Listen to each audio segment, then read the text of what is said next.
Good morning. That was way louder than I thought it was going to be. It's great to see everybody today, and welcome to the first Environmental Professional Network breakfast of the 2024 year. My name is Tim Haab, and I'm the director of the School of Environment and Natural Resources here at Ohio State. Today marks the beginning of the 12th year of programming for EPN. Before we begin, I want to give a special thanks to Chris Tavener from the Ohio Environmental Council. Chris, along with Emily Baca, played a major role in organizing this morning's breakfast program and the following Ohio Public Interest Environmental Law Conference, which will begin immediately after the breakfast program. We're so grateful for their efforts. We'd also like to thank Miranda Leppla. Randy is the director of the Environmental Law Clinic at Case Western Reserve University. She'll moderate our panel later this morning. Thanks also to Jasmine Walker from GHD for connecting some of today's panelists to us. Last, I'm going to give an extra special thank you. Will Kalia Tejas please stand up and wave? Okay. You may recognize Kalia from her outstanding 2 years of service as program assistant at EPN. As well as being an SENR alum and now currently enrolled in the Ohio State's Moritz College of Law, Kalia played a major role in developing and setting up the programs we're hosting today. Kalia, can you come on up here, and we'd like to present you with a certificate in recognition of your appreciation for contributions to EPN and our community.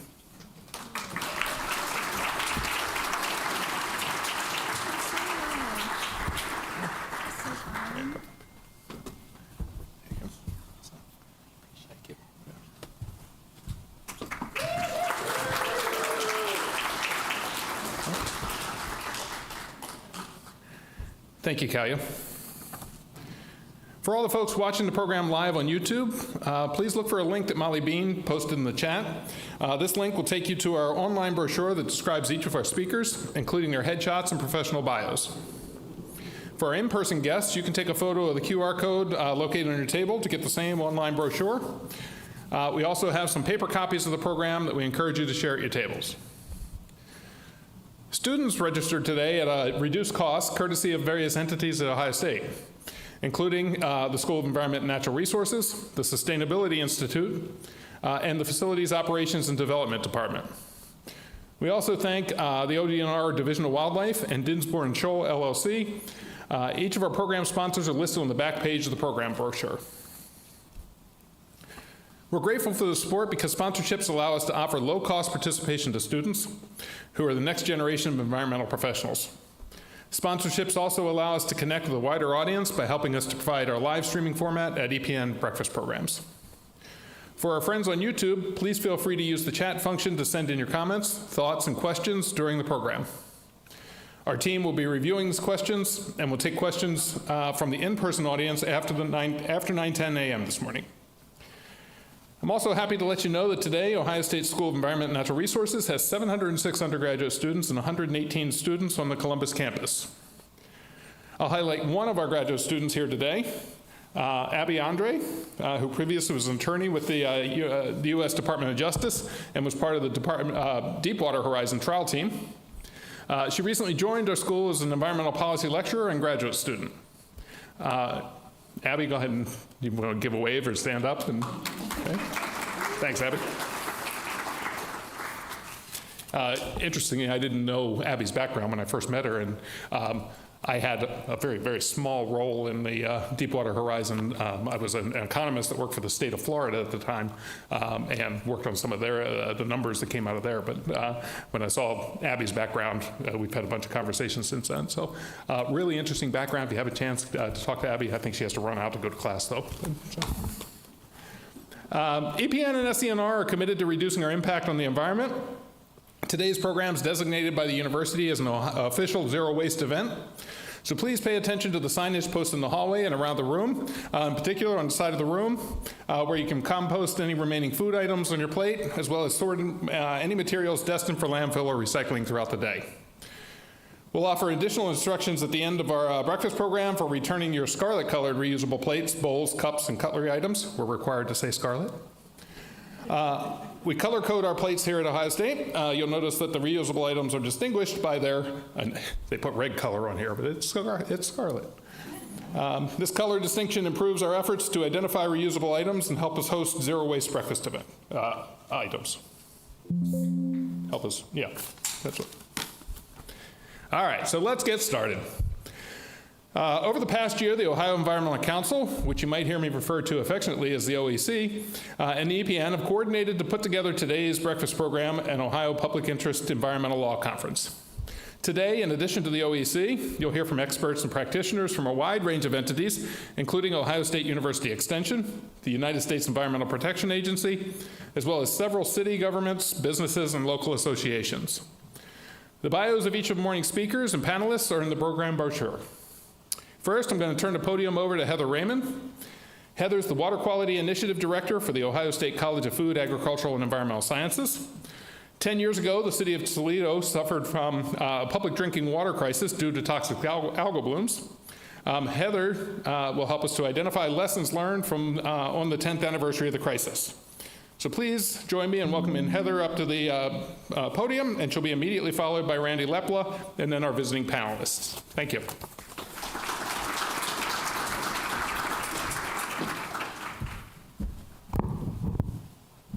Great, thanks, Tim. As Tim mentioned, I'm going to start us off today by talking about the Toledo Water Crisis and how the state and nation are addressing harmful algal blooms and the toxic cyanobacteria that they often produce. This is a lot to cover, so I'm going to try and be as quick as I can, and I welcome people to come talk to me during the lunch and breaks. First, a little bit of a timeline.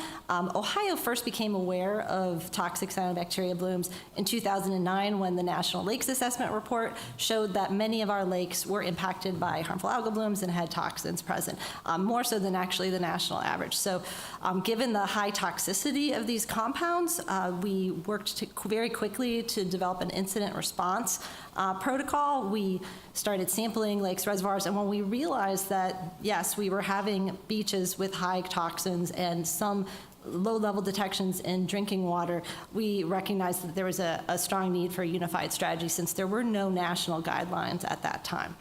So in 2011, we worked, Ohio Department of Natural Resources, Ohio EPA, Ohio Department of Health, pulled together the state of the science, talked with experts, developed a response strategy. And then in 2013, we had our first drinking water advisory. Many of you guys do not know that that happened because the community was able to immediately transition to an emergency water source by another community. So even though they weren't able to produce safe drinking water for 2 weeks, that other city provided safe drinking water, so it wasn't an international issue. But then in 2014, of course, we're at the 10-year anniversary of Toledo. We had almost 500,000 people without safe drinking water. Widespread impact, and not just Ohio, but national and even international attention was drawn to the issue. Shortly thereafter, US EPA developed health advisory levels for microcystins in 2015, and you can see the sense of urgency for Ohio with Ohio Senate Bill 1. The first thing they worked on was giving us the authority to develop rules and regulations to require monitoring of public water systems, because up until then it was just incident response based, and the burden was on the state to do that sampling. So in 2016, the rules were established. It took us less than 2 years to get rules through JCAR, which, if anyone knows about rule writing, especially brand new rules that don't have US EPA levels to tie them to, this was pretty incredible. So I am very proud of the state of Ohio for really continuing to have the most comprehensive monitoring, reporting, and treatment technique rules in the country. So that was great. And then in 2019, US EPA developed recommendations for recreational waters, and H2 Ohio came out because we were recognizing that this problem isn't going to go away, and we need to address the source of the problem, which is nutrient loading. So very, again, proud of the state of Ohio for taking the lead on that. Where are we in 2024? There are still no federal requirements and limited health advisories for emerging cyanotoxins, which does pose a problem. So in the middle, you see this relative acute toxicity table, and I just wanted to put that up there. When we're talking about cyanotoxins, they are acutely toxic, and this is why the precautionary principle came so strongly in mind for Ohio, because when you have toxins that are this that are this acutely toxic, something has to be done. And that's what the state believed. So looking at here, right now, we only have microcystin LR. That's what was in Toledo's drinking water. That's the only compound that has a health advisory level. We still don't have national health advisory levels for some of these other toxins, and that is an issue. Ohio has our own threshold, but no national thresholds. And to put this in context, again, I don't have a lot of time. A lethal dose 50, that's the numbers that are here. This is the amount of toxin that would kill half of the test organisms that are exposed, typically mice and rats in these toxicology studies. So 9 micrograms per kilogram of saxitoxin is lethal. Whereas PFAS and PFOA, which we'll be talking about later, are 10 to 100,000 times less toxic. So those contaminants are more of a chronic type of contaminant. They'll have endpoints that it might take years of exposure before you see an adverse effect. Whereas, again, cobra venom has a LD50 of about 20. So it shows you kind of the toxicity of these compounds. And then where are we from 2014 to now? This problem is not going away. The upper right-hand corner shows the number of advisories across the nation from 2015 to 2014, and they are increasing. In part, this is because there's more awareness and there's more reporting, but it is something that still continues to be a concern. And you see in the bottom, this is impacting most of the states. You're going to see dots. Now, Texas and Arizona, some of the southern states, it's not like they have pristine waters. They just don't do any monitoring or reporting, so they're not on the map. So when we ask the question, are we safe from cyanotoxins? I'd say if you're in Ohio, you're pretty darn lucky because, again, we have these very comprehensive rules that are out there that are really safeguarding the public. But if you're in another state or nation or where you don't have the benefit of that, mainly because there are no federal rules right now requiring monitoring, there could be elevated risk. So with that, I know I don't have a lot of my time and a lot of other people to talk. I'll turn it over to Randy to talk about some of our other issues. Thank you.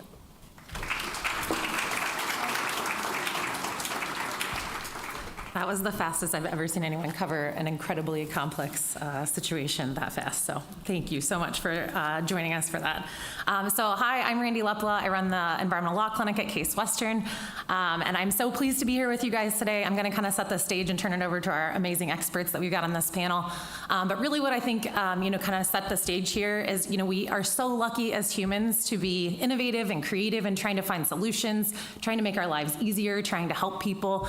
But unfortunately, sometimes these solutions and these different creative ideas that we have, we don't really know what the outcome will be, right? We don't necessarily know what we're unleashing on ourselves or our populations and what can happen as a result of that. You're going to hear people talk about PFAS. You heard about the Toledo Water Crisis. We're going to talk about our inability, unfortunately at times, to control substances we do know are toxic. So it's really, really something we need to think about when we're trying to balance our ability to protect human health with our need for making things easier on ourselves, right? So this is something we really should talk about, right? You'll hear from these experts about, Teflon, what a great invention, right? But we didn't really know what was going on. And unfortunately, there are instances where we find out what's going on and we don't do something about it right away. As lawyers and as scientific experts, all these different components, we really need to ask ourselves how we balance these things. What's important to take care of? That's something that is a prime component of this panel and what we really need to be thinking about, both as policy experts, as government officials, all these different components. So again, I would encourage you guys as we start hearing from these great experts, what guardrails are important and how can we implement those in order to make sure that we're safe. As I said, you're going to hear about these difficult situations we find ourselves in, from everything from failures in some cases to actually understand, like I said, some of these chemicals, to understand the actual impacts of these chemicals. And in other situations, a failure to really implement laws and regulations for various reasons, some intentional, some unintentional, because we don't understand to protect human health. And I apologize. Oh, that's you. Okay. I thought I was bumping something. Sorry, everyone. So we're really, really excited to have our experts here today. Haley Shoemaker is going to be first up to the podium. We're very excited to have her, and then we're going to have Dr. Zhiyong Xia join us to talk about PFAS issues, and Daniel Lee, joining us to talk about emergency management and response to these issues. So again, as attorneys, as policy experts, as government officials, and as scientific experts, we all need to be thinking about this and working together to solve these really important solutions to protect the public, to protect our environment, and to protect our futures. So with that, I will turn it over to Haley.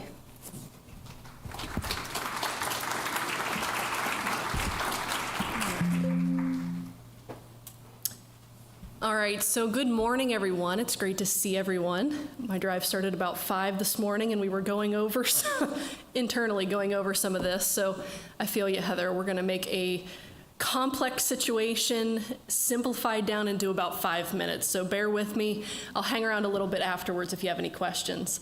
So my name is Haley Shoemaker. I am the Columbiana and Mahoning County Ag and Natural Resources Educator for Ohio State Extension. Which means that most of the last year and a half, especially in my Columbiana County role, has been related to the response to the East Palestine train derailment. So what we're going to see in the next couple slides, I know that you probably are familiar with the event and maybe haven't seen it as much in the media just recently. So I'm going to give a real quick rundown of what was that initial event? What were the initial response roles? And how has it transcended into what our ongoing response looks like today? Initially, the actual derailment occurred on February 3rd of 2023. It was that evening. You think that following Monday was the vent and burn. Obviously, there's been a lot of information learned from those events, partially through some research and partially through the NTSB hearings that were held earlier this summer in East Palestine. But what was typically sent to us in the beginning was, okay, we've had this traumatic event happen in our backyard. This is what we're seeing when we step out in the morning or look out from the barn. What in the world do we do? So some of the first questions that were directed towards my cell were, hey, I've got to evacuate, and I have no idea where I can take my livestock. So part of our role in the county is to serve as agricultural response personnel. So we have predestined relocation facilities. We have those contacts already in mind. We were able to set up a relocation facility at 2 different locations within 10 minutes of that first call coming in. So that was something we were at least ready and proactive for. I'll also mention just briefly that Columbiana County is also within the 10-mile emergency planning zone of the Beaver Valley Nuclear Plant.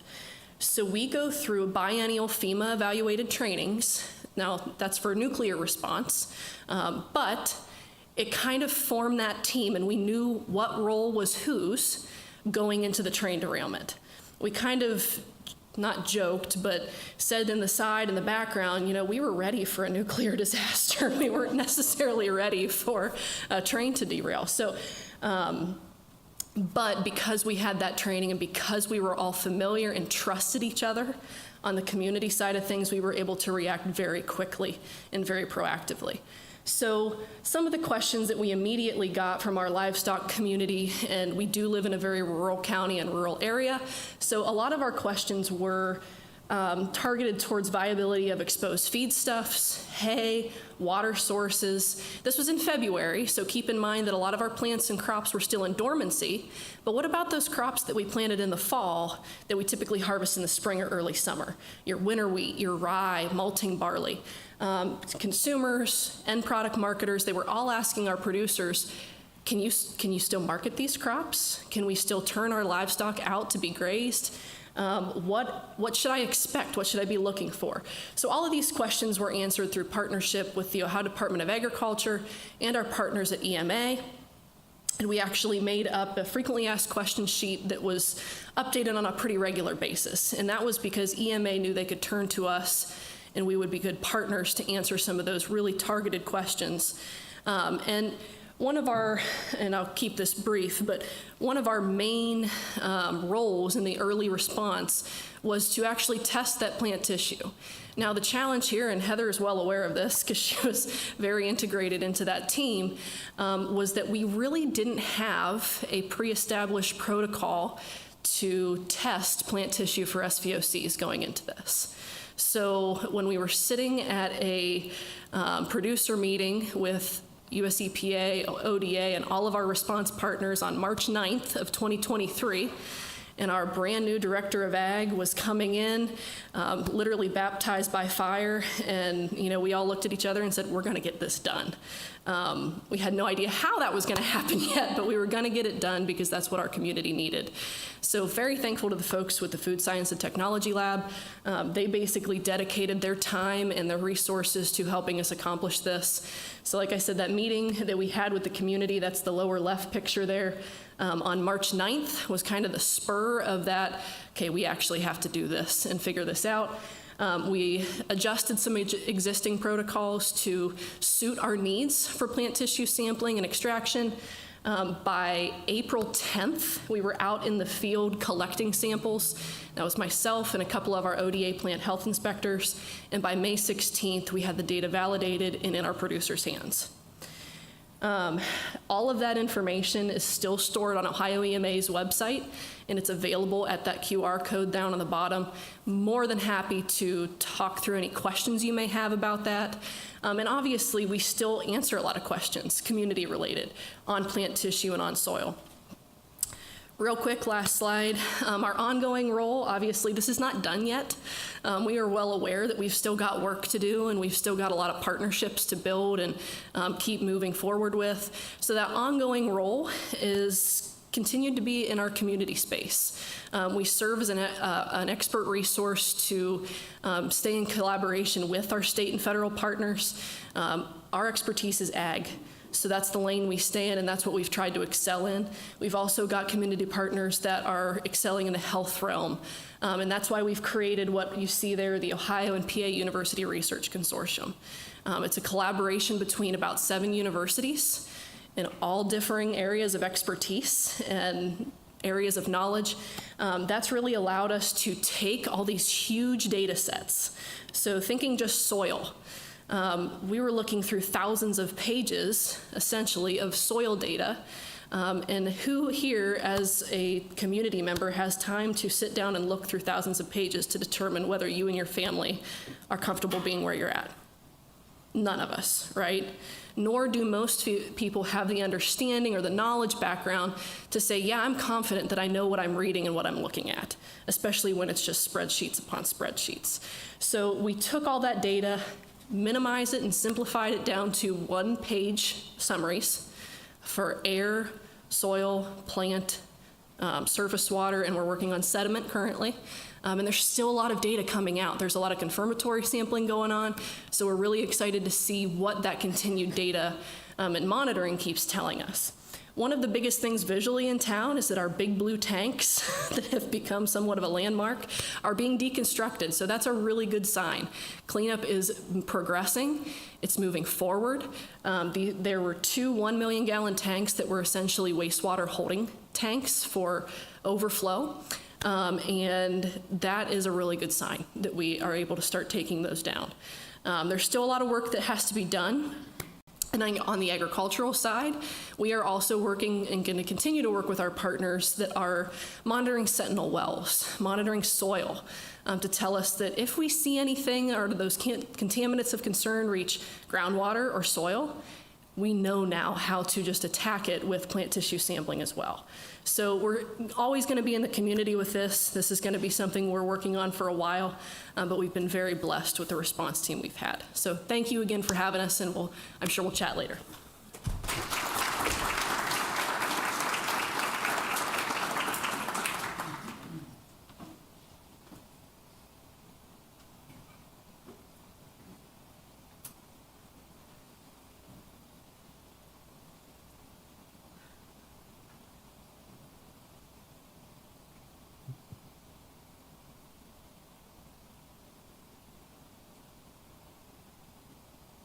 All right, good morning, everybody.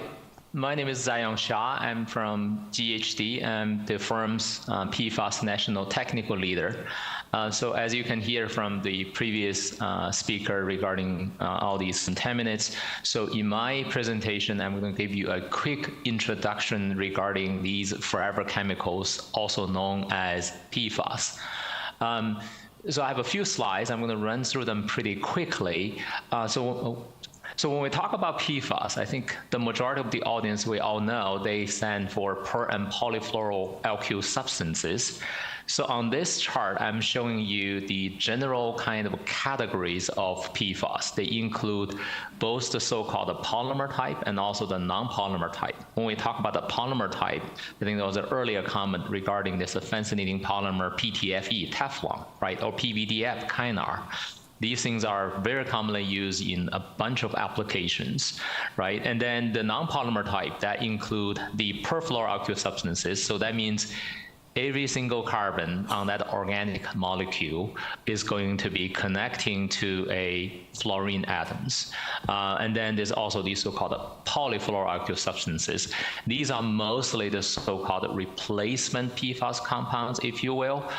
So the legacy PFAS compounds like PFOS, PFOA, PFNA, BS, HXS, and GenX.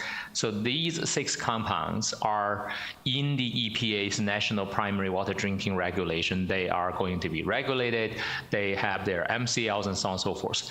I want to bring your attention to these things called precursors. So PFAS are called forever chemicals, right? So once they are in the environment, because of the high bond energy in these molecules, it's just going to take them forever to degrade. However, this group, the precursors, that could be the perfluoroalkyl substances and also the polyfluoroalkyl substances, these chemicals, they are super ubiquitous as well in the food packaging, pizza box and all these kind of things, the carpet coatings and so on and so forth.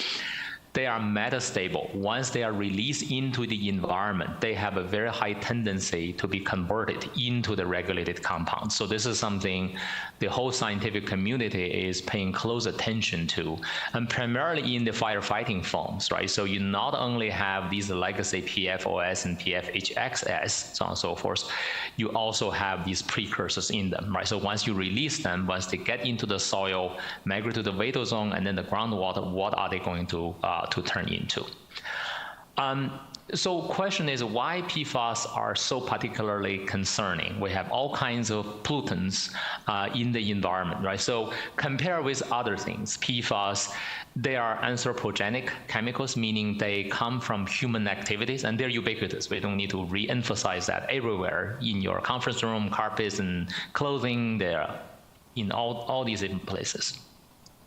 Toxic and bioaccumulate in humans and also in the food and the ecosystem. So on the lower right corner, I'm showing you this is a reference dose level for these 5 PFAS compounds in the EPA drinking water regulation. You can see the reference dose, right? You do not need a lot of those chemicals in the body. So this is the nanograms per kilogram of a body weight in a day. How much of these chemicals you can take. And then, these chemicals, they have a very complex fate and transport behavior once they are in the environment. And then the precursors, like I mentioned. So the reason PFAS are so hard to degrade by the environmental like a bacteria and enzymes and the weather and so on and so forth is because of the strong carbon-fluorine bonds. So this is a molecule I'm showing you. This is a PFOA. You have a hydrophobic tail. This is a long tail. And you also have this hydrophilic head. All these numbers you are seeing, these are the carbon-fluorine bond energy in the cal per mole kind of range, right? So what these numbers are telling us is in organic chemistry, the CF bond is the strongest organic bond. That is why you're using enzymes, you're using all these catalytical means, very hard to get them destroyed. So you want to sort of destroy them, that requires a lot of effort. And of course, they are in the food, strawberries and, compared to the root, shoot, and fruits and different kind of PFAS, they tend to accumulate in a different part of a plant, right? Just because of their natural tendency to migrate and also permeate through the cell membranes. So in terms of the fate and transport, this is just one quick example, right? So you can see these are the PFAS precursor compounds. And by the way, these are very common compounds. They are in the food packaging, in the firefighting foams, a lot of these. So once they're in the environment, through the biotransformation pathway, even though none of these are in the EPA's drinking water regulation list, but potentially, if you have the right condition, they can all be converted into these so-called terminal species, like this is a C4, PFBA, PFPA, and HXA, right? So that's the hard thing. We are trying to figure out the ways how we can manage them. This is something we need to keep in our mind. PFAS is a very smart chemical in its own unique, wicked way, right? So when we are looking at ways to manage PFAS, if you have a spill in the environment, a number of environmental factors, they are going to impact the fate and transport and also the mobility of them. So including in the soil case, the soil organic matters and the ionic strengths and so on and so forth. pH is another important parameter you have to keep in mind. So these are all the different species as you change the pH, right? So the common wisdom is if you have a spill of a PFAS, say on concrete usually has a higher pH, they tend to increase the mobility of the PFAS in that matrix. So they tend to move a little faster. So when you are managing these chemicals, that is something to keep in mind. In terms of the treatment options, this is my last slide. And also the technology landscape, right? So you're looking at, risk assessment, testing evaluation, so on and so forth, forensics even, like, is that my PFAS, someone else's PFAS? There are ways that you can do it. And then the technology, generally, there are two types. One is the capture, you're using carbon, resins, and these other emerging stuff, membranes. The destruction technique, this is really the holy grail of this whole PFAS mitigation field. So I'll be more than happy to talk more about these. I think we also have some other representative from GHD. You're welcome to reach out to them, and then we can have some more in-depth discussions offline. Those are all the slides I have. Thank you.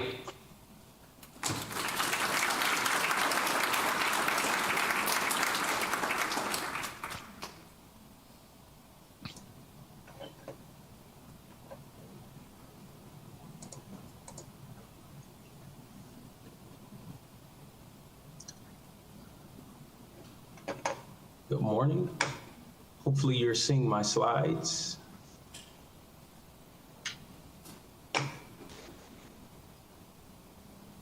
All right, I'm just looking for the chat. Can everyone see my slides? Because now that I'm sharing, I can't see the screen. Yes. So, perfect. So good morning. Happy to be here with you this morning. It's definitely nice to be back at OSU, even though virtually. I was there as a student, part of my time as a research student under Dr. Majika Sullivan, as well as Dr. Nicholas Basta. So it's great to be with you all this morning and have a conversation about PFAS policy and where the EPA fits into this, what we're doing, and how we look forward to collaborate with you. So the title of my presentation is Protecting Our Future, Navigating PFAS Policy for a Cleaner Tomorrow. Daniel, real quick, this is Ohio speaking. So one thing you could do is go to the top of your, or within your PowerPoint, click Display Settings. All right. And then Presenter Mode.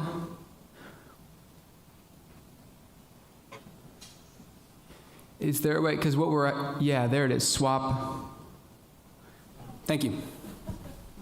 Okay, perfect. Thanks. So one of the questions, and you heard Dr. Xia talk about it and allude to it, is how ubiquitous PFAS are. And we know how ubiquitous they are in the products that we use and also in the environment, but they're also very ubiquitous within our own bodies. And one example of that is Dr. Jared Liddy, well, a PhD student, Jared Liddy, who's at Harvard right now. He published a paper that was very fascinating, and I had the opportunity to participate a little with this study. And one of the things, of course, they wanted to do was find a baseline for blood PFAS levels. And so I had my blood tested, thousands of others did as well. And one of the things that was very concerning is that we weren't able to find anyone. Now, of course, we weren't able to poll the entire United States, but we weren't able to find anyone who didn't have any PFAS in their blood levels. And many of us had elevated levels of PFAS within our blood. So what needed to be done in order to get a baseline was actually to use blood stores from soldiers from World War II.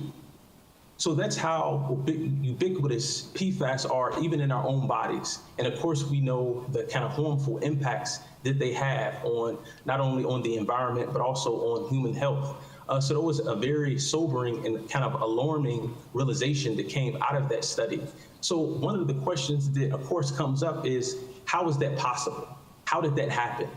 And one of the reasons why is actually, even though now this conversation around PFAS is an emerging one and something that has come to the surface recently, there's actually been a lot of data about PFAS for quite some time. There was a industry-led study in 1978 where it became apparent, based on the science even available back then, that this was a huge environmental and human health crisis.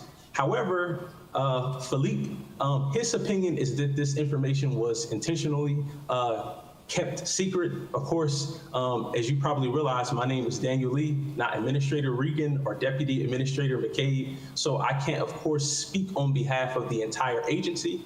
So if some of the views and opinions that I'll be shared are my own and not necessarily those of the agency. However, to Philippe's point, it is very interesting that this type of information wasn't shared more broadly, particularly to the public, so they would know about this concern.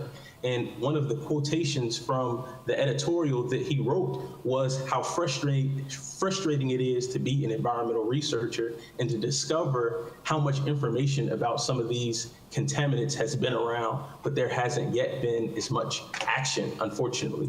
But we're definitely working to change that at every aspect of the PFAS life cycle, which you can see in this image. So of course you have the production of PFAS at the manufacturers, and then these products that have PFAS in them are used by many industries. And then you also have it being used by consumers. But at every point of that life cycle, and of course it ends with being disposed, you have releases to the environment. And this is very critical to kind of address PFAS contamination to the environment at every point of the life cycle. That's why it's very necessary to have regulations and laws that address PFAS specifically and call them out in the regulations, because that's really the kind of only way we can provide support and utilize tax dollars for things like remediations and cleanups that are very important and essential. So this image just kind of helps you see where the different areas of the life cycle that we're attacking. And then next, I'll kind of show the different regulations that address these different parts of the PFAS life cycle. So of course, CERCLA, that's probably the one that's at top of mind, because CERCLA, which is the Comprehensive Environmental Response and Compensation and Liability Act, also known as Superfund. So we think of Superfund sites. So when there's a very large spill somewhere at a site and it gets on the the NPL list for the EPA, then we can deploy federal dollars to clean it up. But it also gives us the opportunity to hold those polluters accountable for this release. So effective July 8th, we added 2 PFAS, PFAS and PFOA, to the CERCLA list. So why is that important? Because again, like I said, it's important within the United States regulatory framework for laws and lists in laws to call out specific contaminants. Otherwise, there's not a regulation or law that says this is a hazardous substance and therefore it needs to be cleaned up, or there should be certain levels. So this is very critical. However, you may also know that there was a lawsuit by the Department of Commerce, along with some supporting private sector organizations, to stay this law. So that's still pending, but definitely something to stay abreast of as well. And we also propose adding 9 PFAS to the RCRA list of substances. And of course, RCRA is the Resource Conservation and Recovery Act, and it focuses on waste disposal. So again, at every step of the PFAS life cycle, we want to address releases of PFAS into the environment. So we have to focus and implement policies and regulations and add PFAS into our existing regulatory framework to address it adequately. So this, of course, hasn't been done. It hasn't went final, but it is something that we've proposed, and we definitely would love to get you to continue to weigh in on this and be partners with us as we kind of work through this path of addressing PFAS in the environment, as well as within our own bodies. And so another regulation that's important that we made a proposition is in March 2023 for the Safe Drinking Water Act.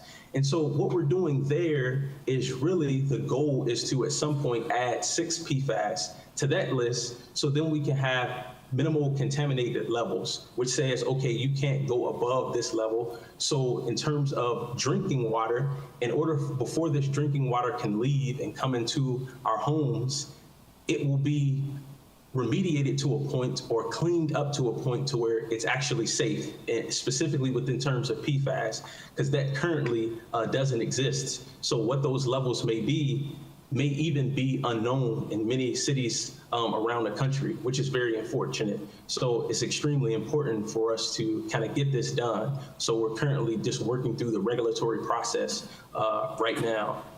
We're excited about and we're hopeful for, but we definitely aren't done. And we also are leveraging existing regulations as well, such as TSCA. So it's not necessarily a change. However, we have some latitude by way of what's called SNRs, significant new rules, new use rules, where manufacturers have to share with us, and by extension the public, new applications of PFAS and share what are the impacts, what markets are they going to go into, so the public is aware of this. So that's something we've done that's been successful. And we're also looking at regulating PFAS under the Clean Water Act as well, to ensure that outside of just drinking water, any water that comes, like even storm water, before it's released back into the environment, that we are looking at effluent limitation guidelines and incorporating PFAS considerations into them. So if you have any questions, you definitely can look at our website on the EPA. We definitely produce, we use, of course, tax dollars to do all the research and work that we do. So definitely use all of our resources, but also feel free to reach out to me individually as a resource as well. And I look forward to discussing this topic more during the Q&A to follow. So thank you.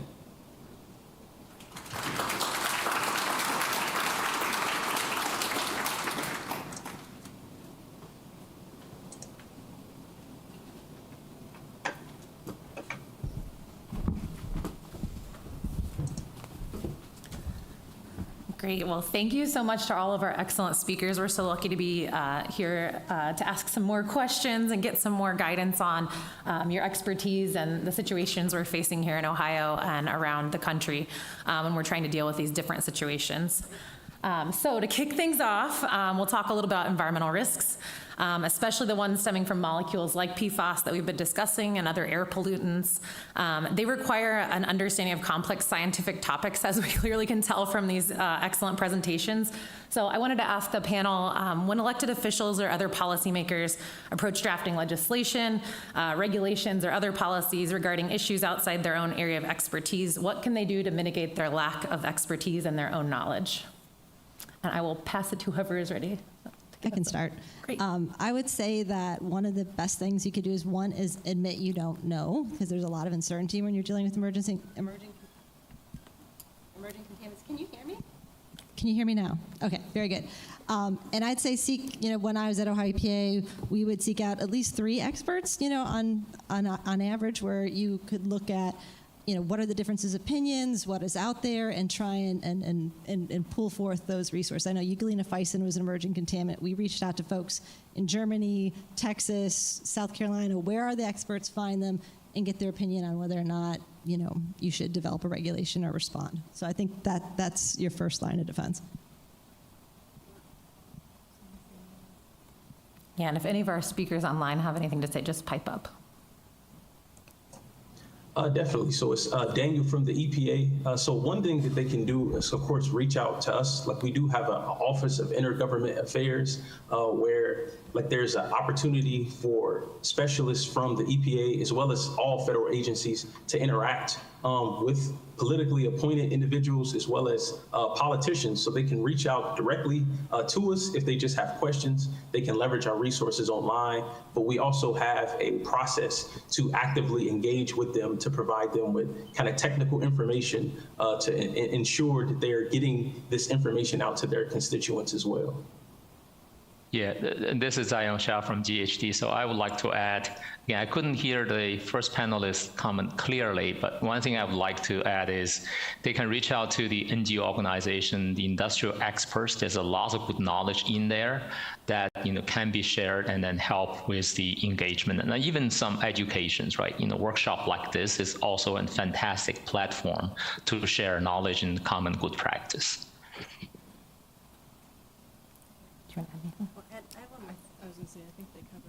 So the only other thing is developing, for the regulators in the audience, developing those relationships up front. I know Toledo happened.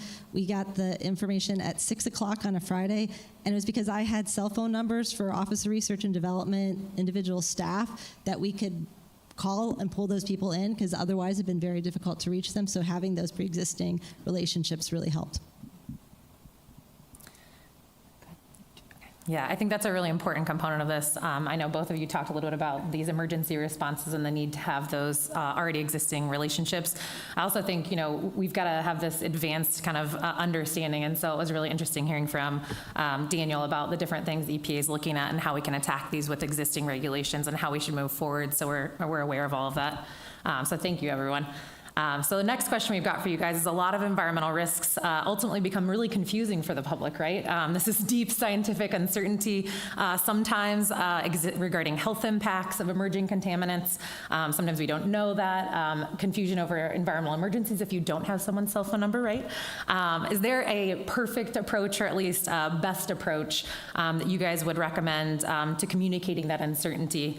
And in addition to that, what are some different ways government officials can interpret uncertainty when making decisions about the safety or acceptability of a particular contaminant or environmental risk?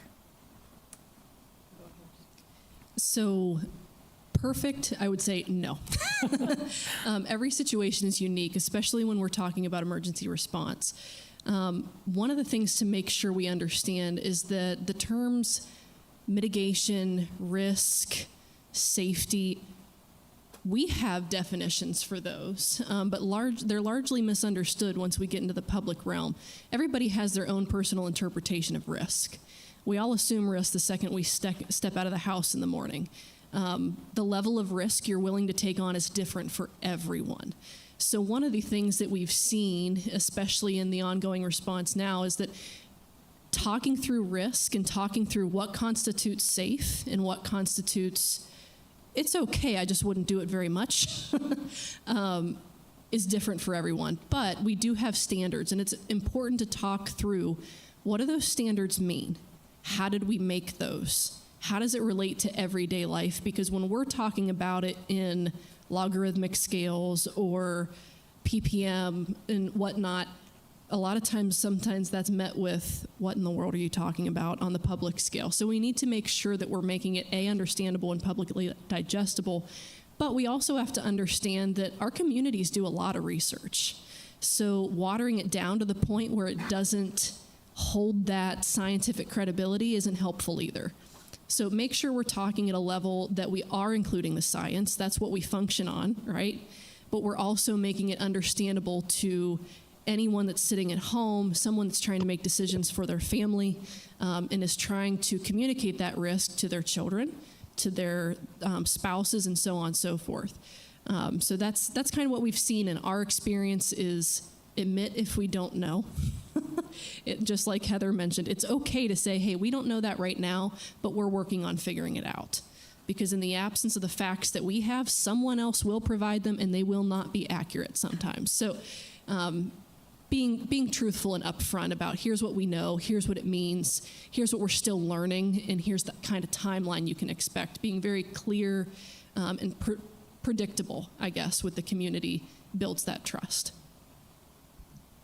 I guess that was excellent. I think the only thing I would add is that this idea of toxicity and exposure risk is there's a big difference between acute toxicity and chronic toxicity.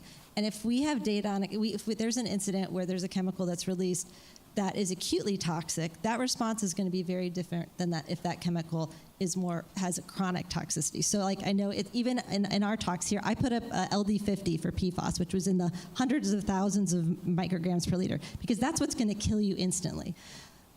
Whereas the other gentleman put up the reference dose. This is the dose that we determined that long term you want to be under that level so that you don't develop a cancer endpoint or you don't have a reproductive effect.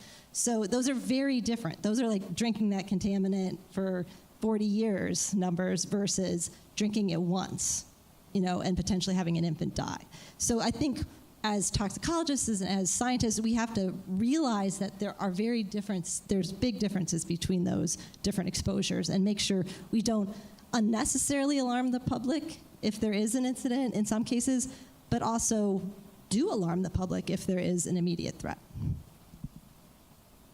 Anything from our speakers online that you wanted to add? Yeah. So this is Ian from GHD. So from my perspective, in terms of like PFAS as an example, right? It's such a broad range of compounds, different MCLs and different toxicology and different health impacts and so on and so forth. Communicating the uncertainty, I think that also means, highlight the scientific community, what are the consensus, right? What do people tend to agree for the majority of these things? And also highlight the divergence. What are the areas people are still trying to figure out? And one other thing to keep in mind when dealing with all these complex toxins and so on and so forth is it always requires, most of the cases, a multidisciplinary kind of approach, not only chemists, maybe environmental engineers, some other, technical expertise. So it's going to be a holistic way of looking at this whole problem and then, figure out the best way to communicate this uncertainty. And just this Daniel Lee from EPA, and just to piggyback on Dr. Xia's comments, definitely like we within the EPA, of course, even during like the Palestine incident, we have community involvement coordinators who like work with kind of the messaging a lot, and they typically have those relationships with community-based organizations as well as members of the respective communities, so they know how to better kind of get that information across. But I agree with kind of all the panelists, and if some of our remarks are redundant, my apologies, because it was a little hard for me to hear. But I think it's important, one, to keep the science there, but to also kind of have a twofold approach. One, talk about the science and explain like what we know, be transparent about what we don't know, but also address head on the misinformation that's out there that, of course, makes all of our jobs challenging. That definitely occurred sometime where there's information out there that isn't accurate. Address it head on and say, okay, you may have heard this, but also in some spaces, know your audience. If you're talking to community members, they may not understand the science. So if you just talk about a whole lot of different words that they don't understand, you kind of lose them. And that's where like the trust can get lost as well. So I think it's important to also do talk in common terms about, okay, this is what this is what it means for you, here are the health impacts, and this is what we're doing to try to address it. Yeah, thanks everyone. I think that's, the discussion from the start, right, about risk, and everybody's risk tolerance is different, right? The community in East Palestine probably didn't feel a lot of risk having railroad tracks necessarily running through their backyard, and then they end up in this situation. So we have to think about that when we're talking about these incidents, and that's a really important component, I think, for both lawyers and for scientists and our policymakers and our government officials to be thinking through when we're talking about what we really need and what regulation is important so that we're actually moving forward in the right direction. So thank you for all that, you guys. We are also, I've been told we're having a little trouble hearing you guys, so when you answer this next question, I'm gonna have you come up to the podium if that's okay. So we talked a little bit about, your answers kind of touched on this, but a lot of emergency management, obviously, especially when a crisis occurs in a small community like East Palestine or even in Toledo and areas like that, it really depends on trust, right? Trusting the people tasked with responding to the emergency, like Haley was saying. So what proactive steps do you guys recommend can be taken to help those entities responding to environmental emergencies to build that trust with communities at risk? And what best practices might you recommend to build trust quickly when reacting in these real-time situations? I will step out of the way. So I was really appreciative that Daniel brought up community involvement coordinators. The folks that we've had in East Palestine have been absolutely stellar. I thought of both of them popped to mind when you mentioned that, Daniel. So one of the things to understand is that any outside agency, especially when we're working with a community-based response, is coming in at a trust deficit. Communities are very tight-knit. Think of your own community. Who are you going to turn to in a face of a traumatic event? The people you know, the people you've been in contact with, the people you trust, the people you've turned to in prior emergencies. Those are going to be the folks that you hold the most connection with. So like Daniel just said, those community involvement work groups can be really crucial in addressing community needs. In East Palestine, we've had a group that's met since shortly after the derailment that represents community leaders, our faith-based leaders, our community nonprofit organizations, employers, and local response personnel, community officials, everybody in the same room meeting on a very regular basis. It allows us to see a lot of different perspectives and how every corner of the community has perceived the event, what questions they have, and how we can address those most appropriately. It also allows us to inform what goes into our community newsletter. On a weekly basis at the beginning and now more on a monthly basis, there's a community newsletter that goes out to everyone in the basically the generalized area of the event that says, here's what the site updates are, here's what our community corner looks like, maybe some upcoming events, especially when we were thinking about public meetings. That's how we got a lot of that information out, because not everybody has social media and can pop on Facebook and see what's coming up. So this was a way to get that door-to-door information out, and what was then filtered back to us was that word of mouth that we could share with the group. So that's still ongoing. It's still held a really important role in the response, but it's also important to remember, like I think was already somewhat alluded to, there's a science side of science, but there's also a human side of science. The data is really important, but when we're working with communities, we're working with people. We're not just working with data. So those data points may look really cool on a graph, but to someone, that's their family, and that's their livelihood. So taking a step back from our scientific selves and saying, you know what I say here may not mean a thing unless I actually care first and show them that I care. In the open houses and the public meetings we had early on, we really didn't talk a lot of science. A lot of conversations ended up with maybe answering a question or two, but a lot of it was just listening and having that dialogue with the community and building those relationships that have now served us very well, because we've met those people and we've showed them that we truly are invested in the community. And some of those people will be friends and lifelong acquaintances for a long time. So that's kind of our experience on the community trust, but it's really getting into that community and showing that you're invested and want to be involved.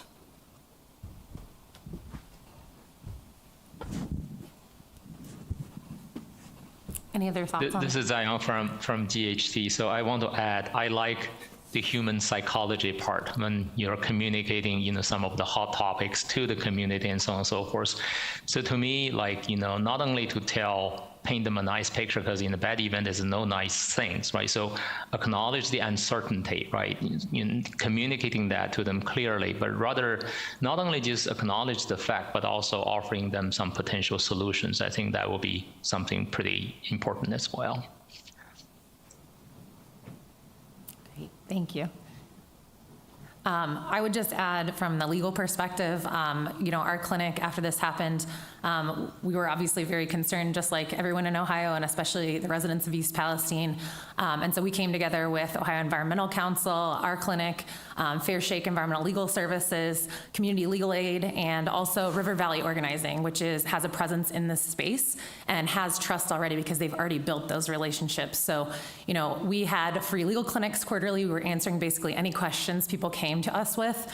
And when we started talking about doing this, the most important thing to us was understanding and recognizing that those residents were just descended upon by lawyers from all over the place, wanting to file a class action. Many of them with best intentions, do not get me wrong. However, coming in and providing that space, I think, was a really important component of that. And so we felt really lucky that we had some great partners, both on the ground in River Valley, but also with other attorneys in the state that wanted to provide those resources. So our final question, and then I wanted to also mention there will be time for Q&A for the audience. So if you do have those questions, please make sure you've got those ready, and we'll get to those after this question. So right now in the United States, it seems like the general strategy for approaching emerging contaminants is to assume they're safe until they're proven that they are in fact not anymore, right? And that's usually when they've already impacted human health and created other problems. So there are countries across the world, however, that really flip this formula on its head and assume something's dangerous until data proves it is in fact not dangerous.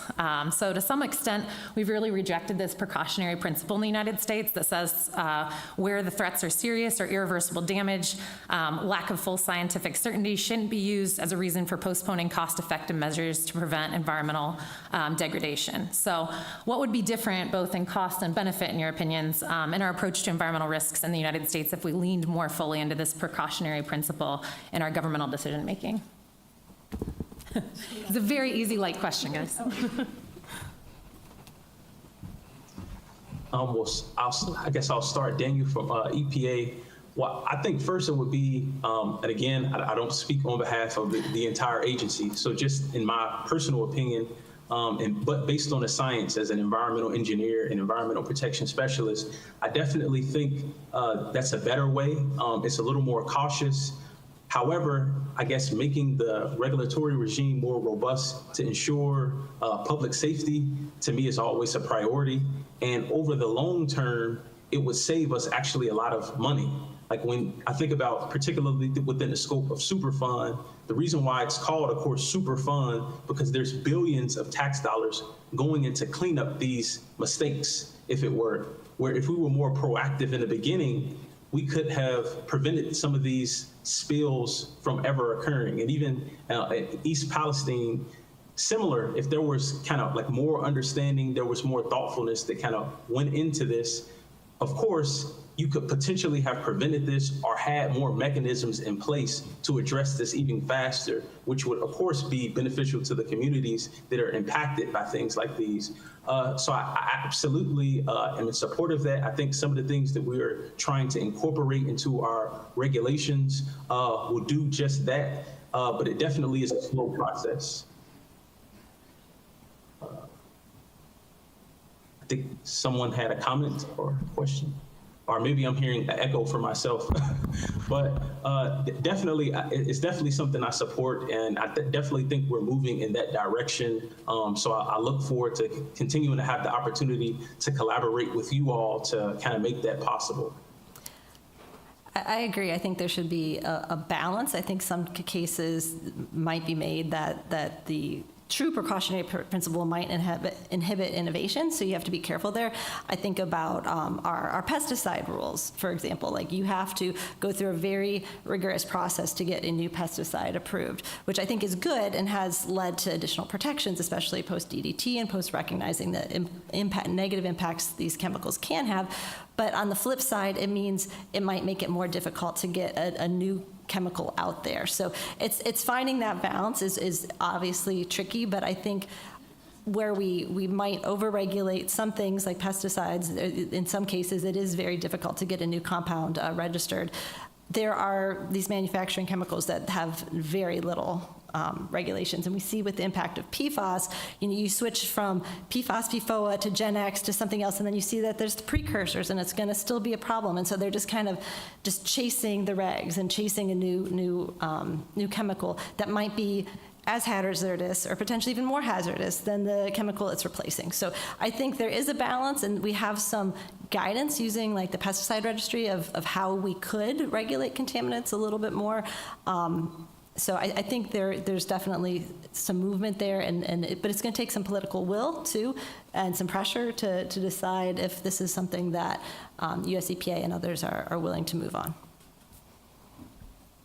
Yeah, this is Zhiyong from GHD. So I would also like to add, regarding this balance. So it's really, this whole precautionary approach is really, in my opinion, is going to be an iteration process, right? So as we continue to balance the human health risk effect and also the scientific aspect, okay? Ideally, you want to remove every single molecule from the water, but scientifically, is that even feasible, right? If you do that, does that mean you need to, put some nutrients back into the water so that you get all the things you need? And then lastly is a business impact, right? So if we do not use PFAS is bad, but there's a reason why PFAS were used. They have some fascinating properties. So then people are using these replacement compounds, which, their toxicology, their long-term health impact they're not even well known, right? So how do we, balance this whole thing, right? So if you say you limit all these things, you don't want to lose the business to some other part of the world. That's another, from the business perspective. So that's why I mentioned this whole thing is going to be an iteration process as we learn the toxicology, as we learn all these different toxic species and so on and so forth. So there's no simple answer. That's what I'm trying to say. Okay, thank you, everyone. We are now at the time in our program where we're opening up to audience questions. So if you're here in the room with us, just raise your hand and I'll run you the microphone. We do have some questions coming in from our live stream. David Altman states, interesting that in talking about multidisciplinary consulting, no one mentioned consulting with public health doctors. Any comment?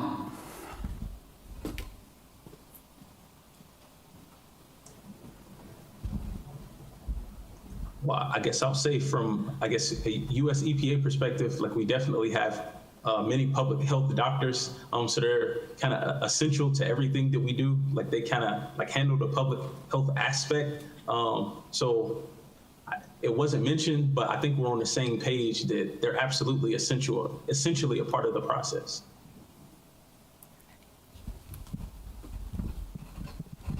Yeah, agreed. I think that was just oversight on our part. The Department of Health was obviously very involved in any Ohio emergency response, and we look at both the locals and their trusted physicians for guidance. I'm David Hanselman and have a question for Daniel Lee and perhaps others. My question is about municipal solid waste, and a frequent byproduct is often called sludge.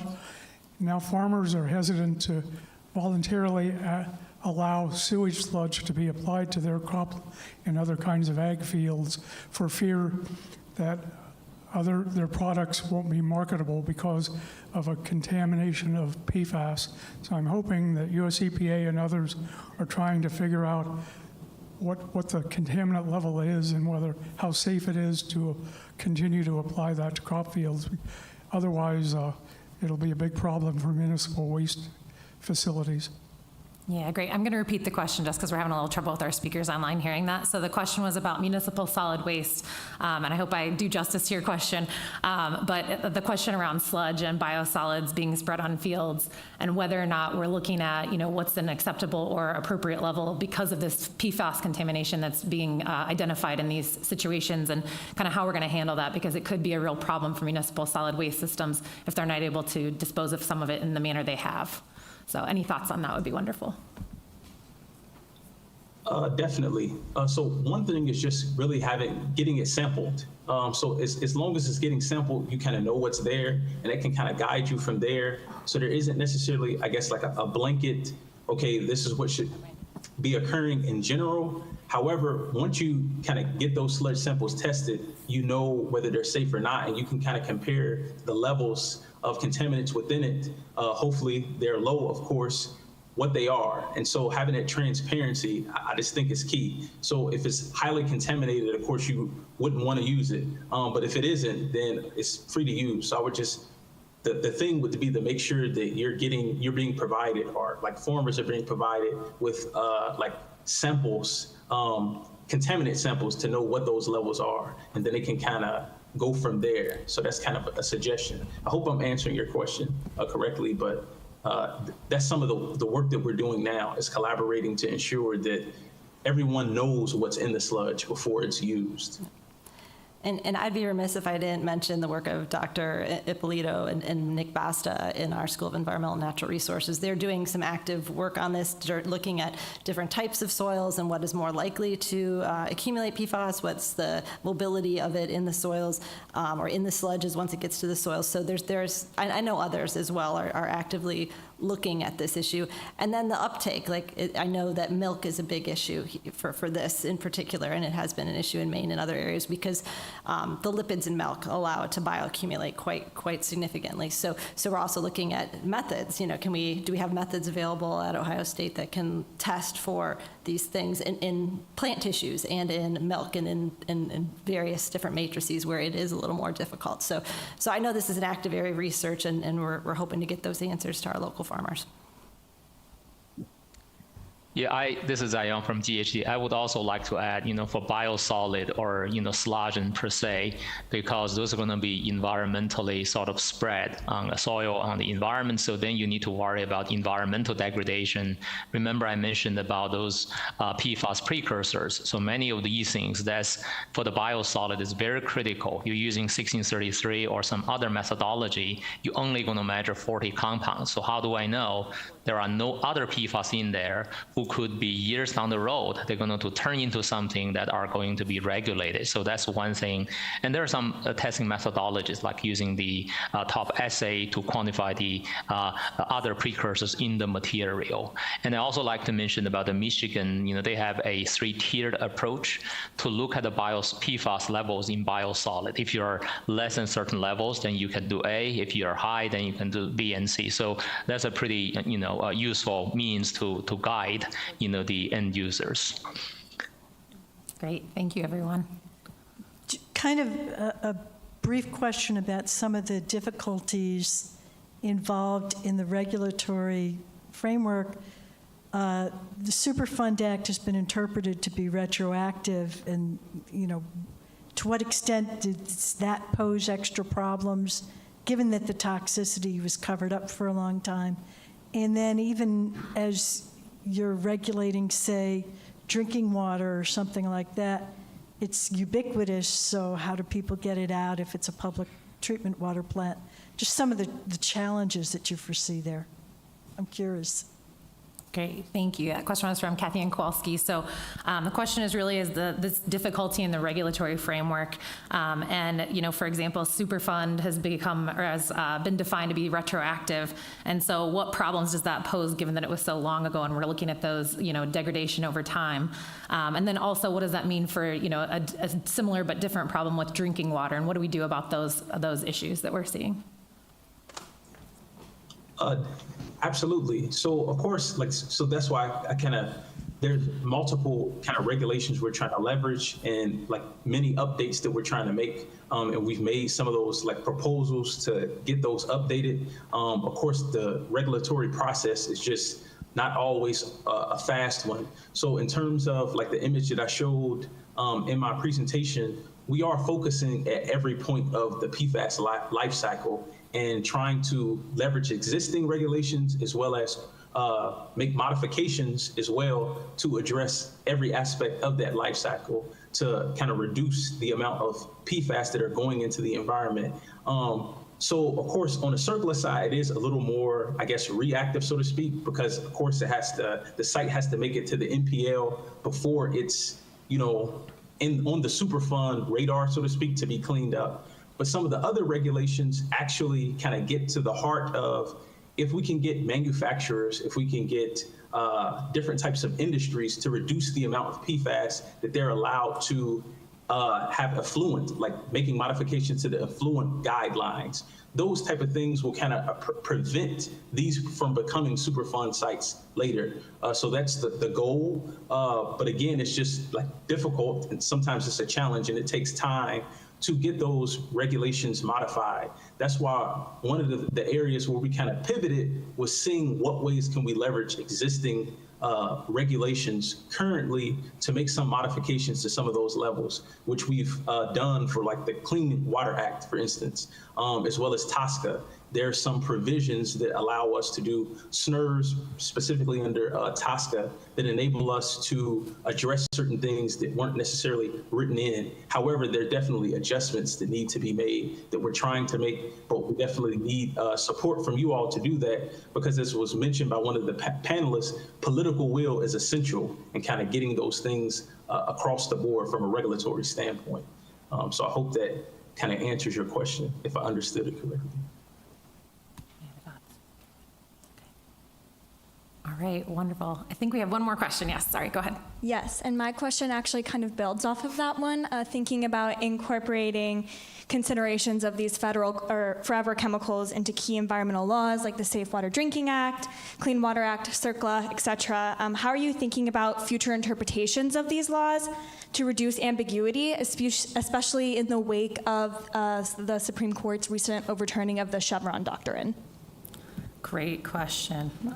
So this is, the question is really about incorporating, how are you thinking about incorporating these forever chemicals situations into already existing laws?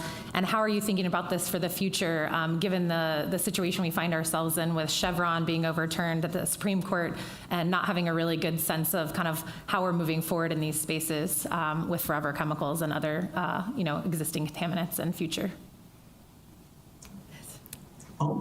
One thing that Dr. Xia mentioned in one of his comments earlier is talking about how things are iterative process.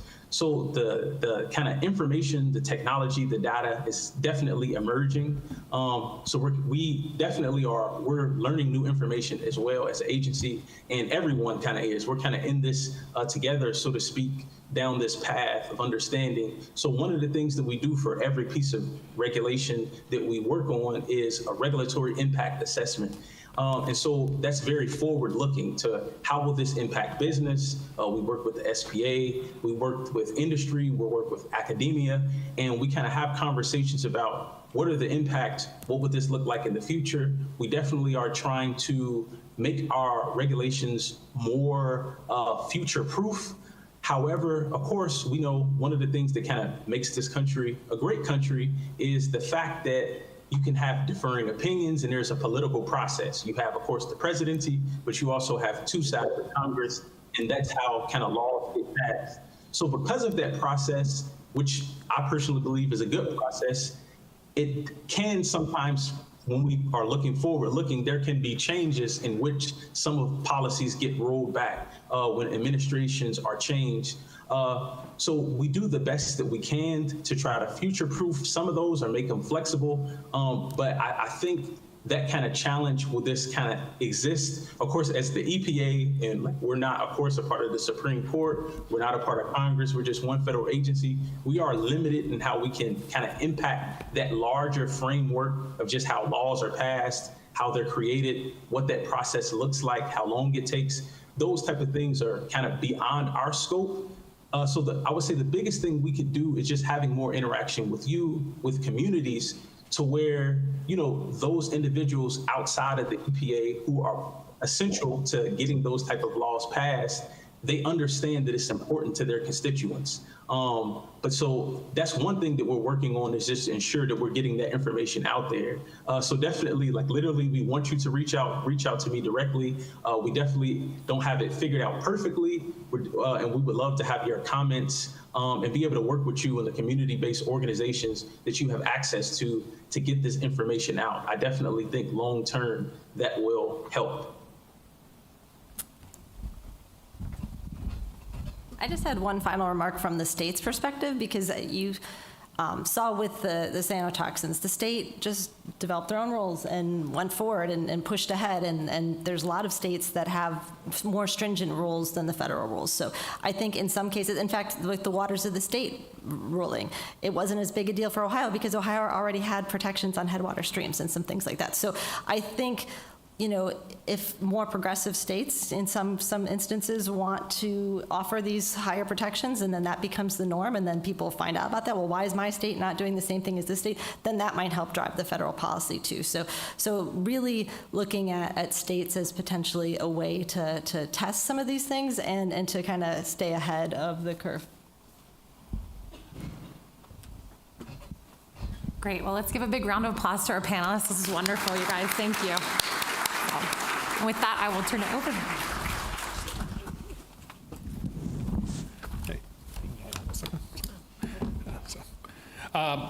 Thanks, Heather, Haley, Zhiyong, and Daniel for your talks and thorough conversation today.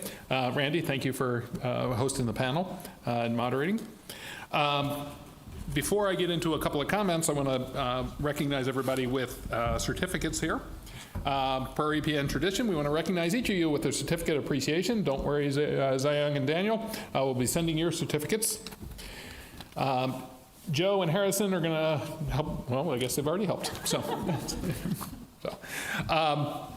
this has been great, and this is the type of panel that I get excited about because for those that don't know my background, I'm an economist, and we spend all of our time as economists thinking about trade-offs and trying to understand the various trade-offs, and I've spent most of my career looking at costs and benefits of environmental events and of the type that we're talking about here. So. Before I get into just a couple of quick comments, I do want to give a shameless plug because one of the questions reminded me of this. So in May of this year, Heather mentioned Dr. Ippolito and Dr. Basta, also Dr. Jeff Hattie will be hosting the Midwest Biosolids Conference, the meetings of the Midwest Biosolids Association. This includes scientists from all of the states surrounding the Great Lakes, including Canada. And so we'll get to host that here. It includes all the major cities that border the Great Lakes also. So we're excited about that. And Dave, your question was exactly the question that they're looking at is what do we do about municipal waste and biosolids and municipal waste? So look forward to more information on that coming up here over the coming months. One thing that I just want to kind of highlight in terms of, oh, sorry, I'm just You're going to release it. kind of making everybody stand here while I talk.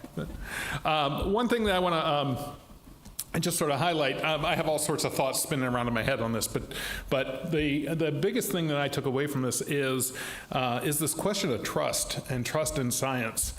And it's a really tricky conversation to have because, as Haley can attest, we really need to have that trust as a university to be able to be that unbiased source of information for the public. We have this great organization, Ohio State University Extension. Every state has extension educators that are out in the field.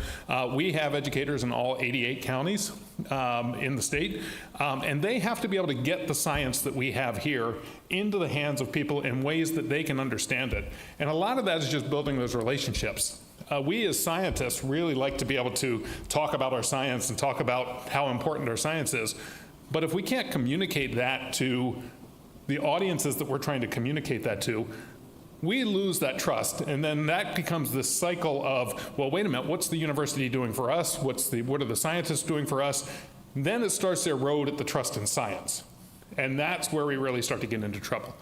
So the more we can do to communicate the science the best we can in an objective way, in words that people understand, and meet them where they are, the better we can do as scientists as trying to understand these issues. So that's one of the big takeaways that I took. And it's going to take all disciplines. It's not just basic science. It's not just social science. It's all of those disciplines together. And that's one of the exciting things that has drawn me to the School of Environment and Natural Resources is we have people across all of those areas that are looking at all these different issues and trying to find ways to have impact. And really that's what we're here at the university for, is to have impact. So thank you all for kind of highlighting those things and helping us to try to build back some of that trust that tends to get eroded in political discussions. So I'll stop talking now.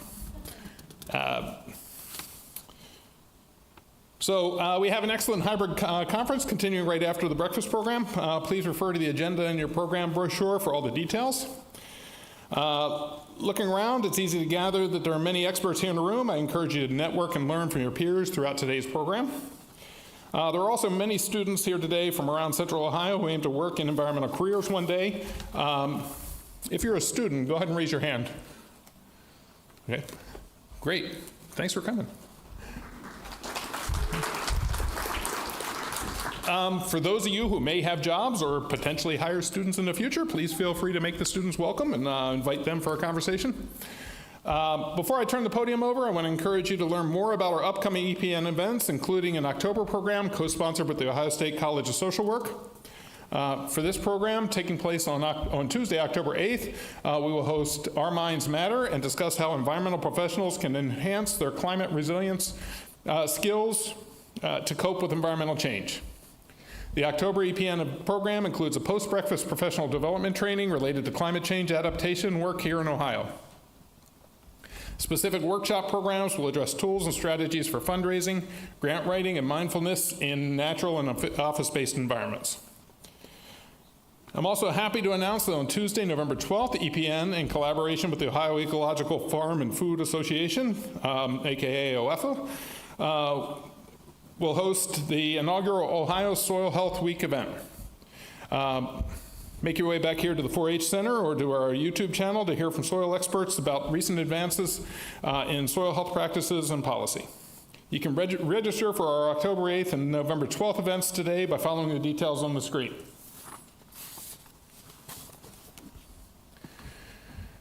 I also invite you to become an official member of EPN.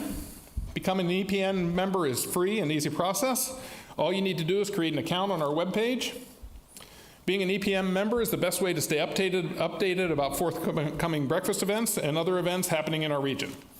EPN members can also post their own events and job openings for others to see. Follow the link on your screen to register as an EPN member, epn.osu.edu.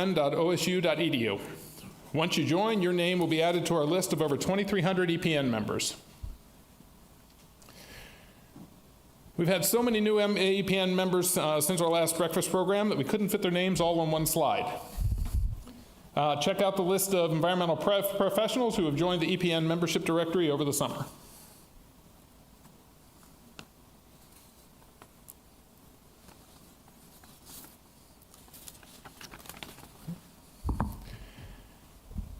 As we've alluded to already and as outlined in the program agenda, we're proud to co-host the Ohio Public Interest Environmental Law Conference with the OEC. The conference will officially begin right here in about 10 minutes. Please talk to Joe or Harrison if you have any logistical questions. And before I part, I do want to thank Joe and Harrison for all they've done for the organization here. And for those of you that don't know, we're in a transition year here. Joe is transitioning out of the EPN director position, and Harrison has jumped into that position. We'll have a nice smooth transition here over the year. But I want to especially thank Joe for all his work over the past years in getting EPN to where it is now. And then also thank Harrison for taking this over, and look forward to seeing where we can take this. So join me in thanking Joe and Harrison.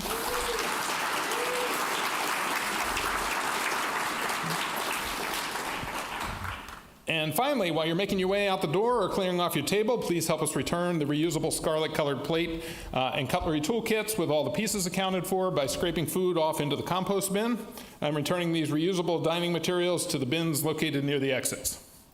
If you're unsure on where to place your plates and utensils, then no worries, just leave them on your tables. We'll take care of the rest. Thank you for joining us today, and have a nice day. Now I'll turn it over to Carol Kauffman, Executive Director of OEC, who will give an overview of the Ohio Public Interest Environmental Law Conference.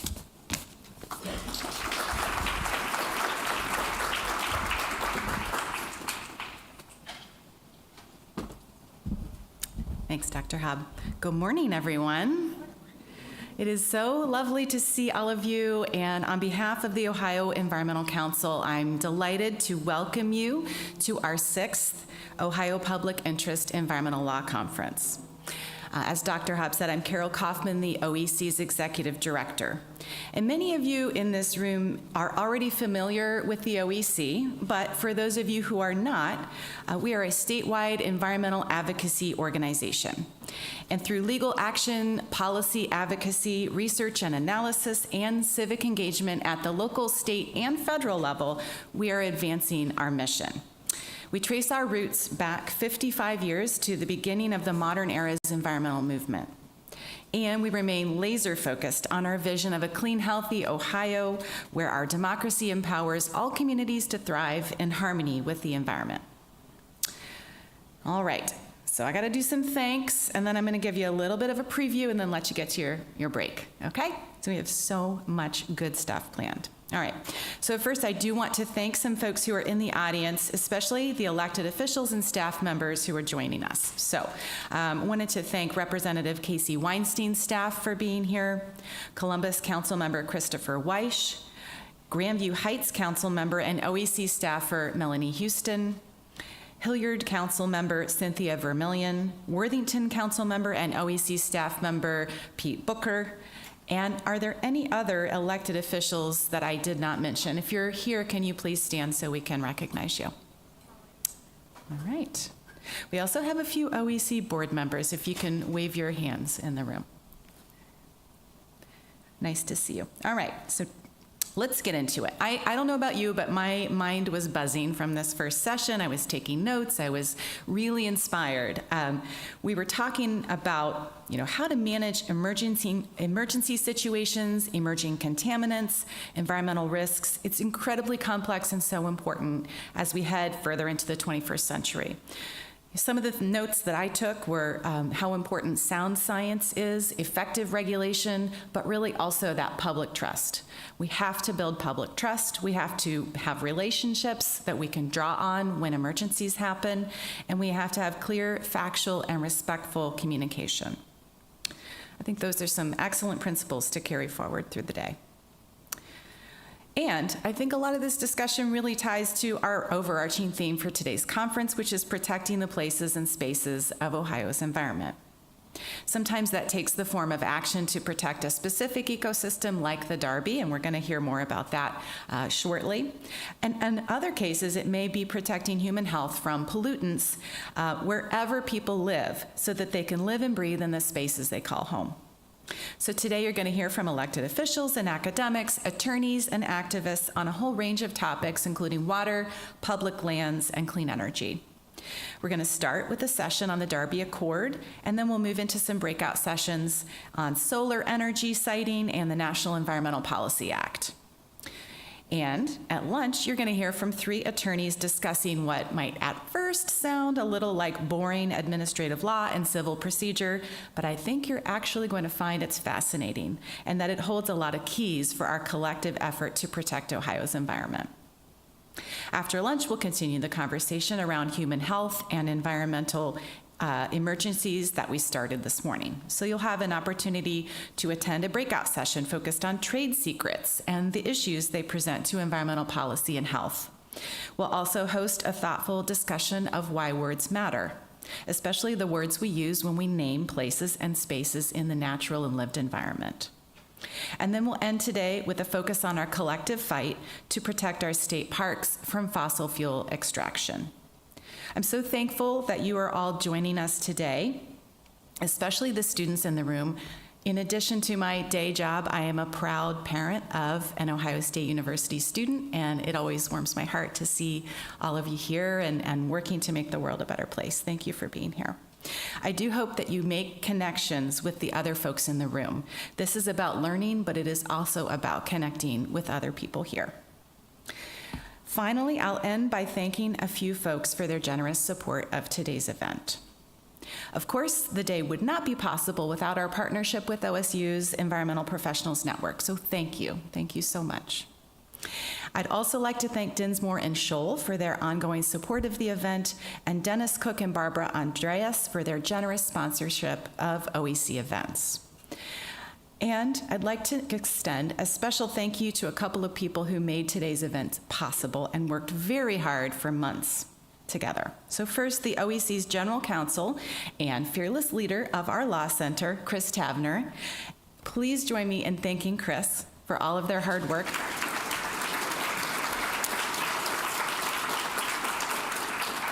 And second, EPN's Kalia Tejas, who is also a current Moritz College of Law student.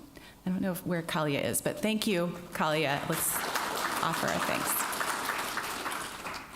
All right, I am indeed holding you back from a break, so we are now on break until 9:45. We'll see you back in this room. 9:50. Chris says 9:50, giving you 5 extra minutes. Yeah, that would be a very short break. See you soon for 2 decades of the Darby Accord.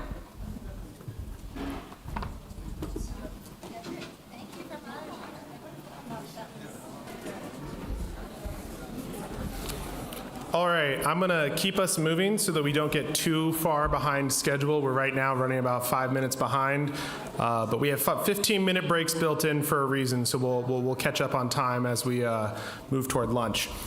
So for those who don't know me, I'm Chris Tavner, General Counsel for the Ohio Environmental Council. Thank you all for joining us today for the variety of conversations we've already had and will continue to hold into the afternoon. A very brief reminder for the attorneys in the audience, you should have received a CLE feedback form when you checked in at registration. If you didn't get that, please go get it. But otherwise, please make sure to fill it out throughout the day and return it to the OEC at our table at the end of the day. We need that feedback form to ensure you get your credit. And if you are an attorney seeking CLE credit and you didn't get that feedback form, please go get it. If you have to leave early, we can do partial credit as well.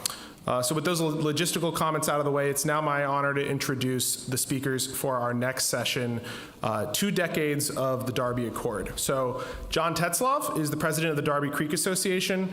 The Darby Creek Association is a local nonprofit group that has been advocating for the preservation of the Big Darby Creek watershed for 52 years. John has been involved in Darby protection for more than 25 years. His focus has been in promoting sustainable development policies and the conservation of freshwater mussels. After John's presentation on the Accord, he will facilitate a discussion between 2 esteemed guests, Columbus City Council member Chris Weish and Hilliard City Council member Cynthia Vermillion. Councilmember Weish is serving his first term on Columbus City Council from District 1. As a father of 3, he has a personal stake in the future of our communities through his position as chair of Council's Public Utilities and Sustainability and vice chair of Neighborhoods, Recreation, and Parks Committees. He has set a policy agenda committed to making Columbus a green hub that utilizes sustainable practices in energy, housing, and transportation. Councilmember Cynthia Vermillion began her first term on Hilliard City Council in 2020. She believes effective local government agencies must take steps to involve community residents, seeking their ideas and input, and that bold steps are often necessary for the betterment of a community. Cynthia is a first-generation American who was raised in San Diego, California, by parents who taught her the importance of hard work. Her father started a small wrought iron furniture manufacturing plant in Tijuana, Mexico, while their mother stayed home to take care of her and her 3 older siblings. So as someone, me personally, who grew up in Hilliard and remembers fondly school trips to the Darby as a kid, I'm quite excited for us to have this conversation about protecting it. I will now turn the mic over to John and the council members. There you go. Hi, everybody. I could spend hours talking about Darby, so I'll try to, it's going to be a little bit of an effort to keep this short. So what I want to do is just give a brief history of not only the Accord, but why the Accord exists and what the big deal is about Big Darby Creek. So the first thing I'm going to point out is where Big Darby Creek is. And I guess before I get started, I should say, if you're not familiar with what the Big Darby Accord is, it's an agreement among 10 jurisdictions in Western Franklin County to limit development to a sustainable level and protect the creek. So why Big Darby? What's the big deal? If you're like me and you grew up in Central Ohio, you probably grew up thinking, Central Ohio has nothing of interest going on environmentally. We have cornfields, we have strip malls, we have urban sprawl. If you think that, you would be dead wrong, as I learned. So on this map, I'm going to highlight and talk about this area, the Ohio River Basin.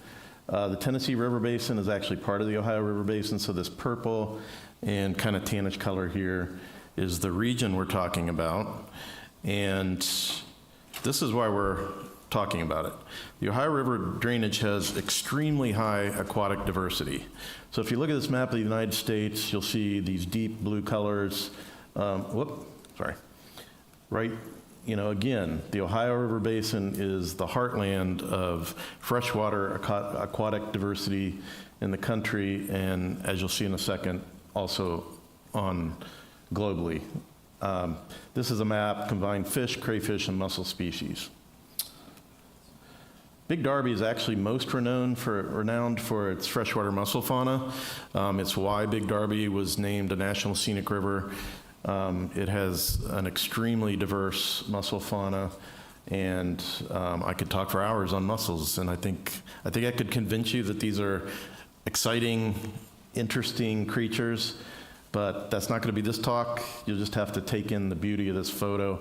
There's just a lot of diversity within that animal group. So this is a map that shows the global distribution of freshwater mussels. It's a little bit of there's a lot going on here, and you don't need to take it all in. I just want you to focus on one thing, and that's the density map to the left. You'll see the grid. So the areas of high density are the oranges, and especially the yellow and the white.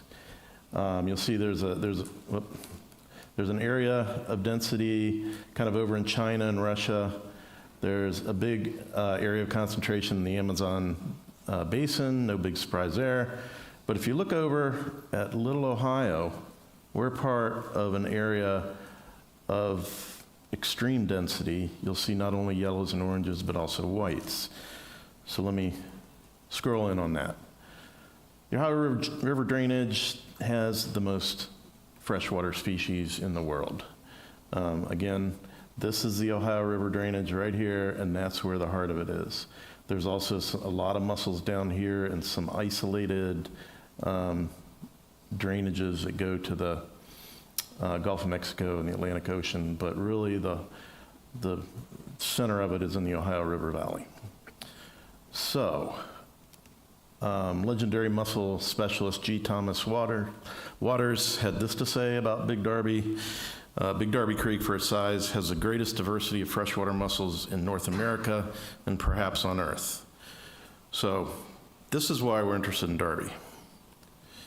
A couple other things. So, it's arguably Ohio's best stream, has exceptional diversity, over 100 fish species, 45 mussel species in this relatively small creek system. Highest biological scores in the states routinely in EPA sampling. 39, an amazing 39 aquatic species are on Ohio watch list. So that means not only is Big Darby diverse, but it's also threatened because it's got species that are in danger of disappearing from the state. And since the Ohio River drainage is, as we saw, the most diverse area in the world, a lot of times that means they're in danger of disappearing from the earth. Also 10 federally endangered species, or federally listed species. A couple of those are federally threatened in the watershed. So that's why biologists and really a lot of people are interested in Big Darby Creek. So, for years, Darby dodged major development in industry, but by the 1990s, that was beginning to change. This is a famous picture that was in the Dispatch. You can see Hilliard kind of coming into the farmlands that surround Darby. So by about the year 2000, there was a lot of discussion, a lot of anxiety, a lot of controversy about how are we going to protect this creek when the whole central Ohio area is obviously starting to move into the area. So, it was also named, the American River is also named it one of the 10 most endangered rivers in America in 2004, and they did so based on rapid, improperly regulated sprawl. So it was getting a lot of national attention at that time. I will point out that it was named to that list again in 2019.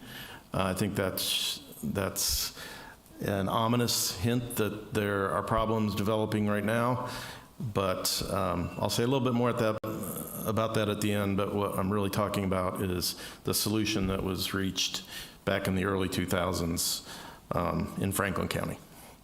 So, some key events that happened. 2002, there was an environmental group named PEER, threatened a ballot initiative to stop Columbus from expanding sewer and water into the region. In 2002, Columbus agreed to pause development so that planning could take place. That was a key moment right there, as you can imagine. The EPA also put a moratorium on development, said sewer and water could not be extended into the watershed until comprehensive stormwater planning was completed. So it was a really important we had a little bit of carrot, a little bit of stick going on there. It was really helpful that the EPA stepped up and said, all right, we're not going to solve this problem if we don't have a plan, so everybody needs to get together and have a plan. So that's what happened. In 2003, a group was formed made up of stakeholders. All the jurisdictions were represented. We had environmentalists, we had people from public utilities, we had scientists from OSU, people from EPA. It was a real community effort. And as the result of that was that the EPA put protective regulations into a special prescription for Franklin County. And most importantly, the 10 jurisdictions in the watershed came together to create a comprehensive stormwater plan that would allow some development but protect the creek. And that's what we're going to talk about next. So there were 4 drivers of the plan. The first one, respect the level of development that was permitted at the time. Nobody had wanted to take away development rights, so that was a very important goal. We assessed the current capacity of sewer and water and roads and schools and things like that to kind of determine whether there was enough of that and where it made sense to develop. Of course, protect sensitive areas and sensitive species was a key driver. And this last one was very important to us, that we check our work. So we wanted the plan to be not just a best guess. We wanted science behind it, so we used modeling, and by we, I mean the whole community. We used modeling to check our work and see if it would meet the goals that we had set for ourselves. So some key things that came out of that. Overall development was capped at by right level. There was agreement to not allow additional development over and above what was already kind of in the pipeline. That was a huge decision. Obviously, there were a lot of interests at stake, and that was not without controversy, of course, but it was agreed. Environmentally sensitive areas were identified and set aside as natural areas or future natural areas, and areas where development could be supported were identified. So basically, put the development where it makes sense in areas that aren't as environmentally sensitive, protect the environmentally sensitive areas. And this all resulted in a master plan, which is right there. And I know you're not going to see it, be able to see all the details. It's a very detailed map, but this was a vision of what Western Franklin County would look like. It's a suggestion. This is not written in law. It depends on the will of the jurisdictions to follow this plan, but so far it's held up pretty well.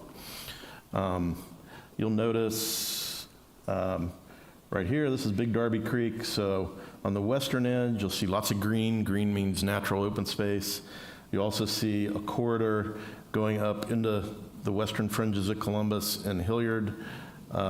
This is Hill Branch Run, which you may or may not have heard of, but it's an important tributary of Big Darby. So that's the plan. You can see it online if you really want to get into the details. And like I said, the plan was tested. The goal was to ensure that through modeling that the plan would meet Ohio EPA water quality targets. It actually, when we ran the test, the model, it showed that it wouldn't reach the goals. So a process was added for the jurisdictions to require best management practices. So things like constructed wetlands, stormwater drains, targeted open space, on the developments themselves to reduce the impacts. And that one right there has been a challenge to get implemented because putting in best management practices on a new development costs money. So you can imagine there's been quite a few conversations about how much is needed and who's going to pay for it. Other elements of the plan I wanted to highlight. So new development along the eastern border of Columbus that had been rezoned already for high concentration development was grandfathered in. So if you can think back to the map, on the eastern edge there were some dark yellow and orange colors. Those are kind of standard development that's happened because it was grandfathered in. There was a proposed town center that would cluster development and generate revenue through fees as a way to kind of provide for transfer of development rights. So if you owned a piece of property that was not scheduled for development, you could sell it, and that development would occur in the town center, and you would get some compensation for that. Fees from new development, like I said, would lead to further protective actions such as the acquisition of that open space that I mentioned, and also stream restoration. Monitoring would take place so that jurisdictions could assess whether the plan was working, and jurisdictions would practice adaptive management, meaning they would change the plan and adjust the plan to meet environmental goals as it became necessary. I will say that only the first point has really happened. The bottom four elements of the plan have not been implemented yet for the most part. And I think that just shows that it's easier to develop than it is to conserve. Okay, implementation, just kind of some of the mechanisms that were used. There was and kind of still is an informal governing group called the Big Darby Accord Working Group.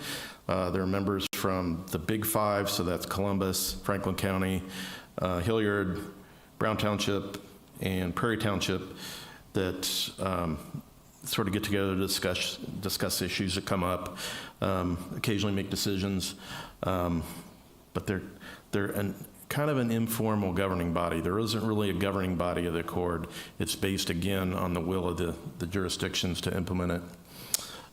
There is a Big Darby Accord advisory panel. You can just think of this as a zoning panel that looks at individual development as they come through and advises the jurisdictions whether or not it follows the plan. And the last one, each jurisdiction adopted regulations to enact the plan and govern new development. So I think all the jurisdictions didn't have policies for conservation development, for example, so they had to implement that for the plan to work. So, all right. So, last slide, looking towards the future. Like I said, in 2019, this stream was named back on American River's most endangered river list. The reason was developers are now leapfrogging Franklin County and looking elsewhere for development opportunities within the watershed. So for example, Plain City, which is west in Madison County, they're proposing upgrades to a sewer system that would enable an expansion area that's the size of Hilliard and Dublin combined. And that is right along the creek, and in my opinion, that's not going to be possible if you want to protect the creek. So that's a big topic of discussion right now, let's say. There's also rapid development along the 161 corridor. If you've driven out to Marysville recently, you've seen that. And in Logan County, where Honda is, they're proposing literally a new town be built in the headwaters, and that also I don't think is going to work. So we still have some issues out there, still have some problems, but that is a short history of the Darby Accord. And now I'd like to invite our panel up here, and I'm going to ask them a few questions.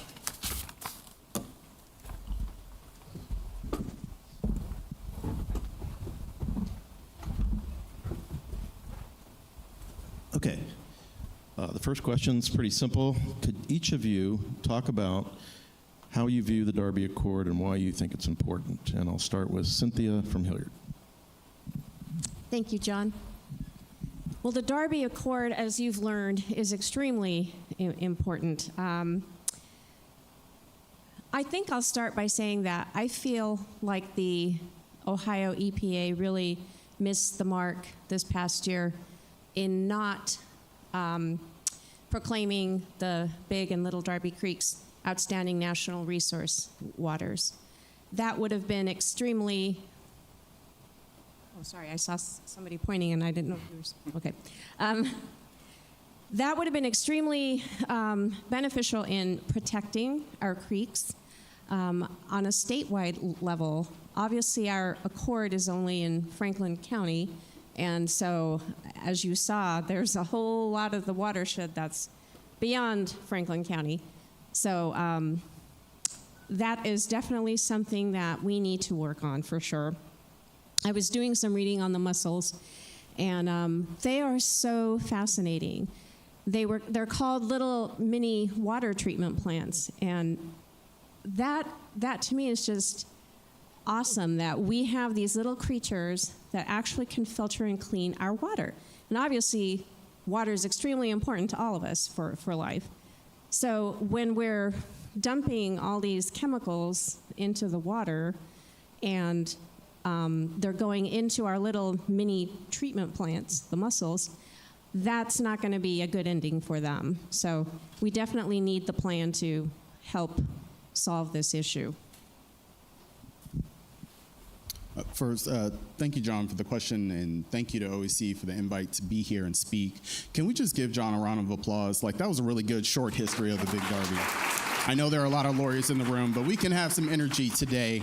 For me, the biggest thing for the Accord that I find most interesting is that you actually got 10 jurisdictions to agree on anything. Having worked as a council member for, I think, 260 days, we're keeping track, getting the city to agree on anything is almost impossible. But it's exciting to see that that was able to happen. And the part about it that I'm most excited about is it was the advocacy of residents that actually moved the governments to do something. I'm not from Columbus, as a lot of folks know. I'm originally from Boston, but my education on the Darby actually took place when we were looking to pass a resolution celebrating the Hell Branch tributary and the work that was done to restore that area.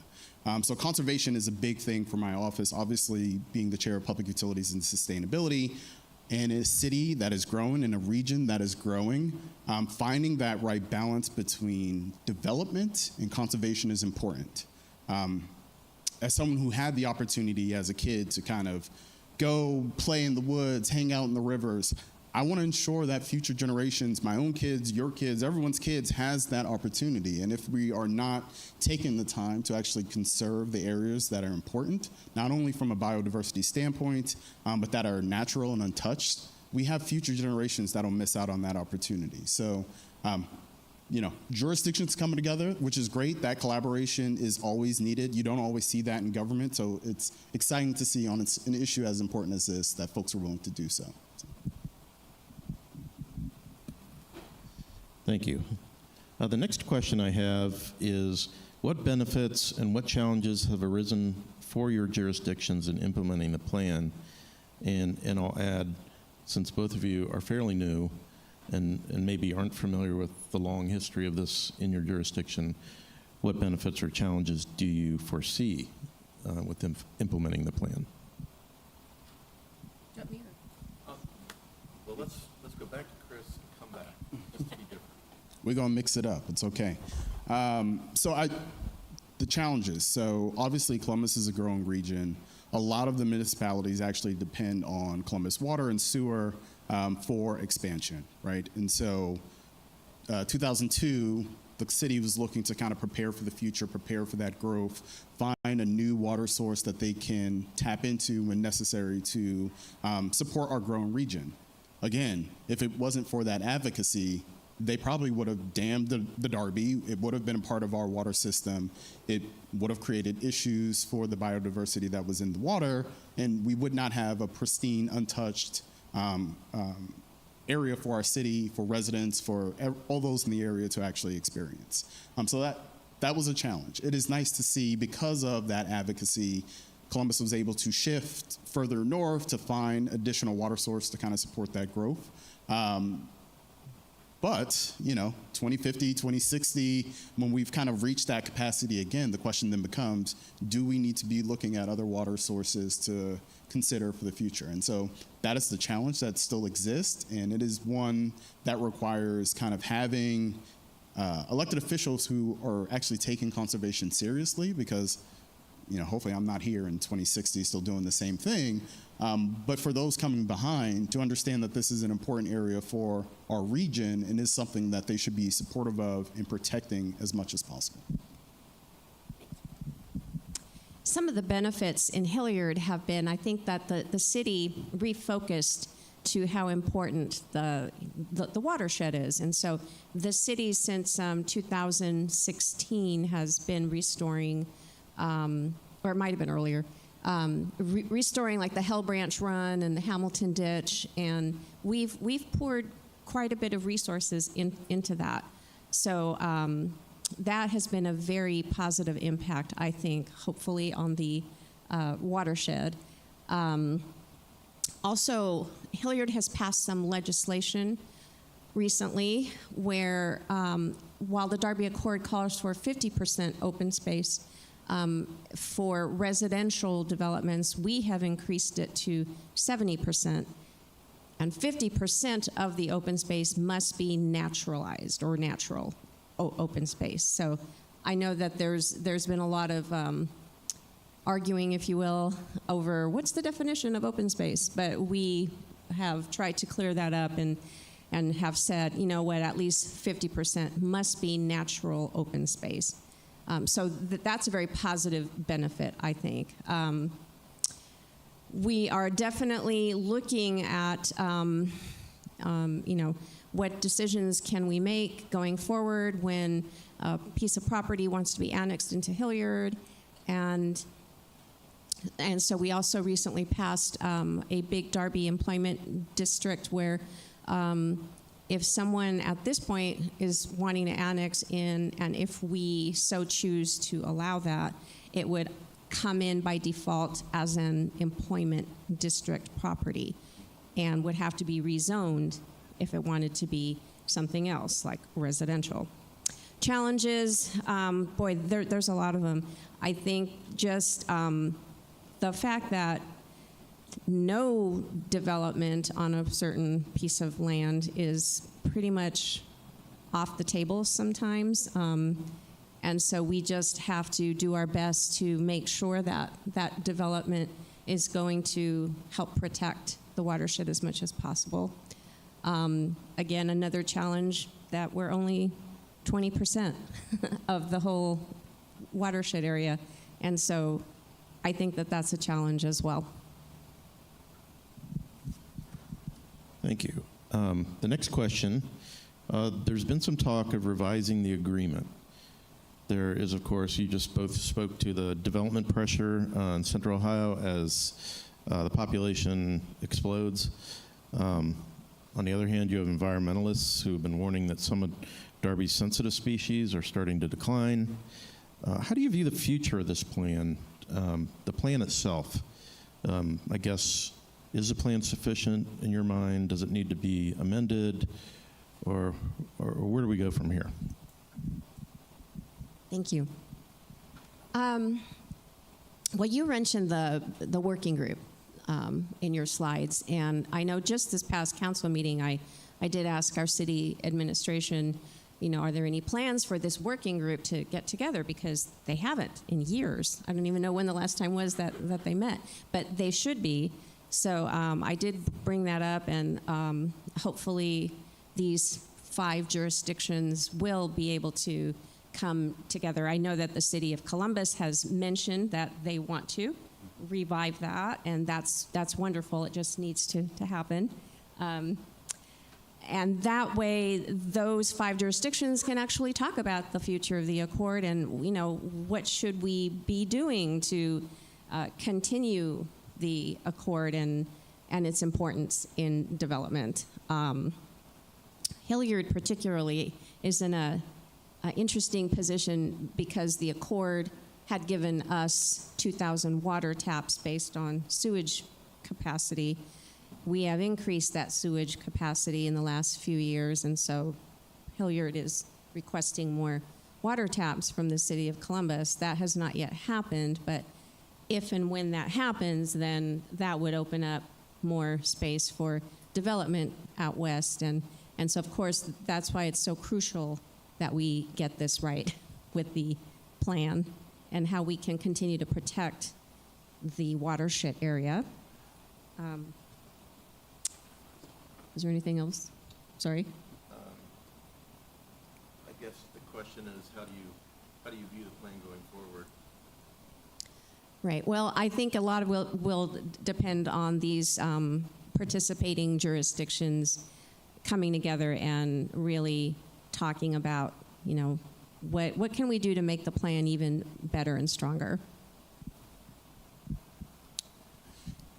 So, you know, as a newbie, prior reading about the plan, hearing about the Accord, I'm thinking, okay, things are working good. And then you just came up here and told me, well, they're only following one step of 4, so nothing else is happening. Which makes events like this so important, because now I have questions that I can take back to the city and to the department to kind of better understand what we are doing to conserve.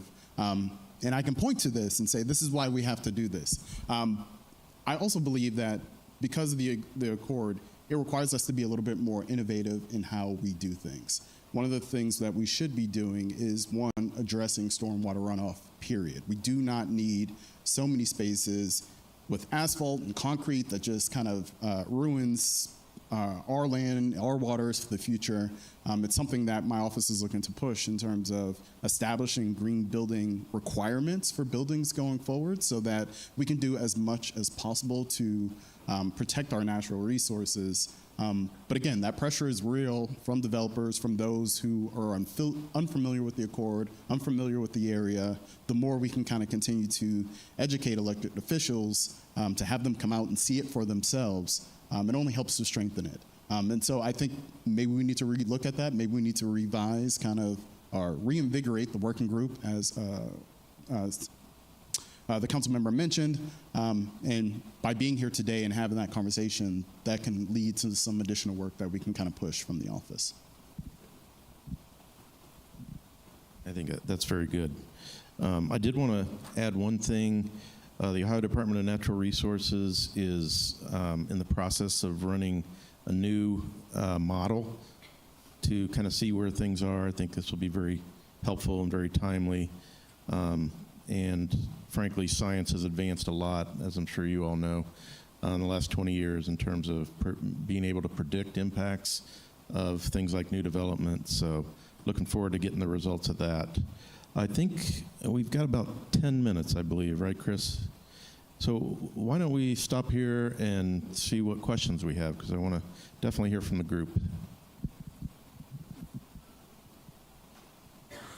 I'm pretty loud. I guess my question is, what steps are being taken to bring additional jurisdictions into the Accord? Repeat the question, because online they can't hear it. Okay. If she says into the mic, it'll be picked up. The question is really, what steps are being taken, if any, to bring additional jurisdictions into the Accord?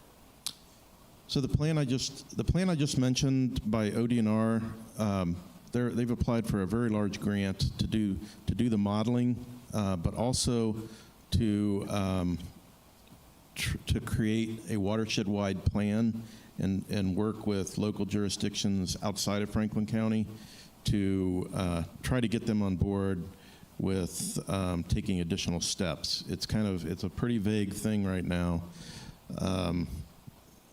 because we don't know how those jurisdictions are going to react, but that's really the only game in town now, is trying to show what the impacts would be to the creek from new development and ask jurisdictions to take steps to mitigate those. EPA has not wanted to get involved with that at this point. Anybody? I know John and I, several months back, we went and met with one of the other cities that is not part of the Accord. And they do have some issues that, I wasn't aware of. Obviously practically their entire town was in the watershed. So they still have a duty to, collect taxes, to have money to run the city with, and so that becomes very tricky for them. They had declined this business that wanted to go in right by the creek, and they went right down the road to another jurisdiction which said, yep, you can do it. And so so it's problematic for sure. That's why I feel it should be a more global approach, as John said. Let's do this globally and not just, county by county.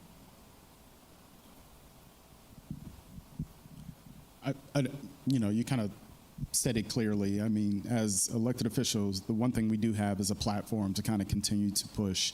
The challenge that I have found as a Columbus elected official is people don't want to hear from Columbus. They already have their preconceived notions. So if we did get involved, it's likely to meet more resistance than anything. We will have to wait for ODNR to kind of complete that assessment.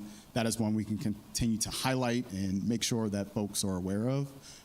But it is truly a challenge because we are just one small section of the entire watershed. Hi. Recently, my partner went to Hilliard Bradley, and she lives in Columbus. We went to the Indian Ridge section of the Darby Creek, and we were delighted to see the Voss site they have there. And it was made by the Fort Ancient. And so recently, the Hopewell Earthworks became UN World Heritage Sites and here in Ohio. And so I'm wondering if these sites have had an impact on the plan, and if you would be open to contacting the descendants of the Fort Ancient and collaborating with them. I think every known site, like the Voss Mound, is in a protected area. I hadn't thought of connecting with folks who have a deeper, longer connection with the watershed, but that sounds like a really good idea.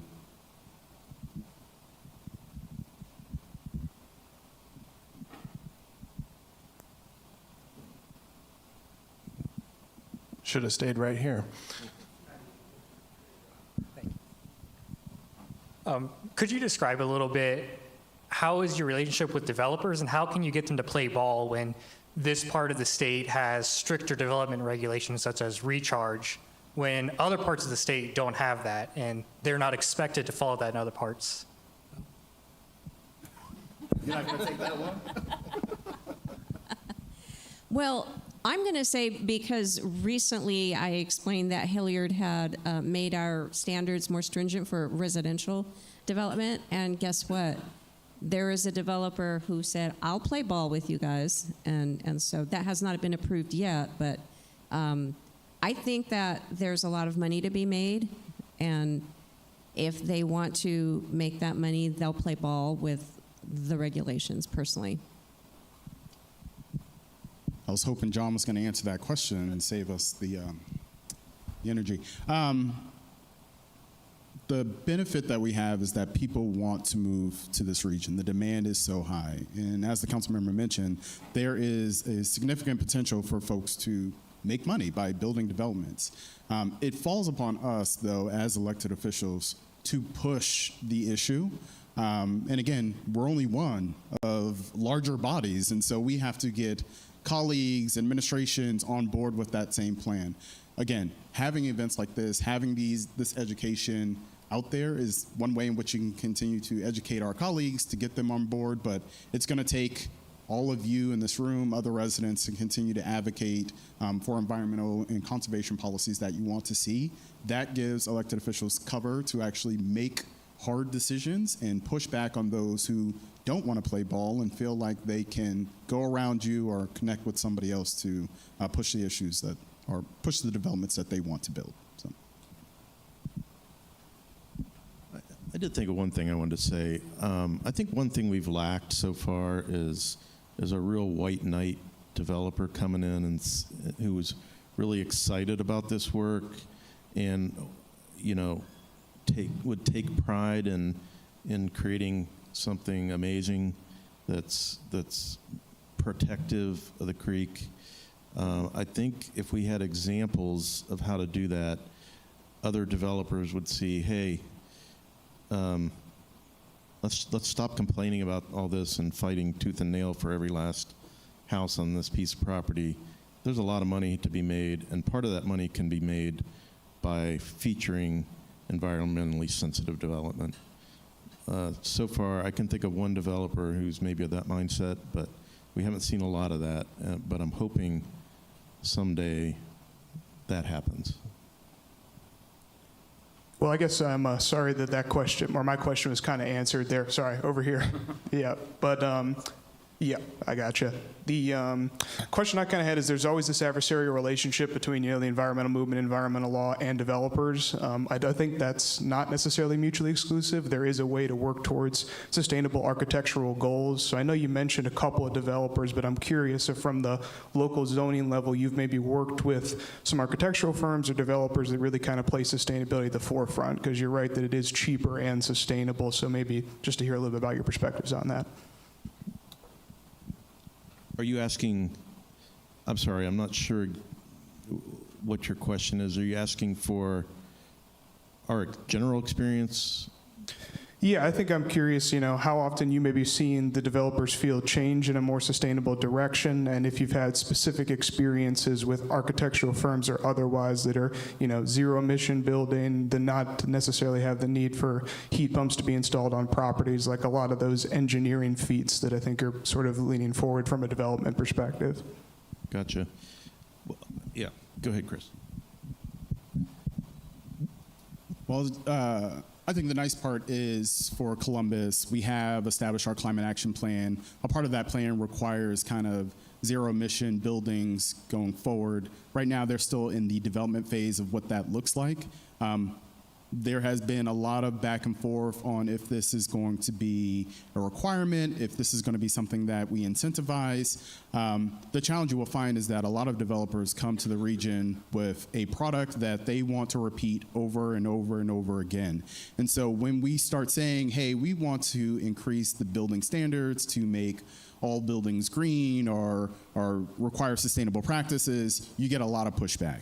One piece that was surprising to me is that, I just wanted to expand recycling citywide, and the biggest complaint I would hear is, well, we don't have space for recycling. I'm like, you can't take one parking spot to have a dumpster that is for recycled materials? No, that's just way too much. That's too expensive, which is foolishness. And so we have to lead in this effort to push them to do the right thing. Again, we are one members of larger bodies, and so it's always going to be a challenge. There's always going to be that push and pull. When we do find those developers who are excited to bring new, sustainable, and innovative ways of building, we want to highlight that too. There are some who are coming to the region now because of the big demand, and they are exploring different ways to develop in Columbus, and those are projects we want to push forward, we want to highlight, but there is always going to be a ton of developers who have worked and built the same way over and over again, and they're the harder ones to kind of push to make that change. Thank you for that question. That's an opportunity area for sure in Hilliard. We have some of those guidelines that we have just written out for the watershed area, kind of as options more than, okay, you must do that. So yes, it's an opportunity area. Do we have any final questions? Because we are at 10:34, so unless someone has a burning, really quick question, I think we're going to start transitioning. Anyone? I don't see anyone. So if everyone could join me in a round of applause for our speakers for this panel.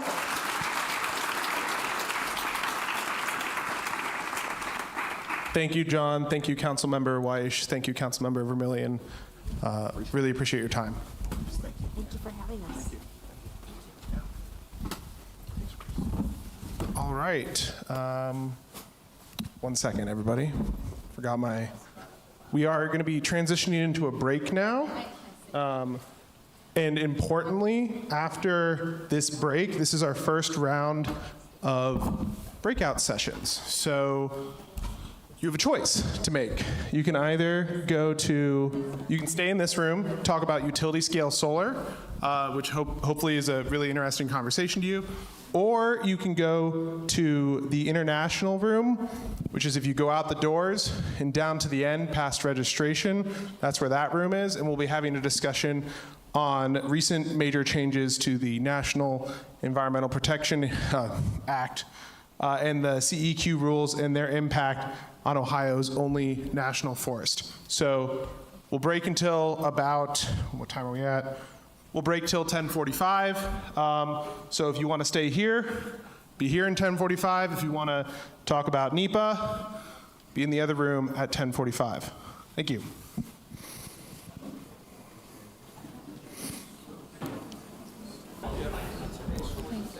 Good morning, everyone. Hello. We are about to start our first breakout session. My name is April Stevens. I am a law student at Capital University Law School and also a member of the Environmental and Energy Law Society on campus. And we were asked to participate in this conference, so I'm very, very happy to be here and honored to introduce the speakers for our next session, which is Creative Innovations in Utility Scale Solar Siting.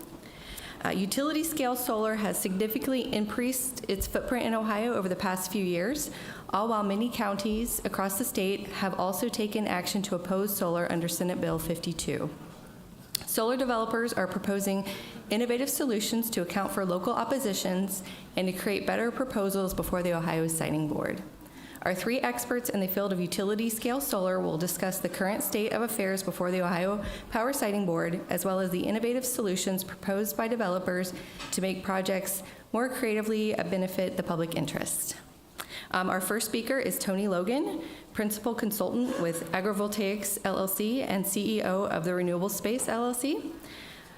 Tony has an extensive and long career, and here are a few of the highlights. He served as USDA's Ohio Rural Development Director from 2009 to 2016 and managed a $500 million annual portfolio of loans, grants, and loan guarantees throughout Ohio, rural Ohio, for housing, community facilities, small businesses, and renewable energy. He is a member and former chair of Columbus and Franklin County Local Food Board, a 12-person board appointed by Columbus City Council and the Franklin County Commissioners, charged with advancing urban farming and food-related businesses in Central Ohio. He farms 850 acres with his brothers in Trumbull County, growing commodity corn, food-grade soybeans, beef cattle, and maple syrup. In private law practice, he represents numerous financial distressed farmers in Chapter 12 bankruptcy proceedings and other debtor-creditor litigations and natural resources law. Next, speaking is Sarah Conley. She is the Director of Operations and Development for Solar and Storage Industries Institute. Sarah is the Director of Development and Operations for Solar and Storage Industries Institute, and thank you, it says SI2 in here, that's going to be a lot easier for me to say. So SI2 is a nonprofit organization launched in 2022 that accelerates the clean energy transition through research and analysis. SI2 is the nonprofit affiliate of Solar Energy Industries Association, or SEIA, which is the industry's largest and oldest trade association, representing over 1,200 companies that serve the solar and storage industry. Prior to joining SI2, Sarah served as the Director of Sustainable Energy Solutions at Rural Action, based in Southeast Ohio. She lives in Athens County on a 10-acre homestead with her 3 children and some chickens. And finally, we were very excited to have Kara Herrnstein, a partner from Brooker & Graydon, on the panel, but she had an emergency, so we called in Karen Nordstrom, who is the clean energy attorney for the Ohio Environmental Council. Karen represents the OEC at the Ohio Power Siting Board.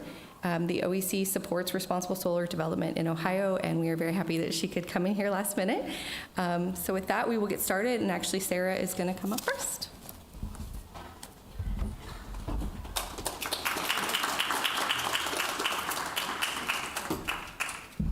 Good morning, everyone. Chris, thank you for the invitation. It's a real honor to come join you today, and I hope what I'm sharing just really illuminates some of the more innovative solutions in the solar and storage space that are really being explored by the industry, by utilities today. So let's get my slides up here. So, as shared, I work as the Development Operations Director at the Solar and Storage Industries Institute. It is a mouthful. SI2 really does work better. And yeah, we launched in 2022, really on the heels of the Inflation Reduction Act. It was really a moment for the industry to recognize that the tools and resources that the federal government was really investing in research analysis needed to be accessed by the industry itself. And SEIA, Solar Energy Industries Association, launched this nonprofit arm at that time. And we're really just getting our feet wet in doing policy analysis to support the industry. What I'm going to walk us through briefly today and give you a taste of is the results of a survey that we launched earlier this year. The Department of Energy expressed interest by way of putting a funding opportunity out to look at the barriers to agrivoltaic development. And I think maybe to level set, I'm going to jump ahead and come back because I really want you to understand, let's start here, why this matters. And that's some great formatting challenges here, but maybe you can get a general sense of the growth in the industry just in this, past 5 years especially. And we're seeing real rapid deployment of solar across all market segments. This is everything from rooftop and distributed solar to utility scale solar. And recognizing the need to continue growing that deployment, we are intensively focused on reducing those barriers.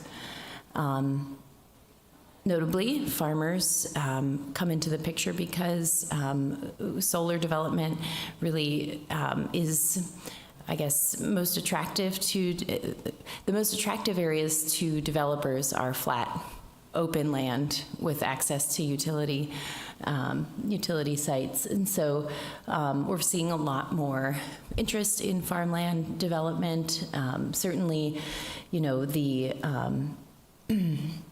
the way that comes into play, obviously here in the state of Ohio is pretty big. In fact, projections suggest that just behind California and Texas, Ohio ranks number 3 in solar development at the utility scale. So we're really in it, I think. We're at the epicenter of the industry's interest in growth and the questions that surround farmland development. As I imagine most of you have heard, there's a lot of opposition to farmland solar development. That's an understandable opposition. I think there are concerns around the preservation of farmland. We know prices for land have risen. We know that there's real potential for the loss of natural amenities and degradation of soil health. So developers are keen to understand what those issues are and find solutions, creative solutions to that. One of the leading creative solutions that I think we're all very interested in understanding more and really building on is this concept of agrivoltaics. So photovoltaics, of course, PV refers to solar power. And agriculture is the agri part. So put those two words together, you've got agrivoltaics. Oftentimes it's referred to as dual use solar because it's both solar and agricultural production paired together. So this can take a couple of forms. In a traditional utility scale configuration, you see crop production taking place underneath a ground mount solar array. There's also quite a bit of solar grazing taking place now to manage the vegetation beneath systems. And there's also pollinator habitat or other ecosystem service pairings with solar arrays. So when we're talking about agrivoltaics, we're really talking about models such as these. And research continues in this field, and it's a really exciting and I think groundbreaking step towards really creating a win-win solution for farmers and developers. Again, these benefits come at a time when costs for farming really have increased 28% since 2020. And that unpredictability will continue. We really are looking at how farmers can benefit from the steady income that a solar project provides, helping to stabilize. And, with all development, no one size fits all. So, the work that we're doing is really in the interest of helping create the tools that are needed to, address some of the larger barriers and then customize therein.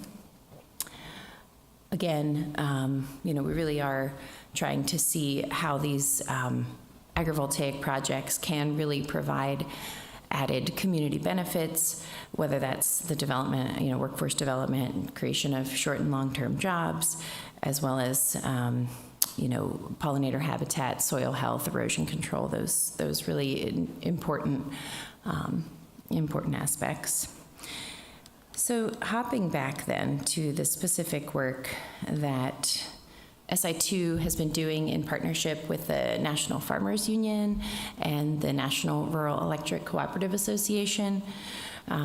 We've been looking at, let's start back here. We've been looking at where those barriers are to agrivoltaic development. And in order to really get an understanding of this, with a strong sort of base in the solar industry, right? We have access to and the ears of the industry. We put forth into the field a survey that really ask questions of the developers, the farmers, and the usually rural utility providers that are impacted here. This just gives you a sense of what's in this report. We're not going to go through the whole thing, of course, today, but I wanted you to just get an understanding of, what you can find. And this is available on our website, ssii.org. We will continue to, we've released survey results. Our next step is to do some case studies, really get on the ground, visit some of these sites that are either under development or contemplating development, learn more from what they're seeing in real time. But I did want to just take a minute and look at some of the key findings that this survey has yielded. And I think our top line one might be a bit of a surprise to folks. Our survey shows that up to 70% of farmers are open to large-scale solar development under certain conditions, right? They're open to that idea, but it's conditioned on that inclusion of either vegetative strategies, solar grazing strategies, those kinds of things. They recognize that could be an answer that really, marries all the needs. Though the other 30% are really, clearly opposed to large-scale solar under all circumstances. And, we found in our survey, we were able to do some sort of crosstab analysis. Oftentimes that's, just a lack of understanding or information on what agrivoltaic design concepts include. We also, of course, as I mentioned earlier, see that developers are quite interested in farmland projects and farmland siting because it really is, relatively less expensive to build on. They are encountering, I think, across the board, and our survey was national in scope, certainly not just concentrated here in Ohio, but we are finding that, permitting continues to be the challenge across the country and absolutely an issue here in the state. why? Why are they interested in this? Well, from the farmer's perspective, they're motivated by the additional income stream that can be steady and consistent, unlike the unpredictable commodities market for what they're growing.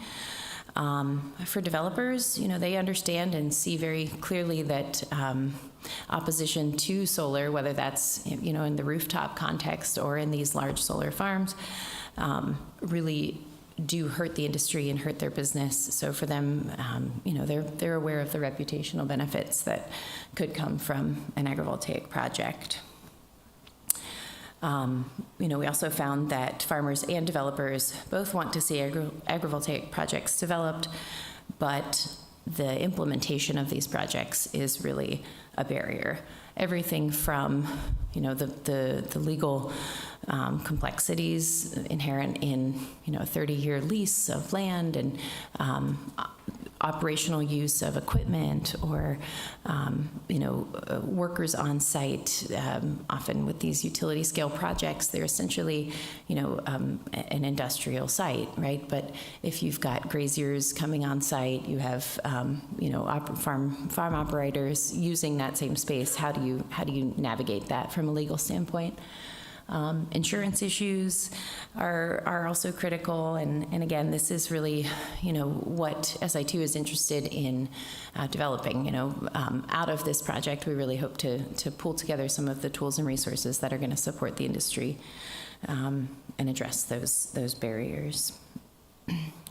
We also found that there is a pretty low level of familiarity with agrivoltaics among our disadvantaged farmer community. We were definitely, this project, again, both because, we have a strong interest in driving economic gain in underserved communities, and also because the DOE has a strong, emphasis on their Justice 40 communities. We did want to make sure our sample or our survey, looked at and really learned the opinions of our, non-white and disadvantaged farmers. We did learn that they are conditionally open to utility scale solar on farmland and yet also lack some familiarity with the idea of agrivoltaics. I'm going to stop there. I know Tony's going to give you a little bit, a different perspective on this and really build into, our discussion around utility scale solar as it relates here. So I'll pass the mic to Tony and then be back for questions.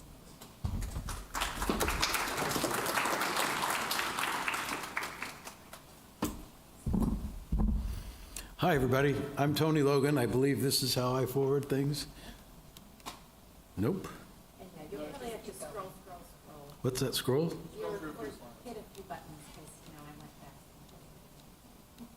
There we are. All right. Hi, I'm Tony Logan. Your speaker on agrivoltaic solutions for Ohio. And first of all, I'd like to thank the Ohio Environmental Council and the Environmental Professionals Network for bringing us together today on this important topic of agrivoltaics and how it relates to solar siting and permitting. Agrivoltaics, generally, I like to say this is where farming meets solar. It's a relatively new science of growing crops and nurturing soils beneath the panels in a utility scale solar project. It's very important here in Ohio, as we'll hear later, because we have some groundbreaking research in this area going on in this very College of Food, Ag, and Environmental Sciences. I like this slide because it puts into perspective what the, and this is a NREL, National Renewable Energy Lab study, how much land would be required to fully electrify or solar, to get a fully mature solar portfolio in the United States looking at 2050, versus what we use for creating the food that we eat. And as mentioned here, we have about 70 million plus acres of food where we grow the food that humans eat, but there's probably more there that are used to grow ethanol, or corn for ethanol. And it's easy to argue that we might not be growing as much ethanol in 20 or 30 years if the automobile fleet continues to electrify. But assuming that 77 acres are what we need to feed the country and the world, we have other sites that we can use for solar before we turn to the farmland. Reclaimed strip mine lands, urban areas, other places. And then they threw in the surface of the Great Lakes area for comparison's sake. But what we would need is to use 10 million acres, less than 10 million acres, would be required by 2050, which is 0.5% of the U.S. surface area. So when people sound the alarm that all the prime farmland is going to be used for solar, I think they should familiarize themselves with these statistics. But I think there's both a business case and a strong environmental and soil health case for agrivoltaics throughout the country. And this puts it into the perspective in terms of land use. This chart profiles the benefits of agrivoltaics, which they provide to certain vegetable crops, although tomatoes are fruit, isn't it? Never mind that. These are studies, once again, NREL studies of actual, this happens to be an Arizona study, but vegetable crops love the shade, and they tend to thrive under a solar array. The average temperature under a solar array is 9 degrees centigrade less than the ambient temperature during the day in these areas. So in the case of tomatoes, you see a 2x yield improvement for tomatoes, and they require 30% less water irrigation because they're growing under the shade of panels. Here is a similar study that shows the increased crop yields and increased farm income when you combine the use of, in this case, potatoes with solar electricity. As indicated on the slide, you would, in 1 hectare is 2.5 acres or so, but basically you would earn without agrivoltaics, you'd earn $500 an acre, and those are general terms by raising potatoes. And without agrivoltaics, you could use it for solar, and you get maybe $1,000 per acre, and some of the farm leases run about that. But with agrivoltaics, you'd have a combined income for the farmer and the developer of $1,345 an acre versus the maximum of $1,000 acre previously. I would note that these panels have been lifted, or they look like 8-foot panels. I forgot to. There, that's the one, and the one on the left is showing the elevated panels. There's an extra capex, capital expenditure for that, but it is worth it. But make certain if you're a farmer looking to lease your land.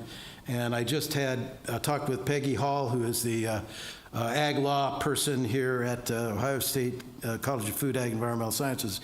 She said, make sure you have that written into the lease or the option that you're going to require elevated panels or extended turnarounds in your area or your farm. In other words, have agrivoltaics written into your lease. Otherwise, you might be stuck or up the creek without a paddle. This is a slide that shows sweet potato growing in Japan, and I bring it up to show to demonstrate the newer and okay. This shows the growing of sweet potatoes in Japan, and it shows the low profile equipment operating under the panels. Now, eventually, specialized equipment for agrivoltaics will be autonomous and probably no operator station, so very low profile, and capable of tilling, planting, and harvesting even during the night hours. So there would be no residual hit on the solar electricity generation.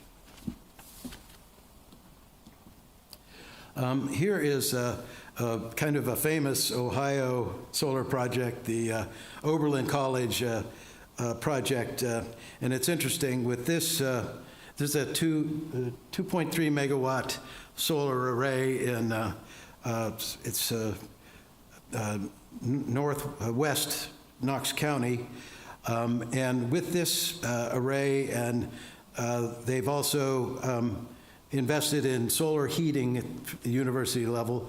Oberlin hopes to reach its goal of full carbon neutrality by as early as next year.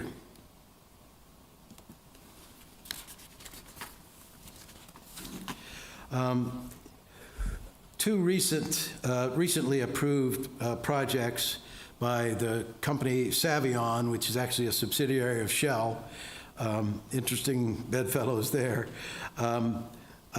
Two recently approved projects in Madison County, Ohio, have really thrust Ohio and the Ohio State University College of Food, Ag, and Environmental Science into the national spotlight for agrivoltaics research.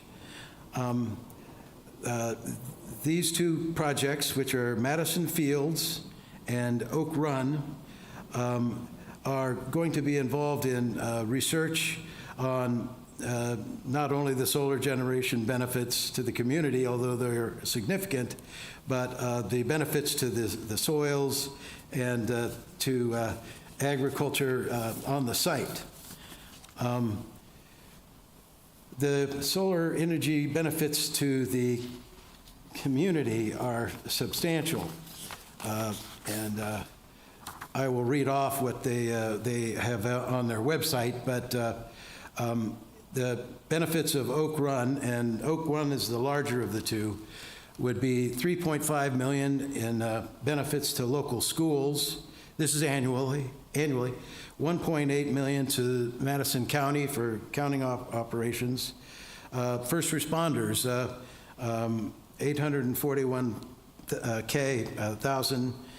Health services, a similar amount, and all the way down to the project, the local senior center and the veteran center. So there are substantial benefits to the community when these projects go in. I would just briefly mention that Madison Fields has entered into a power purchase agreement with Amazon, and they expect that the facility, which is 180 megawatts, to generate enough power to power 38,000 homes. And this is also the projects that's in partnership with the university's College of Food, Ag, and Environmental Sciences for actively testing and growing forage crops. And they're working, even now as we speak, on hay, alfalfa, and precision agriculture, as well as grazing. One last word on the other project, which is the Oak Run project. It's an 800 megawatt solar facility covering 4,000 acres of crops, and they'll have 1,000 sheep on site. But it's also the largest battery storage, combined battery and generation in the state of Ohio, 300 megawatts of battery storage. And it will eventually span 6,000 acres in Madison County. But you know, why we like it so much is it's the largest agrivoltaics research project in maybe the history of the country, because the developer has very seriously committed to a robust agrivoltaics throughout the project and throughout the life of the project. And as if that wasn't enough, the Power Siting Board ladled on some additional requirements, and they would have at least 1,000 sheep and 2,000 crop acres during the project. And at the end, by the end of the project, they want all 4,000 of the 6,000 acres to contain agrivoltaics as well.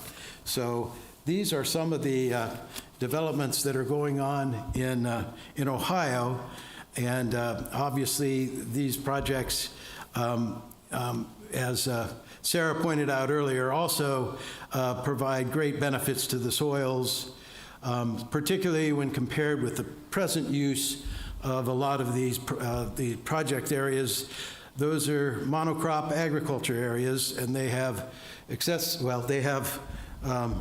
annual use of pesticides and fertilizers, oftentimes spring burn down with glyphosate. And if you transition into agrivoltaics, I think that we need more longitudinal research, I know, to demonstrate it to a scientific certainty. But I think it's certainly going to pan out that there are higher microbial populations in the soil, certainly better water retention, and also carbon sequestration.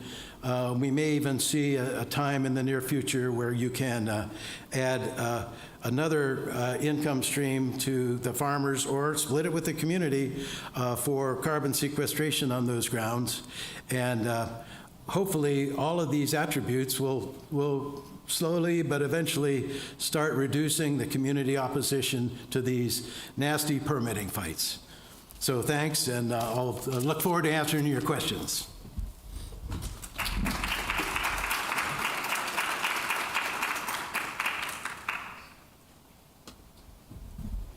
Hi, everyone.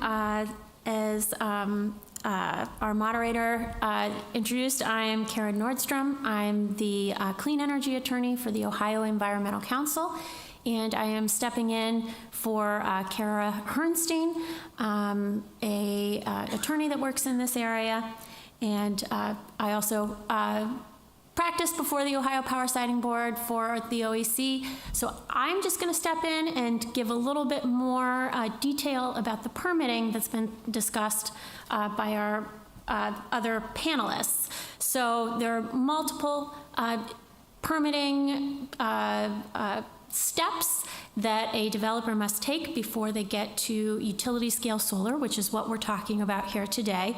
And utility scale solar in Ohio is a 50 megawatt nameplate capacity or higher. And so for comparison's sake, the Kiger Creek coal plant that we have in near Gallipolis, Ohio, it has a nameplate capacity of about 1,000 megawatts. Now, you know, that coal plant is quite old. It was built in the 60s, and the units there are not always operating at full capacity or all at the same time. So, it's not necessarily always sending out 1,000 megawatts, but that is its stated nameplate capacity. And for comparison with your general utility scale solar that you're seeing brought before the Ohio Power Siting Board in Ohio, you're looking at, around 120, 180, as Tony mentioned on the Madison Fields project. The largest project to get approved in Ohio is the Oak Run project that Tony mentioned, and that's 800 megawatts. So just giving you, as we're thinking about, we're moving to the clean energy transition, the needs of Ohioans for electricity, and how we're going to meet those needs, utility scale solar really fits importantly into the puzzle pieces that we're going to put together to create our clean energy future. And so I did just want to give a little bit of how the Ohio Power Siting Board operates. That's one of the steps. That's the Ohio agency that anyone that wants to create and generate 50 megawatts or more in Ohio has to go through and get approved. And so it's a pretty extended process that starts before any application is even filed. The developers have to reach out to the community and have 2 public interest meetings in the community to start to educate them about what the project's going to be. And then following those meetings, the developer has to go back and put together a comprehensive application with several requirements. And then from there, the Ohio Power Siting Board staff combs through that application, asks additional questions. Other parties interested, stakeholders interested in participating in the process, get the opportunity to intervene and join as parties throughout the process. There is an official public meeting where the Ohio Power Siting Board meets somewhere near the project site and takes testimony from anyone in the public that wants to come forward under oath. And there's a court reporter there that takes a transcript and enters into the record of the proceeding. Following that, there is an evidentiary hearing where all of the parties come before an administrative law judge at the Ohio Power Siting Board and put forward their testimony in support or opposition, or sometimes maybe even neutrality to the project. Following the evidentiary hearing, there is all of the parties submit briefs and reply briefs, and then the board makes a decision, which is, of course, appealable to the Ohio Supreme Court, and I think we may talk about the Ohio Supreme Court here later in our discussion. So what does the board have to decide, this Ohio Power Siting Board, for a project to go through? There are 8 requirements in Ohio law that the board has to find that the project has satisfied before it can approve any project, including utility scale solar. Of those includes whether or not it's in the public interest, convenience, and necessity. And over the years, and as more and more utility scale solar comes before the board, they've been grappling with what does public interest, convenience, and necessity mean. The Ohio legislature passed a couple General Assemblies ago a law that's widely referred to as SB 52 because it started in the Senate and was given the number 52. And in that law, it allows from enactment going forward, counties to create exclusion zones where they can ban solar in their area. And the Ohio Power Siting Board has been, again, grappling with, how that law affects their interpretation of public interest, convenience, and necessity. And as the discussions that Sarah and Tony have alluded to throughout Ohio play out about utility scale solar, we have seen a lot of creativity from developers, including agrivoltaics, which we're talking about today. We've also seen in attempts to be responsive to this ongoing conversation, we've seen developers create larger setbacks. So, when you're driving down the road and you see agricultural fields, you may see a small setback where there's no production. And so developers have worked to push those setbacks larger than what you would see in a traditional, agriculture-only site. There are now, it's pretty standard across any project to have pollinator species in these setback areas or in areas that don't require as much regular vegetation management. We've seen developers implement wildlife corridors. So, generally there's going to be some sort of fencing around these solar panels, and developers have looked to create different corridors to open up some of the areas so that wildlife are able to, move around the site. And for smaller wildlife, there's also wildlife permeable fencing. What that means generally is grid fencing. Instead of you're seeing sort of small openings in the fence, you'll see a 6 by 6 inch or different sort of levels of grid that allow smaller wildlife to move through that fencing. And then finally, another thing to mention, this isn't an exhaustive list, these are just some examples, is what's referred to as vegetative screening. So putting plants, flora around the site so that it's not as visible when residents are going by, or folks on the highway, if it's near a highway, or other road are coming by. And so that's an additional change that you don't typically see as you're driving by agriculture. You get to see the full field here. There's been a lot of work with landscape architects for developers to create vegetative screening, often with native species or in consultation with the Ohio Department of Natural Resources, which does hold a voting seat on the Ohio Power Siting Board. And so with that, those are, I think, a good level setting of what happens at the Ohio Power Siting Board, and we can move to questions.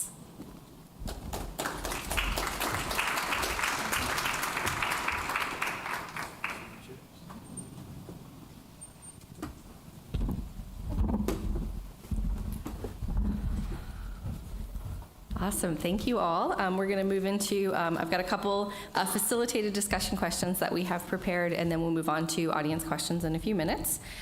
So first, this is for all of you. In discussions around utility scale solar in Ohio, you pretty much can't avoid talking about the disinformation campaigns that target solar across the state, often supported by fossil fuel interests. What are your thoughts generally about the disinformation campaigns we're seeing, but more specifically, how can agrivoltaics address the sometimes real concerns often complicated by these disinformation campaigns? Whoever wants to go first. Tony, do you want to start on that one? Yes. We've talked a lot about agrivoltaics today, and they are important, but let's be clear, it's not a gimmick to get developers over the permitting wall. It's something that benefits farmers, and I am a farmer, and I've worked in agriculture all my life, and it's good for farmers because it benefits the soils and the pollinators, and but it also provides the ability for a farmer that might be retirement age to keep a hold of his land and make it available for the next generation of farmers. So we should be looking very seriously at robust agrivoltaics components in all of these permitting issues, but and not just for the developer. There is so much benefit to the farmers and the community at large by having them, But the whole issue of disinformation has thankfully been recently exposed, April, with a major piece in the Columbus Dispatch and other a number of other national and local publications, and we're starting to see that this is a playbook, that they go from project to project and basically change the names on each one and set up the Instagram accounts and Facebook accounts. And we need to expose that for what it is. It's, I think if the typical community member that learns that this is a trumped up argument and not legitimate concerns of the community itself, I think they'll take more likely to take an unbiased look at the project itself. I think part of what it says is that solar and utility scale solar is a viable and helpful and important piece for Ohio and its energy mix, and that some of its competitors in the fossil fuel industry, as exposed in a recent piece by Kathy Ann Kowalski that Tony just mentioned, are getting nervous about their competition because it is viable, it is an important piece, and it is something that we're going to need for the future. So in some ways, I do think the disinformation campaign is almost an endorsement of utility scale solar in the market and its viability. I will say, though, that it is very dangerous in its ability to manipulate the legal process in the shadows. And so, as I mentioned before, one of the prongs that must be satisfied by law for the Ohio Power Siting Board to approve a project is that it must be found in the public interest, convenience, and necessity. And the Ohio Power Siting Board, following SB 52, has found taken the position that local sentiment is much more important than it's found in the past in deciding whether or not public interest is satisfied. And so if there's disinformation manipulating local sentiment that is then used as a dispositive factor to trump all other factors about public interest, including mitigating climate change, we are finding ourselves in a very difficult position that's an absurd result for our legal process. I think there are some serious dangers in unintended consequences in the legal process, but also some ways that we're seeing that the market is ready for solar. We've got a short amount of time, so maybe we'll go to the next question. We can if you'd like. And actually, it's a really good transition because this question, it's like you saw the second question. So the Ohio Supreme Court is currently reviewing 2 appeals from the Ohio Power Siting Board regarding solar projects that were denied primarily due to local opposition. In your view, what role should local perspectives be playing when determining whether a project is in the public interest? Well, again, I want to hand it to Tony. Yeah. I know Karen kind of touched on it a little bit. I'll hand it to Karen. I'll just say, don't want to take up too much space on the panel. I'll just say that I think local positions and opinions are really important because they do live next to these things. They have seen a legacy of, extractive mining coming into their community and saying, hey, this is going to be good for you. Just listen to us. Just allow us to come in and make a bunch of money and it'll be good for you.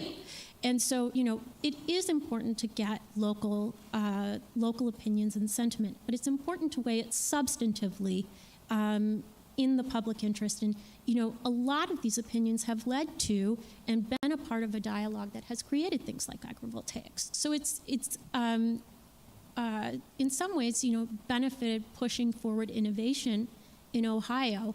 However, it's important that all of us evaluating these conversations, evaluate them in a substantive manner rather than, who's speaking the loudest or tallying up, who's on what side. Tony, do you have? No, only to suggest that I think the Ohio Supreme Court would be well advised not to decide to weigh the aggrieved members of a township or a county and weigh that hard as a primary driver in their decision-making and ignore the beneficial effects on our climate, our planet, of renewable energy locally situated. And that's all I can say at this point because we haven't seen their decision yet. But that is my hope. I guess I'll just add one more piece of context here. You know, as we've all spoken to, the industry is extremely, has a really strong vested interest in a long-term relationship in communities. And they recognize, especially here in this state, that bans on solar development are real, are growing, and continue to grow. In industry, developers are people too, right? They are here to, I think the good actors in the field absolutely want to address these questions and really, be as strong community member as they can. And what we're really trying to understand, this is another point of research that SI2 is working on, is what community engagement practices really work.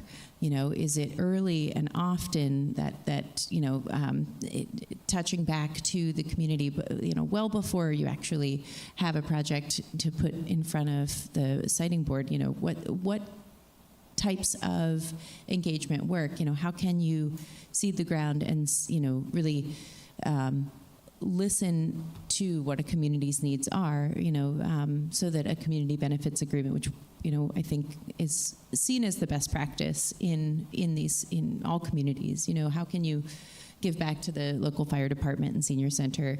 How can we build that in, bake that into the cake very early, ensuring that the community understands, this project does not just generate energy, it brings a lot of additional supports to the community. And so, again, this is early days, this is new stuff, this is, I think, ripe for opportunity, and I'm really interested to see more, what community engagement practices really work, and try to apply that thinking. Wonderful. Okay. We're going to open it up to audience questions now. Chris has a microphone, I think. Nope. Joe has the microphone in the back here, so if you have questions, raise your hand. Hello. I'm an attorney. I've read 2 solar leases, and I told my clients, you're going to have to put me on staff because you can't blow your nose without asking them permission. Because, rightly so, those leases basically control the land, control the access to the land, control everything. Like, even if it says you're allowed to put up a fence, you got to get approval, got to go through 3 layers, right? So one of the clients, I said, it's so restrictive, you might as well just sell it to them. And they did. So why can't these companies just come and buy the land? And they can do what they want. So I appreciate what you're saying, Tony, but that lease would have to be farm forward. Right. Okay? And I grew up with a farm family, so I've driven a tractor.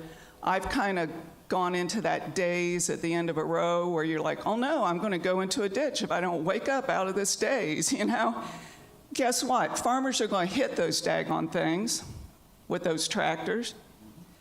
So there has to be some grace, has to be leeway for human error. Hopefully nobody gets electrocuted. I'm just saying, and we haven't even talked about compaction and the effect on soils. It's an industrial installation. Let's just say it what it is. And we know that those soils, to make them productive, is going to be real tough from when that's put in. So there's a lot of issues to be resolved to make this compatible with agriculture. Thank you. Yeah, I absolutely respect that perspective, and I think, it's, I guess what comes to mind when you were speaking about why not just sell to a developer, because yes, indeed, I think that's an option that, more often than not is the most, is maybe the simplest solution. At the same time, it's very real that, if you've got a 8th generation farm and the current generation managing that farm recognizes that, they're not going to make money in the commodity market. They're really, underwater in payments, can't afford the equipment, all of the, kind of classic current problems facing farmers. And you can take, the 40 acres that have been out of production, fallow, under an easement or whatever it may be, and put solar in and generate a monthly steady payment that exceeds anything that you might make in a crop market. I think there is incentive to stay, to remain as an owner, to have a long-term vested stake. I mean, solar is a 30 to 50-year investment. Theoretically, it can be decommissioned. The land can go back to productive use in other forms. These are all like considerations, and if we're looking at 2057 and knowing whether that's going to, actually be a, the use for the land at that point, it's hard to say. But I don't know. I think if I were speaking to a farmer in this position of should I sell or should I sign this really restrictive, long-term lease, I personally and professionally would advocate for remaining in ownership and, really making sure to define those terms as best possible. Yeah, and I'm sure when you sit down and talk with your farm clients, they don't want to sell. It's been in the family. I'm not overgeneralizing, I hope, but most of the farmers I talk to, who families have owned the land for generations, don't want to sell because they want to be able to look at their grandkids and say, if you want a farm in 10 years or 15 years, this land will be ready for you. And it is true what you say about making certain that there are decommissioning agreements in the solar farm lease that restore the soil to its prior condition, and that means taking the pillars out and basically the fencing and everything else. But also, since agrivoltaics, I think, is key to this, make certain there's room to turn around machinery, move the fences out far enough that you can turn around your machinery if you're harvesting forage or something in there.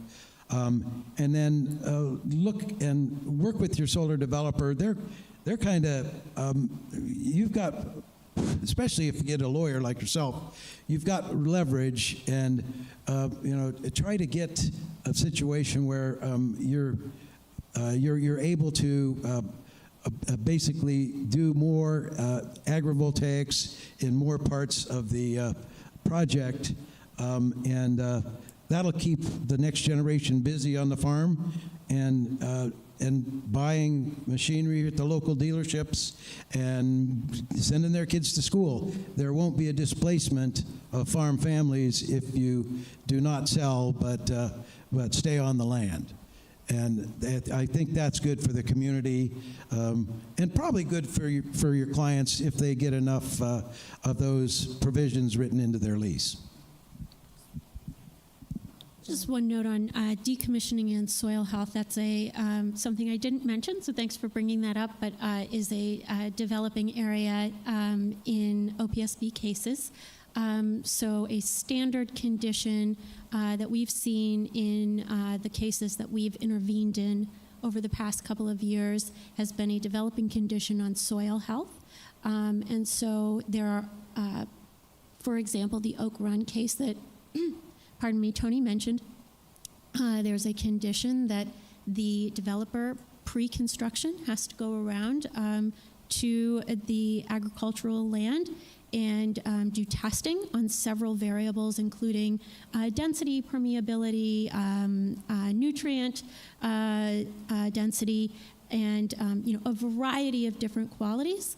And at decommissioning, then the party in ownership at that time has to go through and ensure that it has restored the agricultural areas to same or better levels for that testing. So that's a piece in decommissioning, and I think a lot of people, just to add, ask, well, what happens at decommissioning if this has been sold to someone else, or the money has dried up. Every project the OPSB requires to put down a bond to cover the entire cost of decommissioning, and in that bond, the OPSB is sort of the backfall recipient. So if something happens and with the developer, the OPSB would be the one to step in and use that money to decommission according to the decommissioning requirements.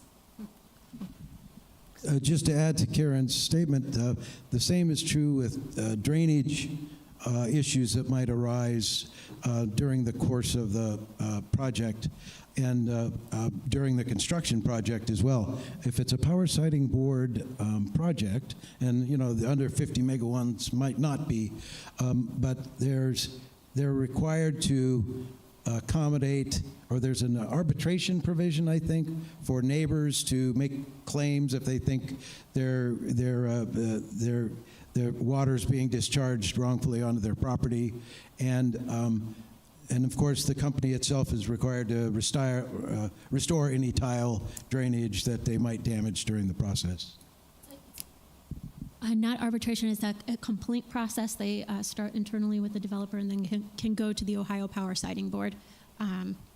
So yeah, just a quick clarification there. Yeah. Just want to thank everyone who's watching on YouTube now and participating in the live stream, and thank you, Terry Alexander, for the comments there. We have time for one last question. So I think you guys started talking about soil health, and I was just curious. I think it's maybe a question for Sarah, who mentioned in your slides how there are benefits from agrivoltaics on the soil. I think we talked about pre-construction and deinstallation, but I'm curious as how does the soil benefit while the panels are on the site? Yeah, maybe give a little more clarification there. I think, depending upon the site design, there may be soil benefits, right? I don't want to suggest that, by installing ground mount solar, it improves or promotes soil health. I don't know that can be stated, but certainly when, from pre-construction to operation to, of course, the decommissioning process, there are opportunities to really maximize soil health, and depending on the type of vegetation management, and again, studies are going out. There's a really cool study right now, just take a minute to plug. The DOE just put funding in the field for looking at cattle grazing, right? We have a huge cattle industry in North America, and if there is a viable way in which cattle can be grazed beneath solar panels, I think that's of serious interest to the DOE. Now, of course, cattle and soil health are odd bedfellows in their own right. So, again, I think it really is in some ways project by project, and yet having soil health as a primary tenet of the full project portfolio, I think is just it's absolutely critical. And conversations around agrivoltaics, whether it becomes just a pollinator project, which is more like an ecovoltaics sort of category.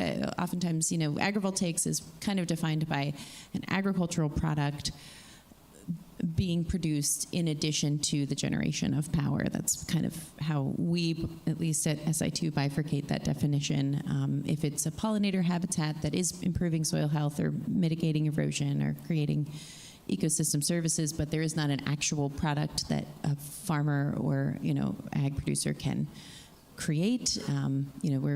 We're I guess less interested in how those play out, but research is important in all of those spaces, and each project has its own sort of unique soil health potential, and really that is across the board, right? I mean, any ground mount solar is on the physical earth. Let's mind that earth as a really important player in the equation. So wonderful.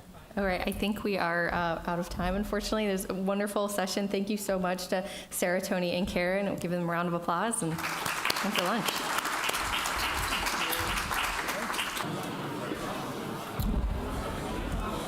All right, we are going to get started with our next session in just about 30 seconds. So definitely feel free to keep eating while this session's going on, but unfortunately I have to ask you all to stop conversation.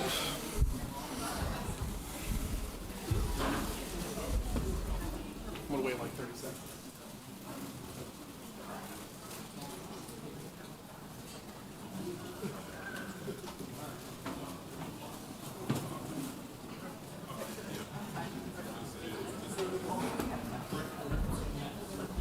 All right, we're going to get started with our next session.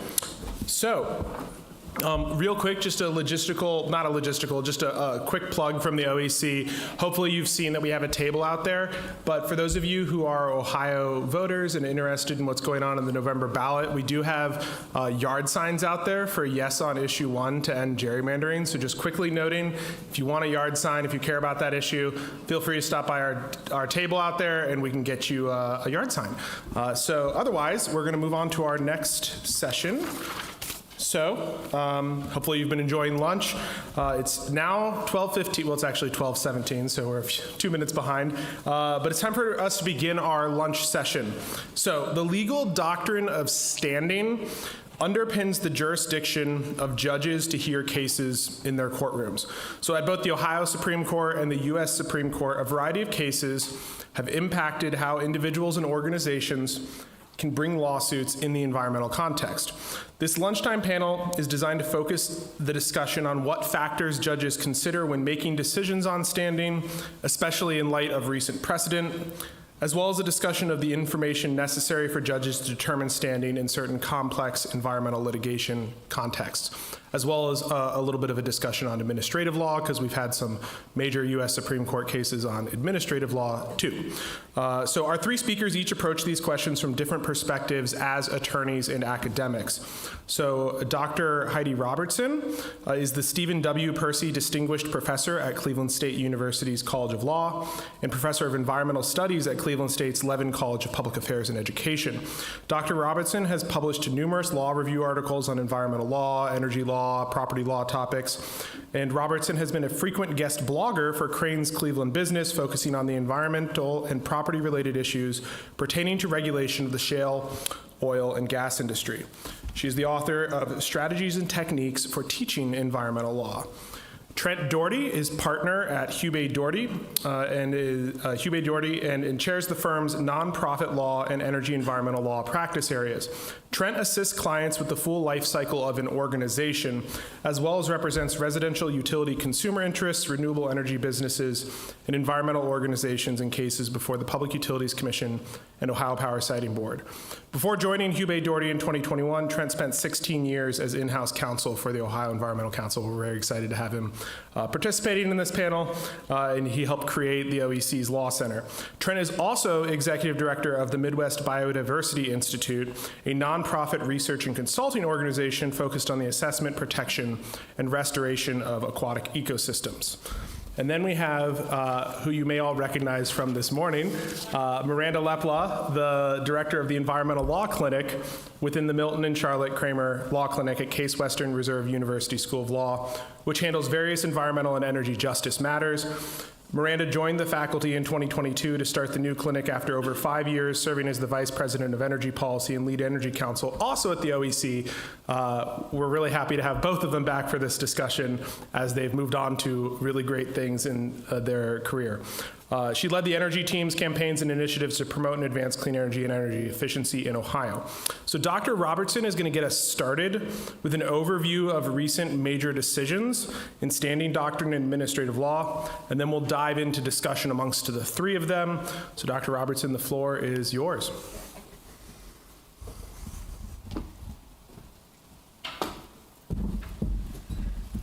Good afternoon. So thank you for those introductions, that introduction, Chris, and thank you to the OEC for inviting me here today. It is an honor to be here, especially with Trent Doherty and Randy Leppla, who have worked so hard and done so much on behalf of the environment here in Ohio. I'm sort of in awe of my company here. So Chris has assigned to me a monumental, borderline impossible task. He has asked me to explain or introduce critical aspects of our legal system, especially as it pertains to environmental law, specifically standing. I'm supposed to teach you standing and administrative law in 10 minutes. So put your seatbelts on, get ready for the fire hose. But here goes. So traditional concepts of standing.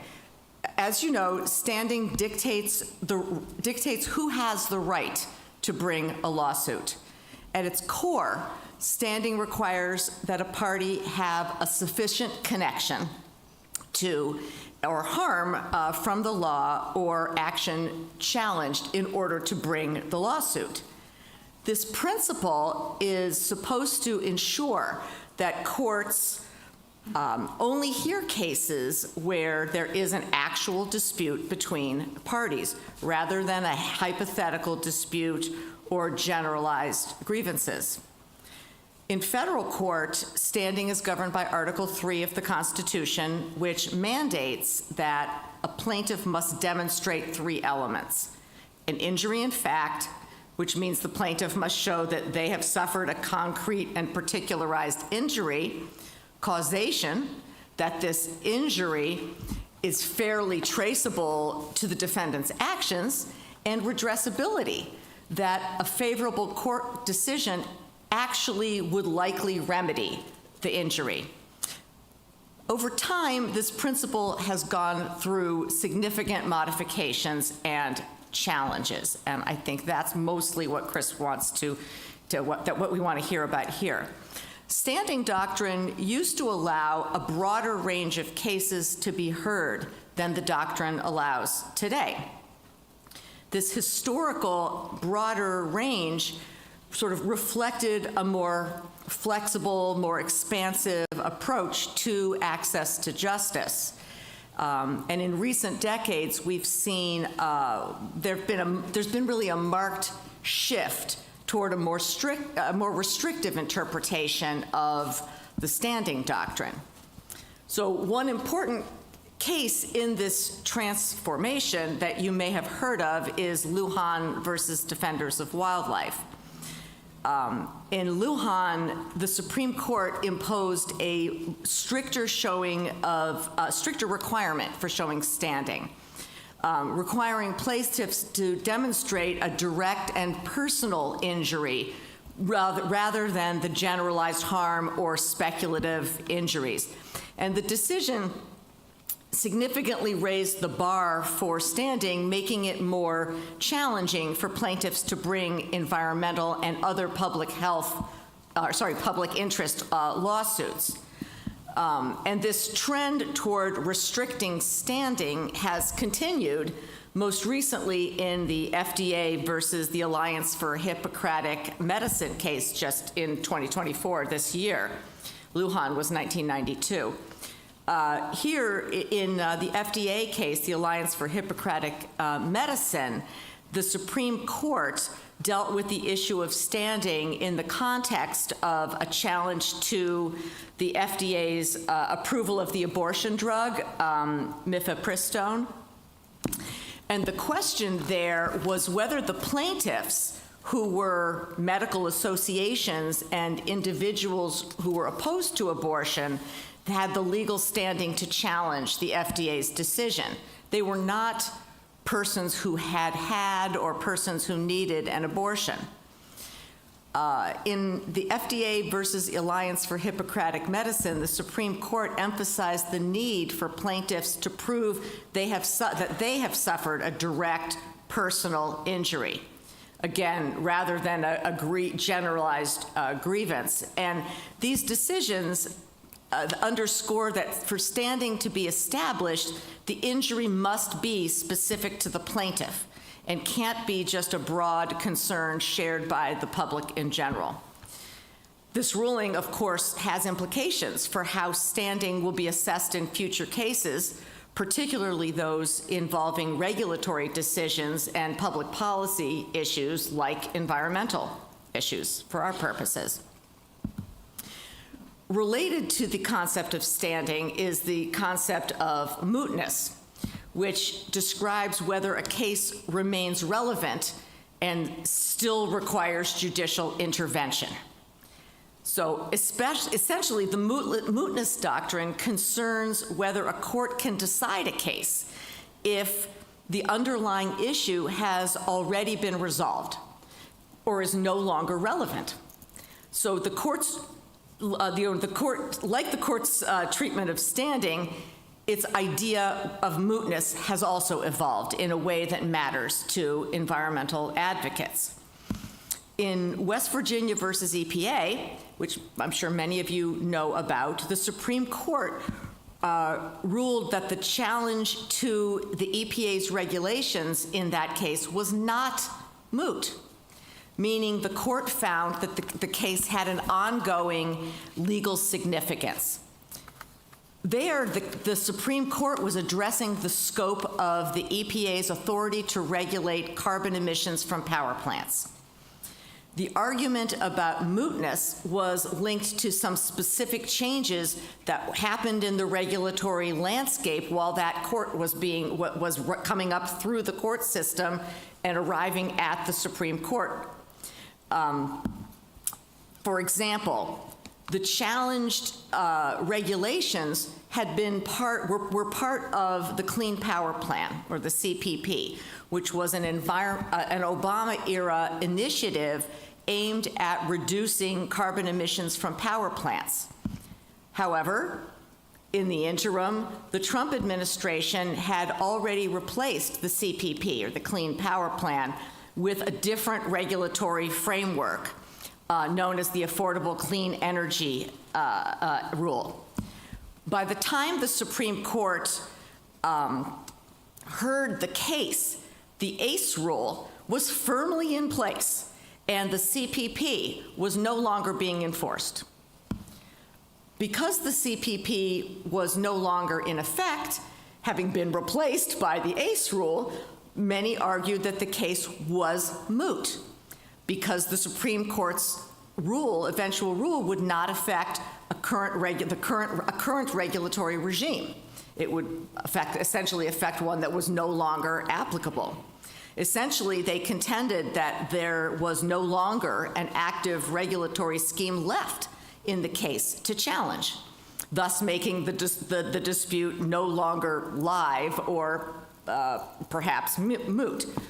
The Supreme Court disagreed. The Supreme Court ruled that the case was not moot. The court said the case still held significant legal importance because it addressed the extent of EPA's authority under the Clean Air Act. The decision had broader implications for the agency's regulatory powers and for future challenges, making it what the Supreme Court said is a matter of ongoing legal and public interest. So they weren't saying the issue is still right before us in this court. They essentially said that doesn't matter. It's of long-going interest. So how we look at mootness, how the court looks at mootness, changed substantially with that case. I'll talk about another idea, a big big news. Of course, we have the downfall of the Chevron doctrine in the federal administrative state. In Chevron, the U.S. Supreme Court had granted deference to administrative agency interpretations of the statutes that they administer, so long as those statutes were ambiguous with respect to the particular issue on which the agency was acting, and the agency's interpretation was reasonable. So if the statute was ambiguous and the agency's interpretation was reasonable, the courts would defer to the regulatory agency's interpretation of some statutory ambiguity. This doctrine, the Chevron doctrine, helped enable the administrative state to function. Congress would give an agency a task by delegating, either explicitly, by stating that delegation explicitly, or impliedly, by providing a statute for which the agency needed to fill in some regulatory gap in order to do its job of implementing the law. However, the Supreme Court's recent decision in Loper-Bright Enterprises versus Raimondo explicitly overruled Chevron. In Loper-Bright, the court said federal courts should not defer to agency interpretations, potentially limiting the power of agencies to enact broad regulatory measures without very clear, specific congressional authorization. This case, of course, raises huge questions about how administrative agencies are allowed to interpret and enforce regulations. I'll note here that Loper-Bright overruled Chevron. Loper-Bright applies to federal court deference to federal agency interpretations. But I think one point that it's important to remember is that many state agencies and state courts are still actively using the Chevron doctrine as their guides with respect to both interpretation and deference.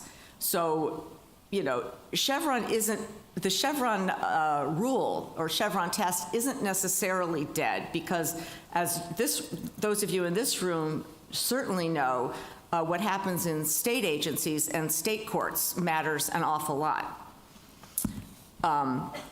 So just to wrap up my time here, the impact of standing, mootness, administrative law, more broadly, cannot, fully be understood without considering our judiciary's competence and influences. The election of judges, particularly in states like Ohio, has introduced an elevated degree of partisanship into judicial proceedings. The increased political polarization in judicial elections affects impartiality and decision-making of courts, reflecting broader national divides, but I'll leave that for later.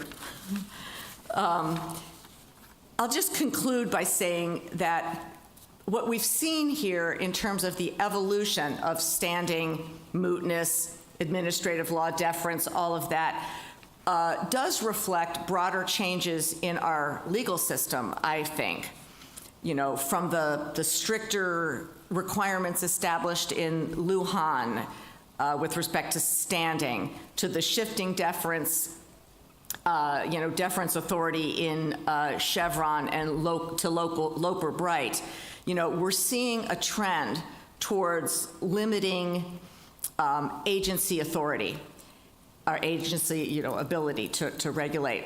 And this evolution, when coupled with the increased partisanship in judicial elections and appointments, reveals a complex landscape that cannot be ignored, where legal doctrines are continuously shaped by political and institutional forces.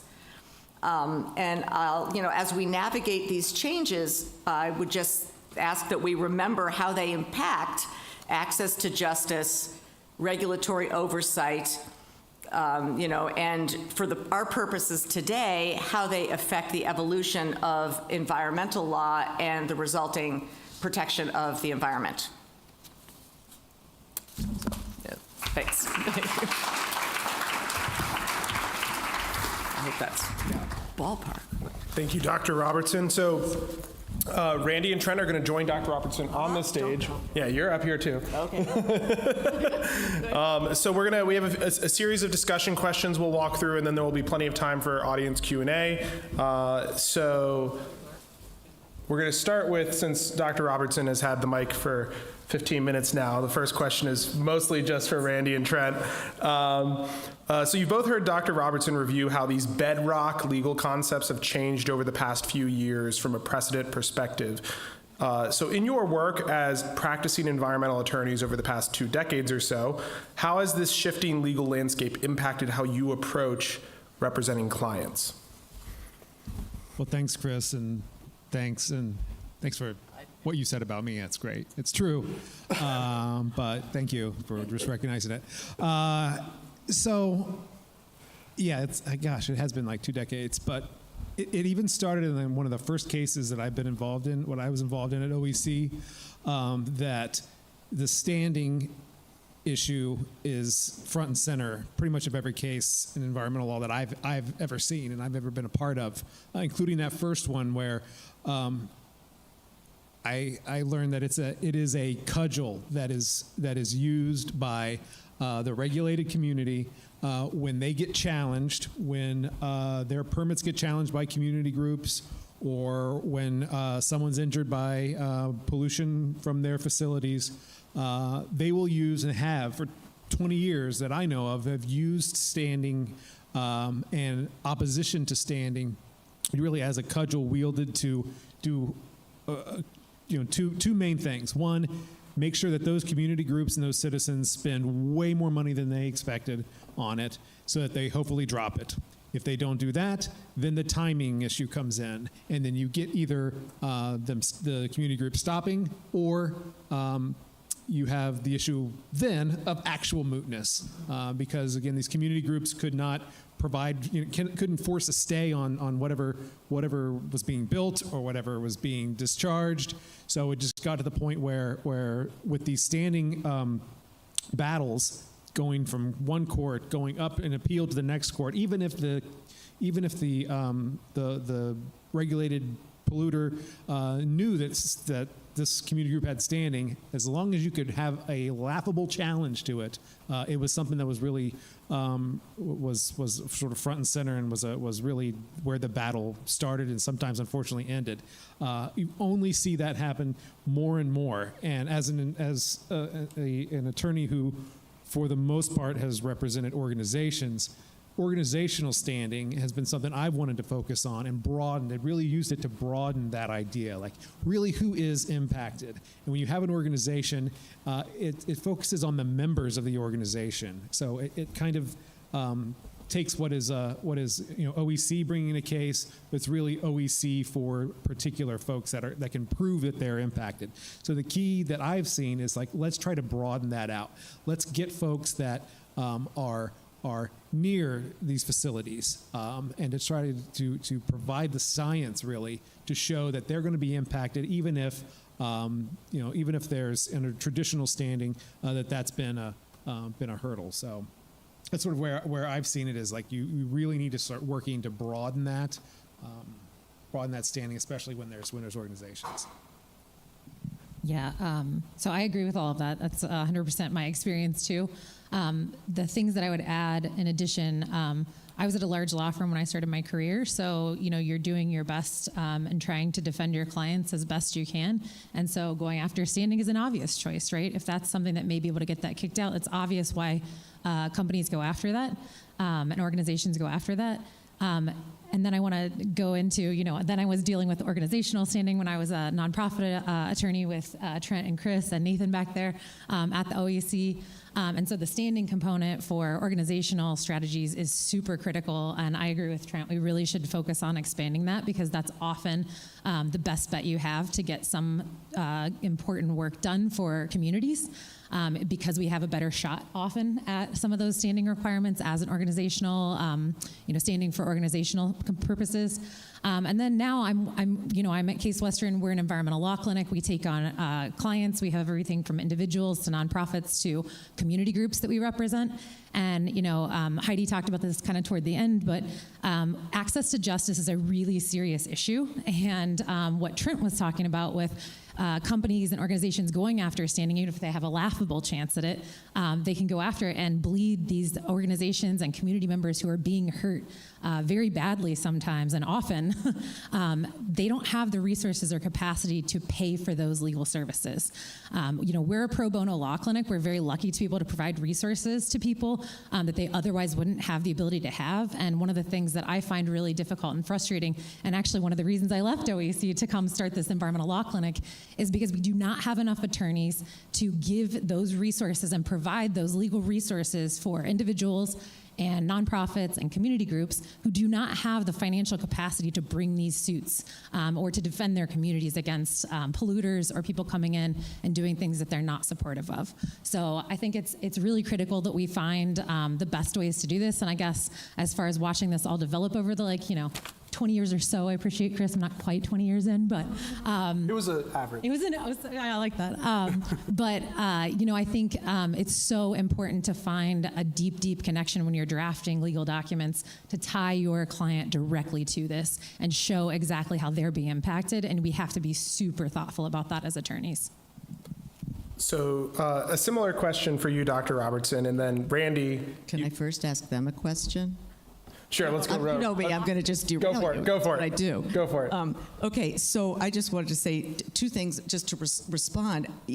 Trent talked about trying to broaden standing to include associational standing. Absolutely. My question, though, is how are you going to do it in this environment where we're seeing the courts just tighten the grip on what constitutes standing? When that's what we're seeing in the courts, how do you then, yes, of course we want to broaden to association. How? Okay, I'm going to give this back. And then I have another question about what Randy said. Well, I think it is true that they're tightening standing, but it's also true that you can find instances in which standing is being broadened. I think it was the last panel, we were talking about the Power Siting Board and Senate Bill 52, the ability to give folks that otherwise would not have the ability to oppose those solar facilities. Mm-hmm. The legislation essentially gave them standing, gave opponents standing, whether they were impacted or not. Just the fact that they perhaps at some point in time may see a solar panel somewhere in their neighborhood that they could challenge it. So there are instances in which standing is actually being somewhat broadened that we have to take on. We talk about whether it's corporate personage or other personage laws coming in, granting standing. And I think you've got a question towards the end, if I've seen your notes, that get to things that folks that or entities or things that otherwise may not have standing have been given essentially the ability to take on impacts, even if they're again, under the case law you've brought up, would not have it. We are getting to an area. So it's the ability to sort of hold on to what is happening. Now, granted, it's usually on the other side of the clients that I represent, but it is something to really hold on to, is this idea that, no, I think there is an argument that standing can be broadened. It is being broadened. Well, I got a mic here. He's got it. Yeah. Okay, so I have a question for you now, Dr. Robertson. And Randy, this one you may also have thoughts on, because this is about teaching environmental law in the context of how the law has been changing over the past few decades. And I also know like this is an impact for many professors at various law schools, also how constitutional law is changing generally as well. How has the U.S. Supreme Court's new reality, as they've been changing these bedrock principles, how's that change how you teach environmental law? Oh boy. It absolutely has. I have to say, the summer when West Virginia came out and we were learning about Chevron, I'm busy having a heart attack about my my legislation and regulation class. I'm going to say a couple of things here. One of my goals is to help students see hope and not become too cynical. Right? So one of the things that I've been doing is, I'm not sure this is directly dealing with the cases, but it's dealing with other issues we've seen in affecting environmental law. Let me just talk for a second about how environmental regulation changes with the changes in executive administration, right? We go from the Obama administration to the Trump administration. What happens in the agencies, right? A lot happens in the agencies. So one of the things I have my students do towards the end of a semester is we look at, about 50 rules and regulations that were changed when the administration changed from Obama to Trump. And without just sort of wringing our hands about that, we actually reverse engineered the whole thing. What was the statute that led to the creation of that regulation in the first place? Why did it say what it said?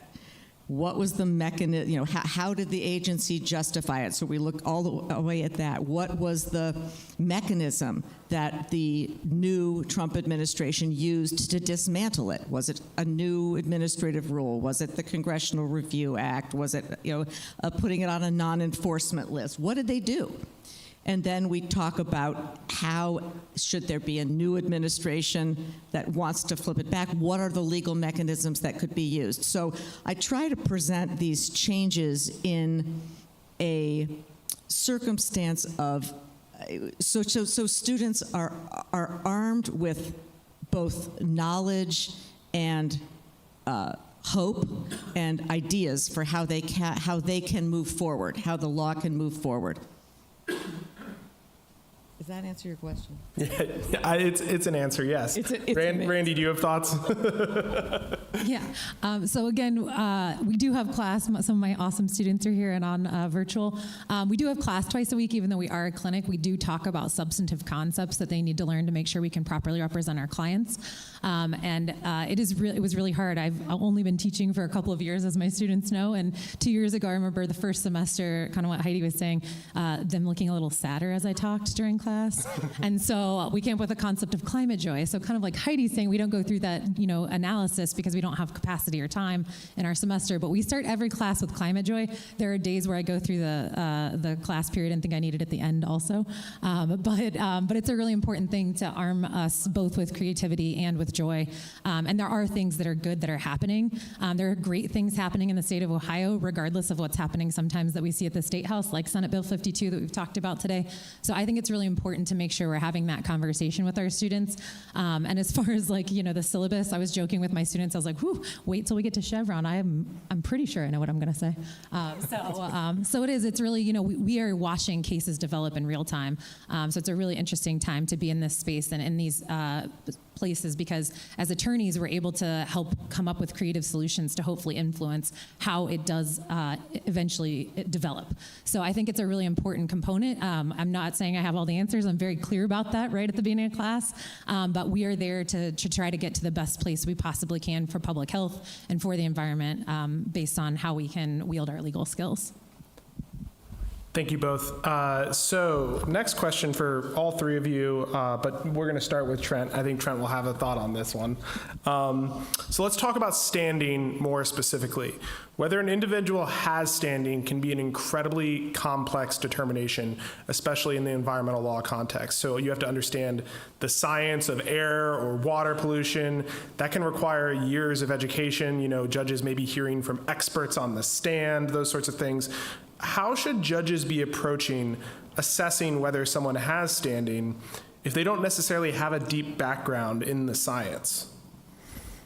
And by they, you mean the judges? Yes. Because that is the biggest issue. It has been, and it's even becoming more that with the loss of Chevron, without the ability to lean on agencies and really have to play the role of not just judge, but also the scientist. Also, and this gets into the impacts on communities, on cost, because you need to fight the science that will be provided by whoever the opponent is with your science and your impacts. So I think from a judge's point of view, it is my hope that there is some at least some benefit of the doubt that is provided to landowners that are impacted, community groups that are impacted, to just be able to tell their story, and the judges can sit there and understand that part of it. So it's a situation in which you need to both be a scientist and a comms professional. You need to be able to tell this story to a judge in a way that is compelling, that gets to what their understanding is at that surface level, or at that human level, but also be able to have the science that backs it up. And I don't envy judges moving forward without Chevron, without the ability or the need to fall back on the agency's interpretation, because it really puts them in a situation where this is a language, especially when you go not just into environmental law, but between Clean Air Act, Clean Water Act, my favorite FIFRA and RFRA, that it's just a language that they don't necessarily teach you in law school, especially when you're going to be a judge at a district court level where you hear absolutely every kind of case that's in front of you. So it is the need to rely on communities to be able to speak their truth, to tell how it's impacting them, and hopefully are able to get some science, whether it's, I always ask, and I'm sitting here at the Ohio State University that has a whole lot of scientists that are absolutely amazing, and if they want to give free advice and free help on the science to some of these groups, they need it. Yeah, just to piggyback on that, nonprofit groups even that have budgets can only budget so much for this stuff. I mean, it was a real problem for us. I harassed one of my old bosses to be my expert once, and she was not very pleased, but she did it anyway. And she had that expertise and background, but I think, to Trent's point about the science, we really need people that are capable of distilling this and explaining it. And, I often tell my students, we are lawyers, we know stuff, right? We care about the climate, we care about environment, that's our space, but we need those scientists to prove our facts. We need those scientists to prove the truth, right? And so to Trent's point, it's expensive to be able to do that. And again, it goes, I'm a kind of a broken record on this, but the access to justice issue is super real. You may not be able to afford an attorney. If you can barely afford an attorney, you put some resources together to do that. Good luck hiring an expert witness. So to Trent's point, these pro bono experts, I will also say that, and I say it to folks in my own university sometimes, your expertise and your science background is so important. And also our job as attorneys is to make sure we're helping you distill your incredibly dense information into a language that's both understandable and palatable for judges so they can really understand what we're trying to explain. I want to kind of interject one point that picks up on what you said earlier, Randy, and I think is related to this too. You're talking about there's not enough attorneys, doing this kind of work. There's not enough money for experts. Many of the organizations are underfunded. I think there's a real need for an effort to focus the attention of some of the foundations that fund public interest public interest efforts of all kinds, to pay attention to environmental representation on the public interest side. We need to be training more lawyers. We need to be able to find funding for them to do their job, and that includes experts. But I think one piece of this is getting the attention of the foundations. So, in the interest of time, I'm going to skip one of our questions. So I think it's kind of related to this next one generally. So if we continue to see courts overrule precedent or significantly modify that precedent, how should attorneys be thinking about how to navigate a practice area like environmental law? Do we just own the reality that law isn't as predictable as we might want it to be, and politics plays a much bigger role? Or is there a path toward recreating the rule of law or a fair and balanced judiciary?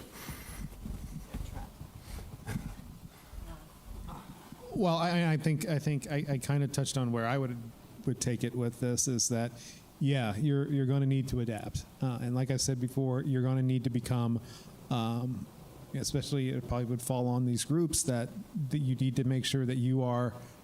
You're a good communicator, that you understand and know the science and can communicate that, because you're going to have to teach these judges the impacts, and yeah, you have to live with this. I wouldn't call myself a pessimist, because my cup is always empty. But I really have this cloud over me when it comes to this idea that we'll be able to reteach the rule of law and reteach the ability to rely on experts in an administrative state that is diminishing, that the administrative state is going to be there just to help then diminish the judiciary.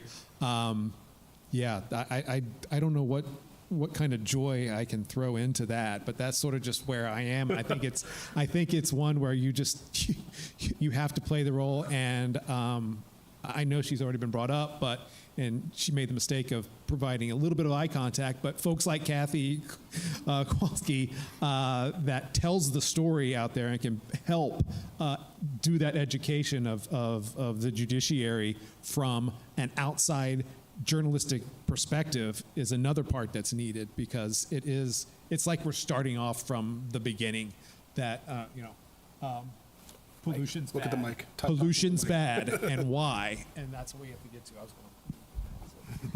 So it was funny when I came into the OEC. I think Trent and I come from like the opposite perspective, but always get to the same like kind of answer in the middle. I am like an eternal optimist, even though I'm sad a lot because of things leaving my cup of tea, right? But I think so. I'm going to send Trent all my Climate Joy slides soon. But I do think we have an ethical obligation as attorneys that includes our judges, and so whatever happens with our politicization of our judiciary, all these pieces, all of us as attorneys have an ethical obligation to determine the rule of law and the facts based upon the law that we have. Now, if the law doesn't necessarily, get us to that point, that's another conversation, and we've had that discussion in my class too. So we do have to be careful about these things, but I hope that we, regardless of who is in that robe, they understand that their job is to interpret the law in the fair and balanced way that they're supposed to, and I do have faith that will happen, and I hope that we can come back with fixes to laws that are challenged, that if we do have precedent that's corrupted, we can rely upon our politicians hopefully to understand the impacts these are having on the human population and our environment, and eventually when it gets to our judges, they will make the correct decision on those things. So I am hopeful, although concerned. Heidi, do you have any thoughts? Okay, so one last question from the podium, and then we'll turn to audience Q&A. So I want to end this discussion with a bit of a hypothetical for the three of you. I'm going to ask you to keep your answers short. But first, I want to read a quote from a dissent in a decision from 1972. So this is taking us back over 50 years to a case called Sierra Club versus Morton. It is a case that really kind of kickstarted some of the discussion around standing in the modern era. So the critical question of standing would be simplified and also put neatly in focus if we fashioned a federal rule, sorry, turning the wrong page, that allowed environmental issues to be litigated before federal agencies or federal courts in the name of the inanimate object about to be despoiled, defaced, or invaded by roads and bulldozers, and where injury is the subject of public outrage. Contemporary public concern for protecting nature's ecological equilibrium should lead to the conferral of standing upon environmental objects to sue for their own preservation. The corporation, a creature of law, is an acceptable adversary and large fortunes ride on its cases. The ordinary corporation is a person for purposes of the adjudicatory processes, whether it represents proprietary, spiritual, aesthetic, or charitable causes. So it should be as respects valleys, alpine meadows, rivers, lakes, estuaries, beaches, ridges, groves of trees, swampland, or even air that feels the destructive pressures of modern technology and modern life. The river, for example, is the living symbol of all life it sustains or nourishes: fish, aquatic insects, water ouzels, otter, fish, deer, elk, bear, and all other animals, including humans, who are dependent on it or who enjoy it for its sight, its sound, or its life. The river as plaintiff speaks for the ecological unit of life that is part of it. So the reason why I'm reading this into this discussion is that is from Supreme Court Justice Douglas from the 70s, who wrote those words articulating an argument for a version of environmental standing that we don't have anywhere in the United States, though many people have asked for it. What would it look like in the United States, short hypothetical, short answers, if 4 other U.S. Supreme Court justices had sided with Justice Douglas on that day? We're talking about an instance where at least one Supreme Court justice had endorsed this idea of giving standing to ecological resources, and it could have been the law of the land if 4 other Supreme Court justices had sided with him. So what would it look like in environmental law today if that had been the decision? Could we have a U.S. judicial system in the future that endorses that approach to standing? Okay, I love that, and as always, Chris gives us like this huge topic and says like, oh, do this really fast. So I mean, this is really sort of asking what would it be like if we had a right of nature, like the rights of nature movement, which we have in this country. You say there's been no example of standing for natural objects in the United States, but I'm not sure that's true if you consider the Native American tribes. I believe they are, and they're still in our country. Yes, they are. But you're right. Otherwise, I think we can get some sense of what it would be like by looking at many other nations around the world that have granted rights of nature. There's some countries in South America that have. It can be done through the Constitution, through legislation. There are different ways it can be implemented. Some places have the right of nature, the right of a natural object defended by a panel of specifically appointed individuals from different perspectives. Others, it's much even opener who can support, who can bring a case on behalf of nature. So I think it would look a lot different, and it's difficult to achieve in the United States. We know that in Ohio because we're the only place the only place, I think, that has tried with the Lake Erie Bill of Rights in Toledo.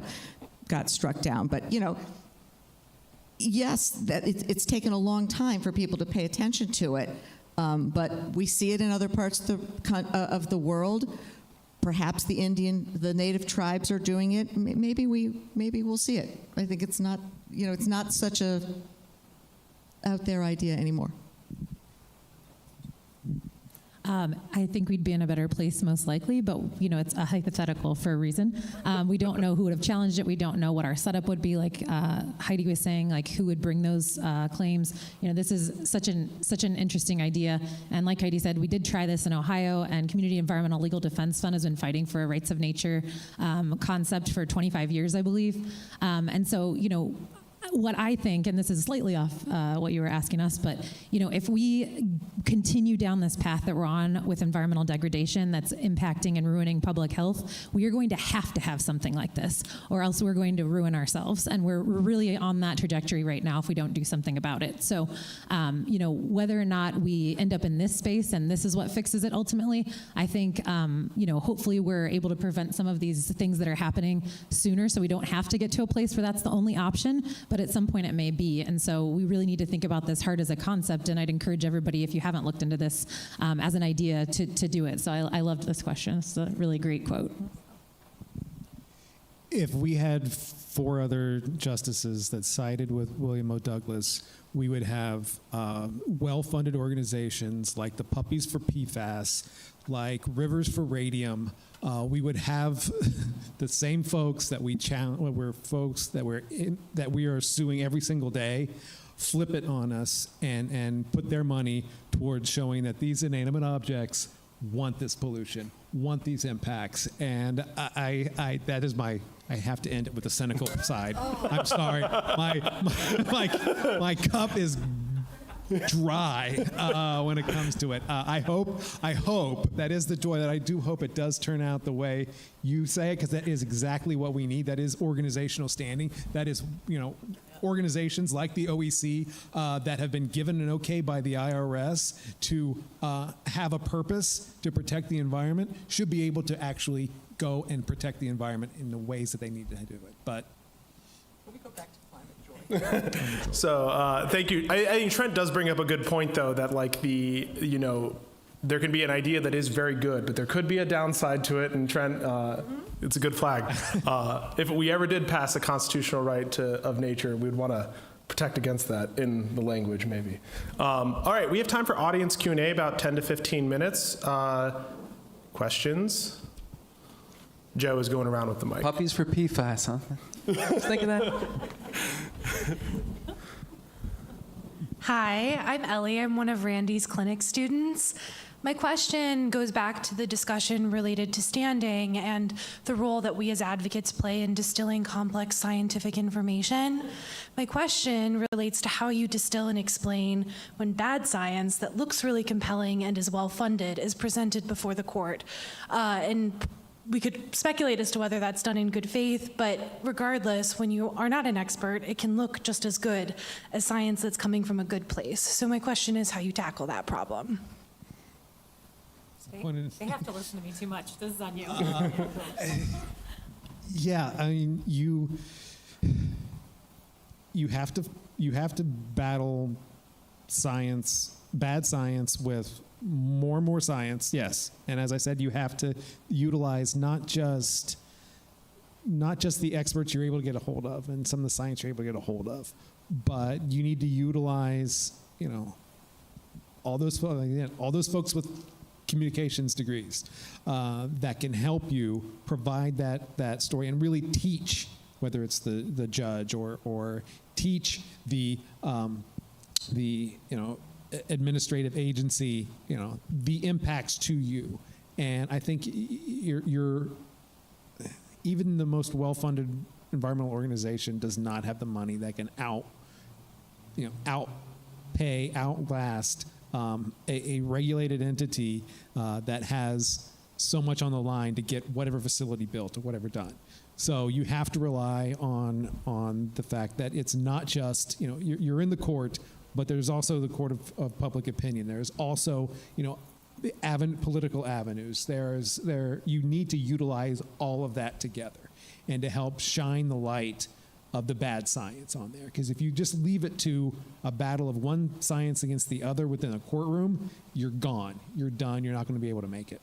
But you need to utilize all the tools that are out there. And that's why you have to lean on organizations, especially, whether it's small community organizations or large, gigantic, multinational nonprofits that focus on this. And yes, the foundations that fund them to fund. Lawyers aren't that bad to pay for, but they need to really have that focus on bringing all of that together. I laughed because the to pay for came at the end. I was like, lawyers aren't that bad. So I don't have anything to add. Do you have anything? more questions?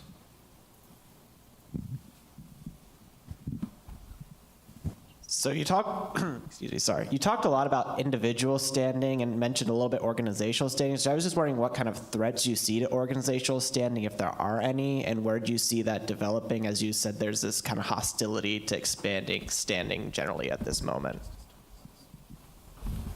You want to answer? Oh, I'll answer. Okay, so Dr. Robertson brought up what is many people may know as the mifepristone case, which, depending on your perspective on reproductive rights, you may think that the ultimate policy outcome there is good, but she brought up the issue of how the court ruled that case, which is that they made a ruling on standing, and that could have larger implications for law. And the reason why I'm bringing up that case is that in that opinion, there is a concurrence from Justice Thomas, where he spells out a concept of essentially just killing associational standing altogether. Like he pretty much just says it shouldn't exist at all. So on your question of threats to associational standing, there is a current U.S. Supreme Court justice who wants to get rid of it entirely.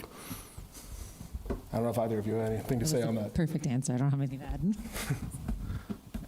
More? Over here. I just wanted to ask about Environment Court and if this might be a feasible way to address some of these issues.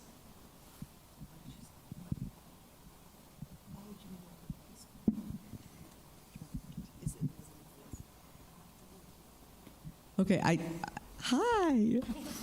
It's one of my former students. Great question. I mean, of course, it would be a great thing. I don't know. Maybe you know more about it than I do. I don't know that it exists or it's something that's in the works. But we've certainly see those sorts of service programs to be effective in lots of other areas. So I don't know why it wouldn't be a benefit in this one. Do you know? I think there's one in Franklin County, but it might just be at the municipal level. Oh, neighborhoods only. Okay, but I mean, the idea is just if that could be expanded to countywide or expanded in general, if that's feasible. So it's not anything I know anything about in particular, but it's an idea. I think it is a great one. Ashley, good.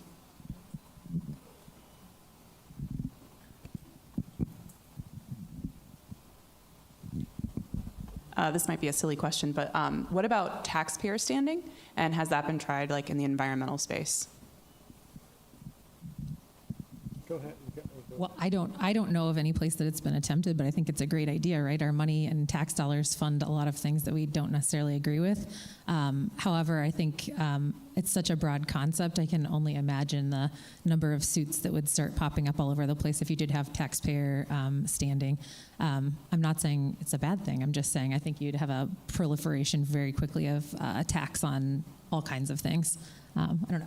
Yeah, I mean, taxpayer standing has been used as a way to get in, and for the ones that I've seen, they've always failed in the environmental context for kind of the reasons that we've said, is that the connection with how you're being impacted is not as definite, especially when you're talking about parts per million of so and so. That's what they want to see. They want to connect it more with a tort instead of with something like that.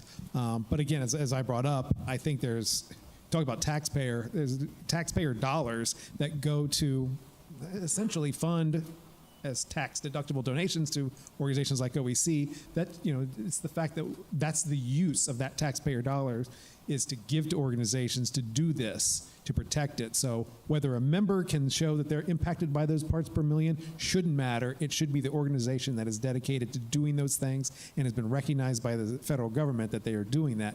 They need to have it. So I think that's a little bit of a different way of looking at taxpayer standing, but it's been used in other contexts, but environment it's not. If I may, whoa. There you are. Ohio has a statute that gives a taxpayer standing to bring an action against a city or local government that is spending tax dollars illegally. So our legislature could give standing to taxpayers, but it would take a legislative effort to broaden it. Right now, it applies to something as straightforward as an elected official actually spending taxpayer dollars illegally. Yeah. That's a great example to bring up. Yeah, that brings up the point that some of these questions are political questions that you could have legislators pass laws and say, hey, we're giving standing to XYZ. The State House could do that. Any other questions? Do we have any other questions from the audience? We're right at 1:14, so that actually puts us right on time. Any final thoughts from the three of you? Any more pessimistic thoughts, Trent? No, I mean, I have many thoughts, many thoughts that'll drag me down into a hole. So I won't say it. I just wanted to say, I know, we have a lot of students in the room. We have elected officials, government officials. I just wanted to say thank you for being here. This is really important. It brings a lot of joy to us to see people care about this topic and to really get engaged with it. So I just wanted to say thank you. And, the more people that get involved in this, the better. And it's really encouraging to me now as a teacher and clinic, instructor to see how engaged and excited more and more students are becoming in this space. And not just those that take my clinic, people I talk to at the law school and around the spaces that we are in, they are seeing this attached to every aspect of their life. It is not just, oh, you're an environmentalist, oh, you care about the environment. It is every single bit of this impacts every piece and aspect of my life. And if we engage like that and we are having that conversation, that puts us in a far better place with a far better chance at protecting all of this than we otherwise would. Randy gets the last word. All right, thank you. Thank you, all three of you, for that excellent discussion. So we're now entering our next round of breakout sessions, though we do have a 15-minute break till 1:30. So here on the main stage, we will be featuring a discussion on toxic secrecy, disabling the practice of medicine. And then in the international room, so that same room down the hallway, you can join a presentation on why words matter, addressing harmful and derogatory place names. These panels end at 2:30, and then we'll return to this room at 2:45 for our final session. So break till 1:30. Thank you all. All right.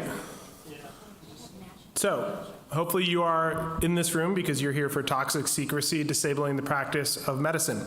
So our next panel will trace the arc and evolution of community right to know to the unfettered expansion of toxic secrecy to such an extent that secrecy is disabling the ability of medical professionals to take complete and meaningful medical histories of and provide diagnoses to those suffering environmental exposure. This topic will discuss how exposure information is needed for accurate medical diagnoses, explore real-life case studies on how toxic secrecy has and is adversely impacting the future of Ohio communities, and offer multiple legislative solutions to counter the expansion of toxic secrecy. So we have 4 speakers with us today. A special thanks to the team at Altman Newman, where 2 of the speakers are from, for their assistance in putting together this excellent lineup. So our first speaker is Dave Altman, who's an environmental lawyer with 50 years in practice as of November. Founding partner of Altman Newman, he led the development of citizen enforcement of federal environmental laws in Ohio under the Clean Air Act, RCRA, CERCLA, and the Clean Water Act. He and Justin Newman were the trial counsel who obtained the first liability judgment against DuPont for contamination by a forever chemical. Dave wasn't able to join us today, but today's panel will begin with a recorded presentation from him. Though I think he's tuned in a little bit online for part of it. Justin Newman joined Altman Newman as an associate in 2006 and became a named partner in 2017. During that time, Justin has worked to enforce environmental laws on behalf of those affected by pollution, including private individuals, small businesses, and environmental and labor organizations. These cases have been pursued under a variety of environmental laws, including the Clean Air Act, Clean Water Act, and Resource Conservation and Recovery Act. RCRA. Justin is experienced in all aspects of complex litigation, from cross-examining fact and expert witnesses to drafting and supervising the preparation of dispositive motions and appellate briefing, frequently on novel areas of environmental and tort law. He has particular skill and experience in tailoring litigation strategy to each client's situation. Then we are joined by two academics as well for this panel. Bill Auberly is Professor Emeritus of Civil and Environmental Engineering at Northern Arizona University. He has more than 50 years experience as an environmental regulatory official, educator, and consulting engineer. He's been an author and administrator of regulations in air quality, water quality, waste management, radiation protection, and renewable energy systems. Dr. Auberly maintains an active consulting engineering practice in air pollution control, environmental management, and environmental risk assessment. He is board certified and licensed professional engineer, fellow of the Air and Waste Management Association, and professor, I already said that. He enjoys chasing birds, fish, and 9 grandchildren. Dr. Aaron Haynes is DRPH MS Chair, Department of Epidemiology and Environmental Health, the College of Public Health, University of Kentucky. A lot of titles there. She received her master's in toxicology at the University of Cincinnati and her doctorate in environmental health at the University of Michigan's School of Public Health. She is currently the director of NIEHS-funded Environmental Health Sciences Core Center at the University of Kentucky. She has focused her career on working with and for community members concerned about environmental exposures in their community. And I saw Dr. Haynes apologizing for going to University of Michigan. I don't think anyone here cares that much. All right, so Justin, you'll be facilitating the discussion moving forward as we move from speaker to speaker, but we're going to start with the video from Dave. I believe our tech folks have got it ready. Great. There it is. Cool.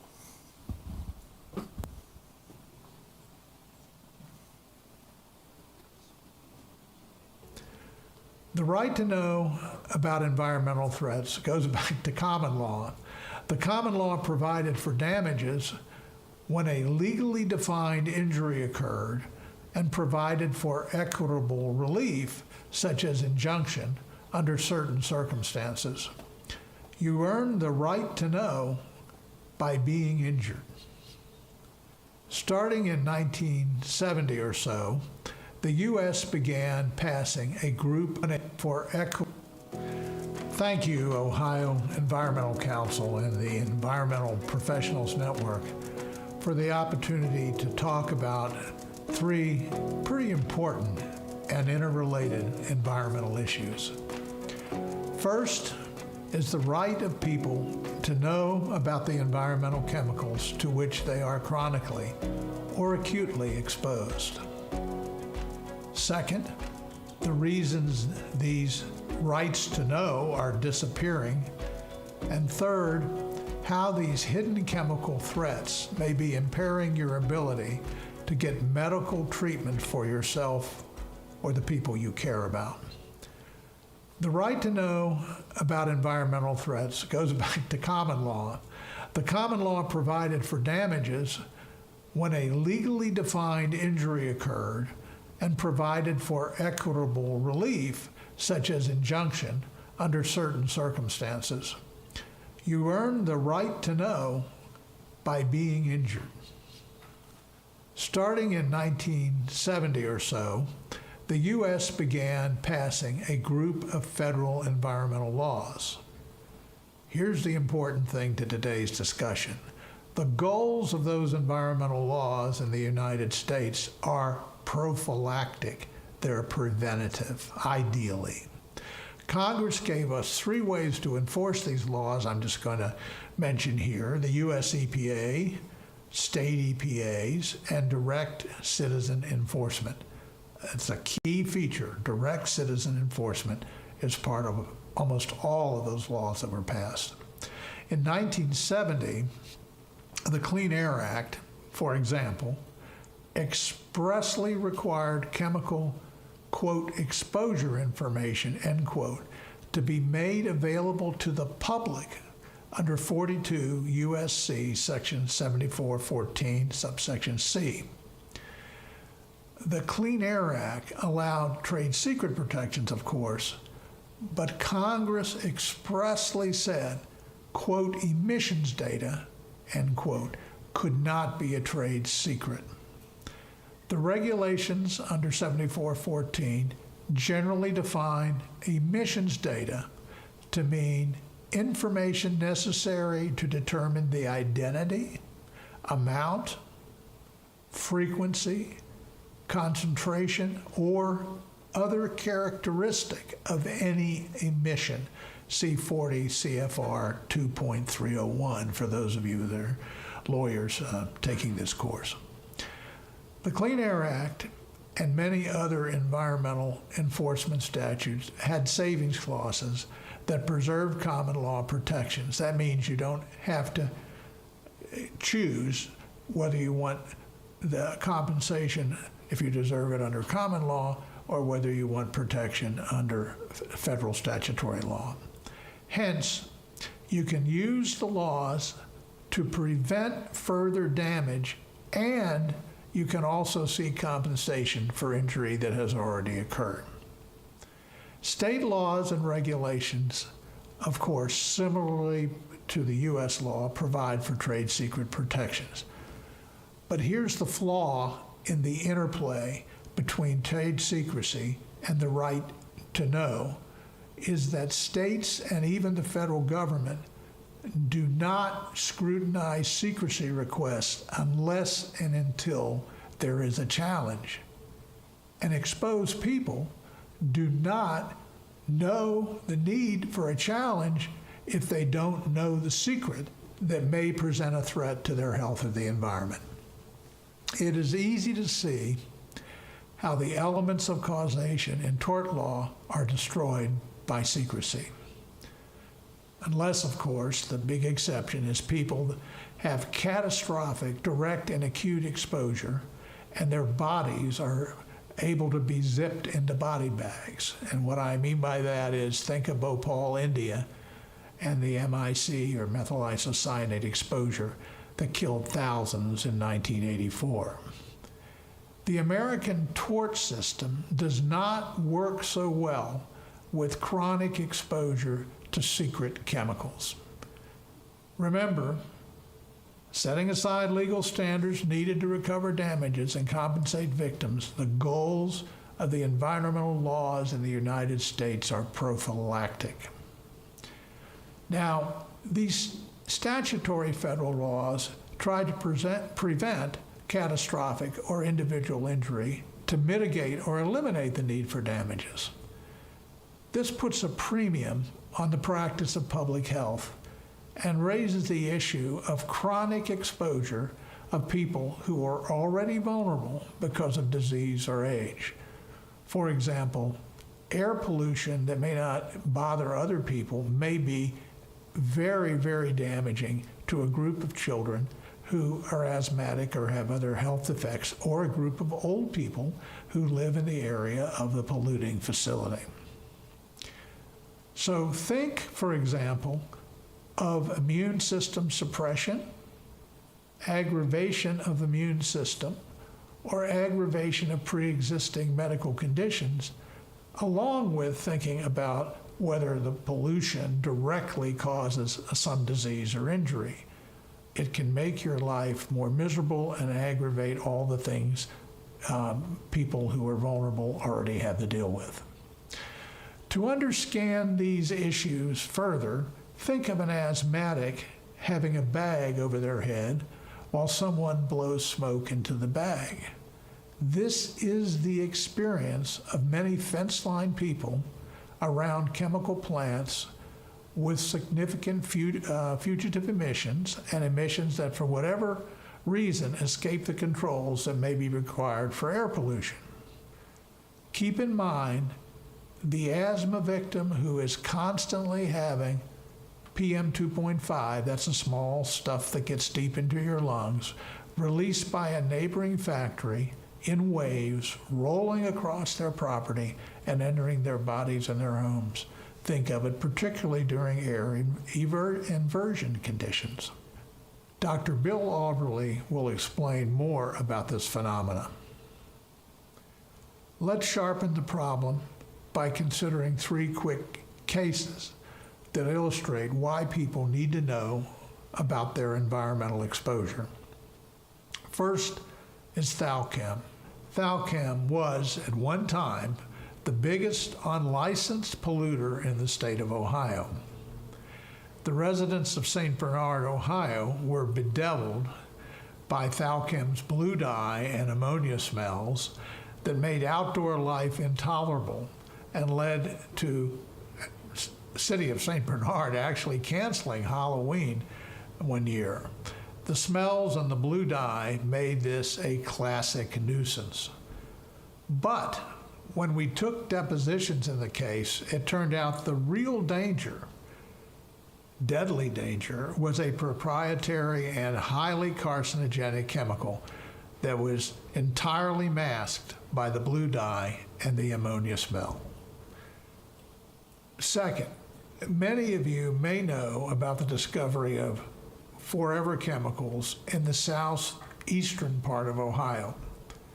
The most heavily polluted water system in the southeast part of Ohio is Little Hocking Water Association. Unbeknownst to Little Hocking, it had high levels of C8 or PFOA in its well field. Traditional chemical testing that water systems used could not detect PFOA. The only lab that could back at that time was under contract with the polluter and would not do independent testing. Moreover, the polluter had secretly tested water from Little Hocking 20 years earlier and never told Little Hocking of the detections. The polluter's secret internal testing showed that PFOA bioaccumulates in blood of its employees and that it was likely to cause many adverse health effects, including cancer and birth defects.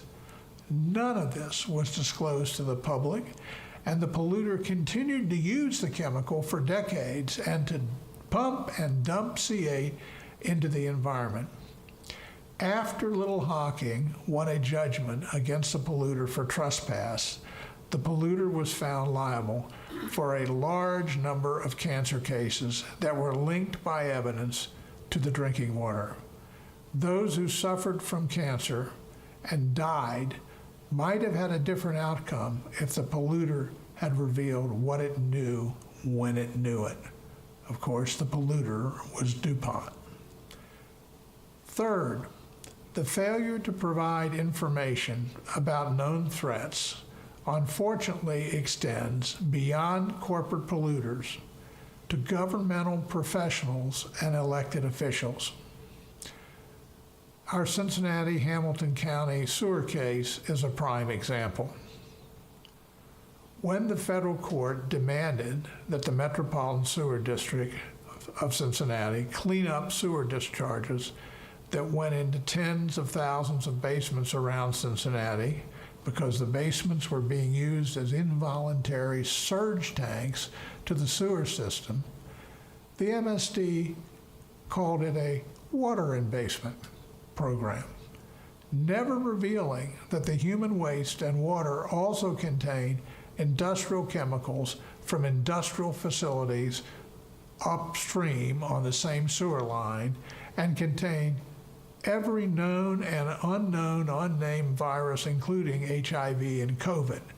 No warnings have been issued about the health threats, even from the airborne pathogens that come off of these discharges in the basements.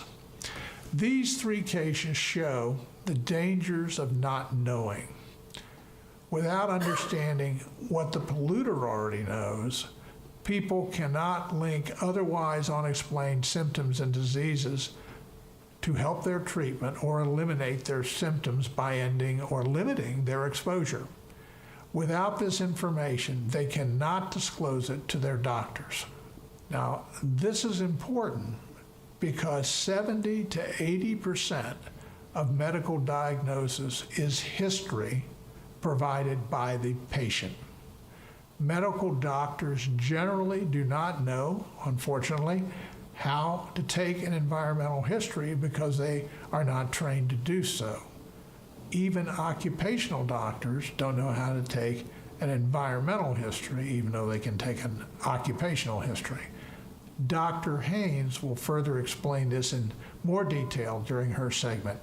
And even if doctors knew what to ask, patients wouldn't be able to provide complete information on what they have been exposed to.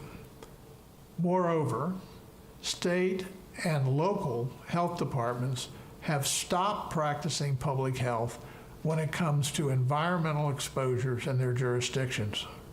To illustrate this point, I'll show you 2 photos. There are lots of people in the health department that know what to do if you find one of these or parts of one of these in your croissant. I'm personally grateful for that, but there are no people in the health department that are trained to know what to do about this. For decades, companies weren't required to submit health and environmental data to show their chemicals are safe before they hit the market, or to have that data reviewed by independent experts. And chemical companies have been able to hide chemical identities and health studies for years as trade secrets, or because chemical laws, such as the Toxic Substances Control Act, didn't have enough teeth to mandate disclosures. These issues impact rural Ohio, urban Ohio, and suburban Ohio. They are about the imbalance that has developed between the legitimate interests of true trade secrecy and the need to have a fighting chance to properly diagnose disease and identify environmental factors that aggravate disorder and disease. That balance needs to be restored immediately. Justin Newman will talk more about this and present some action steps to restore the balance by providing information that has systematically been hidden from the public and their doctors. Thank you very much for the opportunity to discuss these important issues.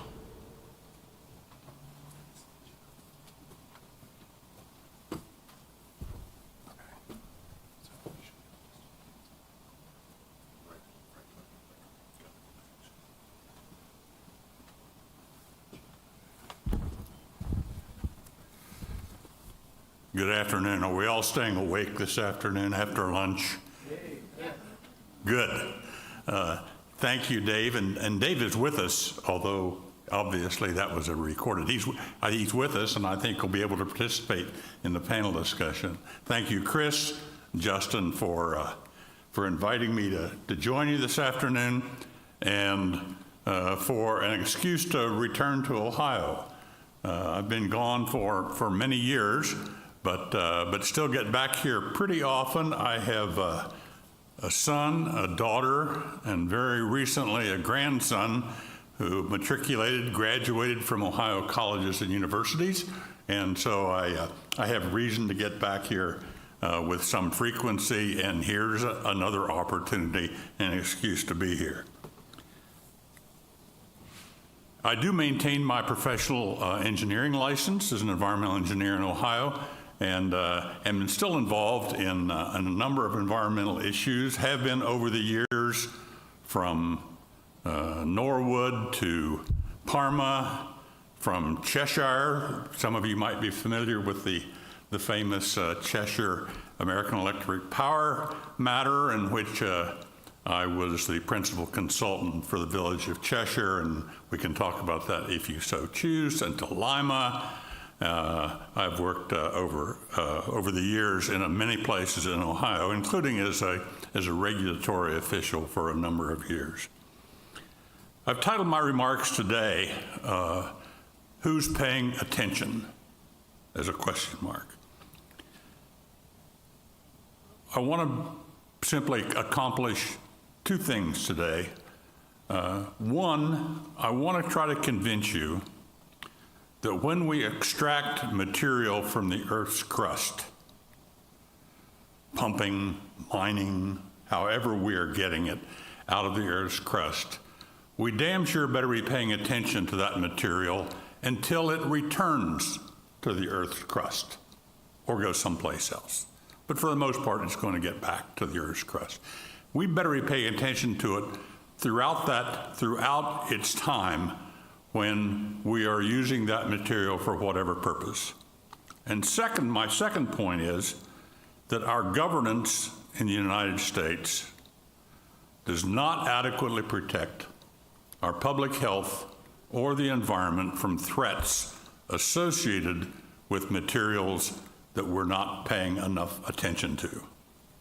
And Dave alluded to that in his remarks. And I'm going to do this, try to do this through the use of one example. I could have chosen a number of things, of materials to use as an example that we're all familiar with. I could have chosen asbestos, or I could have chosen coal, or sulfur, or any number of metals which we have become so dependent upon for the lifestyle that we've come to enjoy. We really have been using for a long time materials from the Earth's crust for beneficial purposes. We've come to rely upon them. And I was talking with somebody just earlier today about things like lithium and cobalt, which are essential, obviously, to our electric vehicle transition, at least at this point. But the material that I've chosen to use as an example today.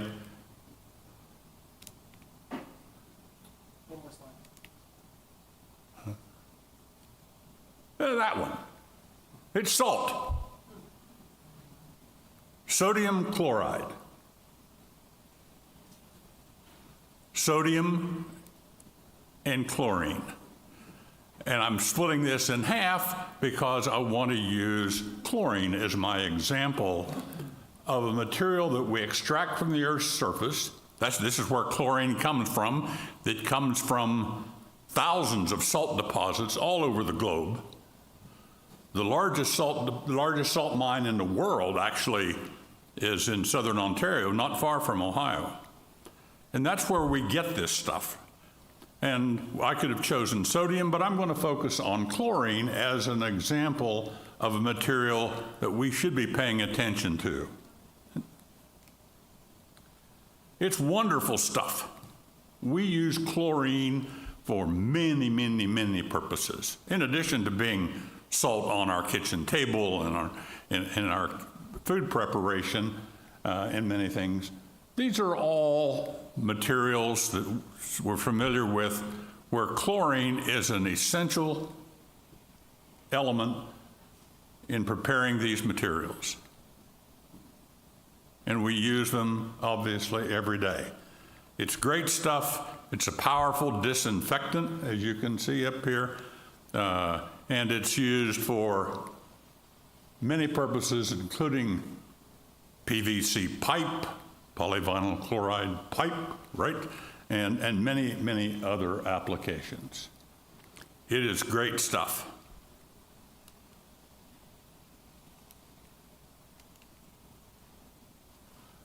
These are also chlorine materials. Some of these you'll recognize, maybe some of them you won't. Chlorine is nasty, nasty stuff. And it can be, and it is. So on the one hand, it's wonderful. And the very next breath, I can tell you, it is really nasty stuff with very dire consequences for our public health and for our environment more broadly. Let me just give you a couple of examples here that some of you are familiar with. We could talk about vinyl chloride. Somebody mentioned that this morning already. We'll probably hear more about vinyl chloride. Some of you are familiar with that in the context of East Palestine. Some of you might be familiar with it being in Norwood, Ohio's groundwater. And it is a class 1 known human carcinogen that we damn well better be paying attention to. One that you might not be so familiar with is this expression, THMs. Show of hands of people that know what that stands for. Just a couple. It's an abbreviation for trihalomethane. Trihalomethane, halo being a halogen, and the most common of the trihalomethanes is trichloromethane, chlorine, right? trichloromethane. Well, what's that stuff all about? You should know. Trihalomethane is formed in lots of different ways, but one of the ways in which it's formed is purposely, we use chlorine as a disinfectant in virtually all public water systems in our potable water supply.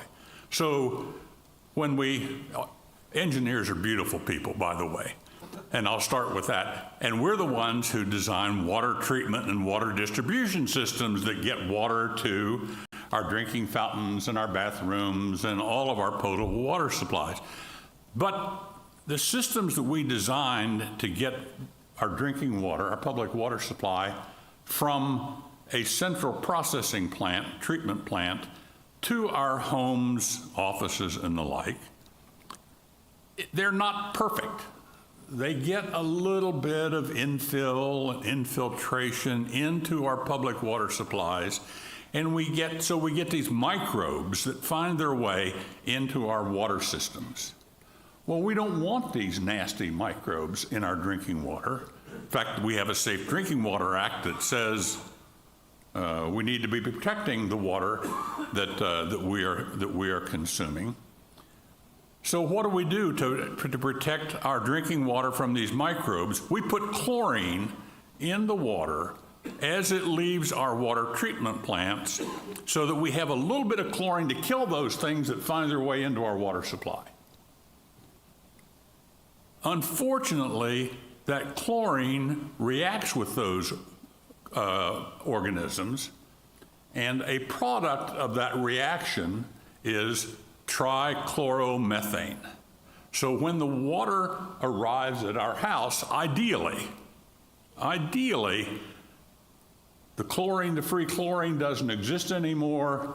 We've killed all the bugs, the nasty microorganisms that are in our water, and the water is fine, it's safe to drink, and so forth.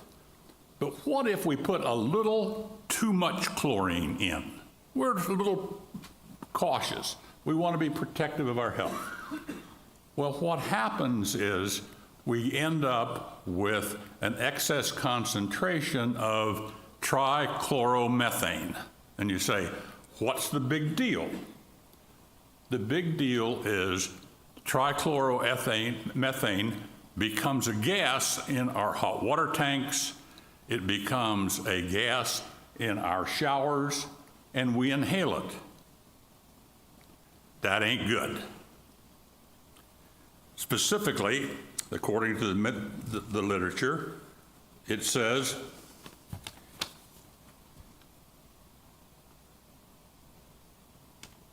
trihalomethanes cause a wide range of adverse effects that include everything from dizziness to testicular malfunctions and many things in between.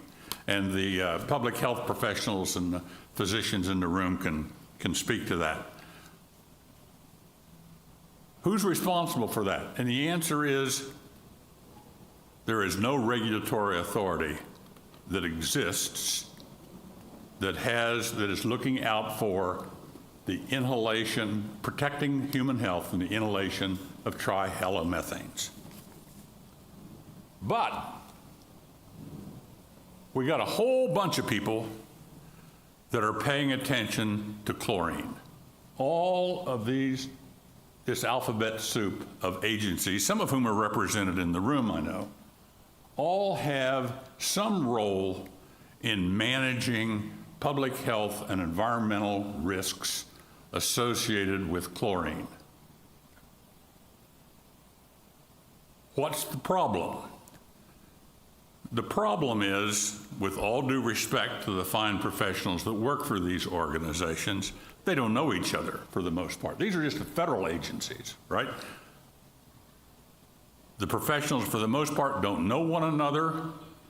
They exist and do a job that's defined by statutes and regulations, and they operate within the sphere of their legal, statutory, and regulatory authority. But who's looking at the bigger picture? The point that Dave Altman was making a while ago with regard to, well, how do we know? And the answer is our system in the United States, unlike that in some other countries that, in my view, are much more sophisticated than we are in this country. In the United States, we have the Clean Water Act and the Safe Drinking Water Act and the Clean and CERCLA and FIFRA and on and TSCA and on and on and on. But those are simply slices of protecting our health and the environment from chlorine. And the people who are doing that job are doing it with the constraints that we've been hearing about today of the courts, the legislatures, and the regulatory agencies, regulatory policies that we have in this country. We really need a much more comprehensive look, a mechanism by which to monitor that chlorine from the time it comes out of the ground until it ends up back in the ground. And we in this country, unlike New Zealand, unlike the Netherlands, and some other places, a few other places, we have no mechanism for doing that in this country. And as a result, we all suffer and the environment suffers. We can do better, we should do better, we must do better, and I'm hoping you young people in the room will remember that and find ways for us to do better. Thanks.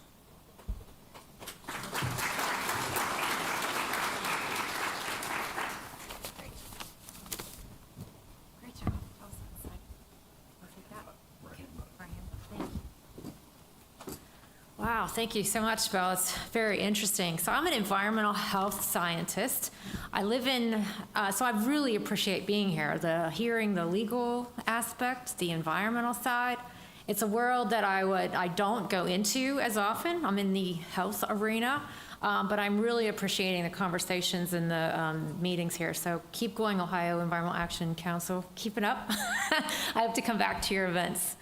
So I live in the environmental health world, and I wanted to maybe briefly summarize or share with you what that field entails, because it's very complicated when you think about making these regulations and helping the public. You know there's an exposure, let's say PFAS in the Little Hocking, and then you go and you're like, well, how do you measure it in humans? You have to have a mechanism to draw the blood, spin for the serum, collect the serum sample, and then where do you send that, a lab, where do you send that to? So you have to have excellent laboratories that you know you're getting a good value, and then you have to have a comparison group. So there's a lot that goes into actually even just the measurement of these chemicals. So I just thought that was a needed explanation about environmental health. But I want to also first say that I do work at the University of Kentucky, and I'm very happy and I'm proud to do so, but I'm an Ohio resident, and I have lived in Ohio my entire life. I love Ohio, and I have all of my research is based in Ohio, except one study in Chicago. But anyway, I just want to let you know that too. And I thought I would today give you a case study using East Palestine because it is still alive and well in my being. I'm working with them very closely and have been since the derailment occurred, and wanted to just share that as an example of environmental exposures and then healthcare. How can we bring, this is all about when Dave and Justin asked me to talk about the secrecy component, I thought of it in a slightly different way, but yet I think you'll find it relevant. So back to the derailment, and you heard from Haley Shoemaker this morning about the derailment activities. I wanted to show you the timeline because it's very important when you consider exposure. It occurred on the 3rd. On the next day, there was the evacuation order for a mile. We now know that those chemicals went well beyond a mile. On the 6th, there was the release and burn of 5 cars of the vinyl chloride. And I saw there's been an actual number of gallons, over 100,000 gallons of vinyl chloride being burned. The evacuation order was lifted on the 8th. People came back to their homes at that time. The residents that did return reported rashes, dizziness, nausea. Not until the 12th did we know what the list of chemicals that were on the trains was fully released. And then February 14th, on a Valentine's Day, there was a major fish kill in the waterways. But the timeline's important because, of course, when the community came back and you saw that there were concerns about rashes and headaches, we launched a health study, and I just wanted to pull some of this data out, just of concern about odor, the smells, the drinking water. They're very concerned about their environment. But the leading concern, extremely and moderately, but mostly extremely concerned, was their health. So they were concerned about the environment. Gardening was another question, that we asked. But the leading one was health. So where do people go when they have a concern about their health? Where do we go? Where do you go? Audience participation. The doctor, yes. I was going to say, well, you could Google WebMD, and that's one source. But then you go to the physician. You go to your healthcare provider. When do healthcare providers, are they trained in environmental health? No, none. They might, let me just say, can't say none, because they might get one lecture. In their entire 4 years, one lecture. Now, should we develop a whole, model for training them in environmental health? Well, that might not fit into their 4 years, and that's just a lot. But we do need to think about that and consider that they are not trained, nor nurses, nor PAs, or any healthcare provider trained in environmental issues or how to respond to the public when they present with a rash or a headache or dizziness from as monumental and very visible activity as a derailment of the train and the explosion, the fire. Now, PFAS, that's hidden. That's a mystery. You don't see PFAS. It doesn't light up the sky with burning and fire. They didn't know it was in their water. But if a resident went to a healthcare provider and said, I want to be tested for PFAS, what do you think would be the reaction? A blank stare. They wouldn't know what to do. So that's not a secrecy to the medical audience. They just don't know. They're not equipped or trained to know how to collect it, when to collect it, and then where to send the sample to, and then interpret the results. That's a unique niche and field that we don't have available to us here in the U.S. Okay, I love that topic, and I could talk all day on that one. But I wanted to show that you were exactly right. People went to the doctor. So I found this article in April. People were going. They actually took it upon themselves to get answers. They were very concerned about vinyl chloride. They went to, there was like a local individual who was saying, we could collect, they looked at LabCorp. LabCorp was offering a test for vinyl chloride, a metabolite. So some people were getting a test outside of the traditional healthcare system. Because you can see that people wanted answers and they were taking it upon themselves to get tested. Why didn't we have a system set up in place to help to respond to those public questions? So the rest of this article was talking about this, and this individual said, and I'm finding this too in our health tracking study, that the stress that was put on them from the lack of medical attention is just confounding and adding to the stress of that entire experience. So the health department recommended people who were concerned to call their doctor, which we know is not, they don't have that, they were not equipped for that sort of a thing because the medical doctor really didn't know what to do, said that report. But that is very, very true. So I looked for what was the guidance, what was the health department providing to the local area clinics. And this was, a piece, I pulled out the top, and the agents, they provided them what the chemicals were. But if you'll see that the lines at the very beginning, management is mainly symptomatic and supportive. No testing or treatment related to the exposure is recommended. So they were actually recommended to not do anything.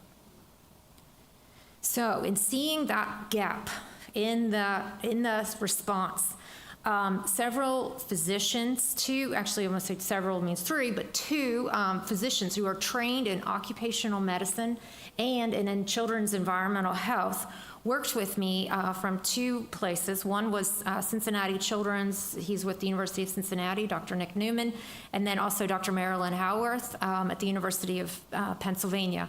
And we wrote this fact sheet that could be provided to the residents, and it was distributed to the EPA Welcome Center, and as we tried to get it out as far as we could, but I don't think everyone got the message. But we said, if you're concerned, here are 3 things you can do. Wanted to keep it easy and gave them recommendations on not exposure measures, but we were looking at effects. So if you're concerned, ask your physician for these. These are straightforward, easy things that a physician could easily order for you, typically covered by any health insurance. I wanted them to retain a copy for their own records. They needed to know what those values were at that time. And then the only tracking system that was publicly available and organized was the Poison Control Center. So we recommended that they call the Poison Control just to document their concerns, to have it documented. There was not a registry established. There was not an organized system of documenting from every resident. Where were they? Where did they go? What were they experiencing? How many were there? How many were exposed? That's unknown. So finally, I want to say that we need to prepare and equip our healthcare providers for exposure concerns. And this is just an example from East Palestine, but I can tell you there are communities all across Ohio. We heard about a few with Little Hocking, one in Marietta, Ohio with refinery. There's the hazardous waste incinerator in East Liverpool. There's many examples where the healthcare system needs to be prepared and have guidance for how to handle concerns from residents. They need to know more, have readily available materials on the exposure that particular community is facing, what tests to order, how to collect those samples properly. We need to give them, they need to be provided with the lab recommendations and then the communication strategies. Not just, it's in your system, I'm sorry. You know, that was the message that the vinyl chloride individuals received from my health provider. That's what I heard. They said, oh, it's in your system and I'm sorry, we don't know what to do about it. And that we need to better equip. They just didn't have the right communication messages or tools. So I think we need to build state and community level health department capabilities to be able to provide this, not only in a disaster, but also ongoing. These don't just happen in a disaster, even though disasters will happen and maybe more frequently, but we need to prepare them for even chronic conditions. And that includes a network. We can't expect everyone to have all the answers. It's not, environmental health is not an individual sport. It requires many disciplines, and having an academic team even to provide guidance, advice, occupational medicine could get engaged. So I'm not suggesting that that one person needs to be the end-all be-all, but a team. They can build that. And then the system for tracking short and long-term health outcomes so that we can do further research and know to prepare for the next event. So thank you very much, and I'll pass it on to the next panelist. Thank you.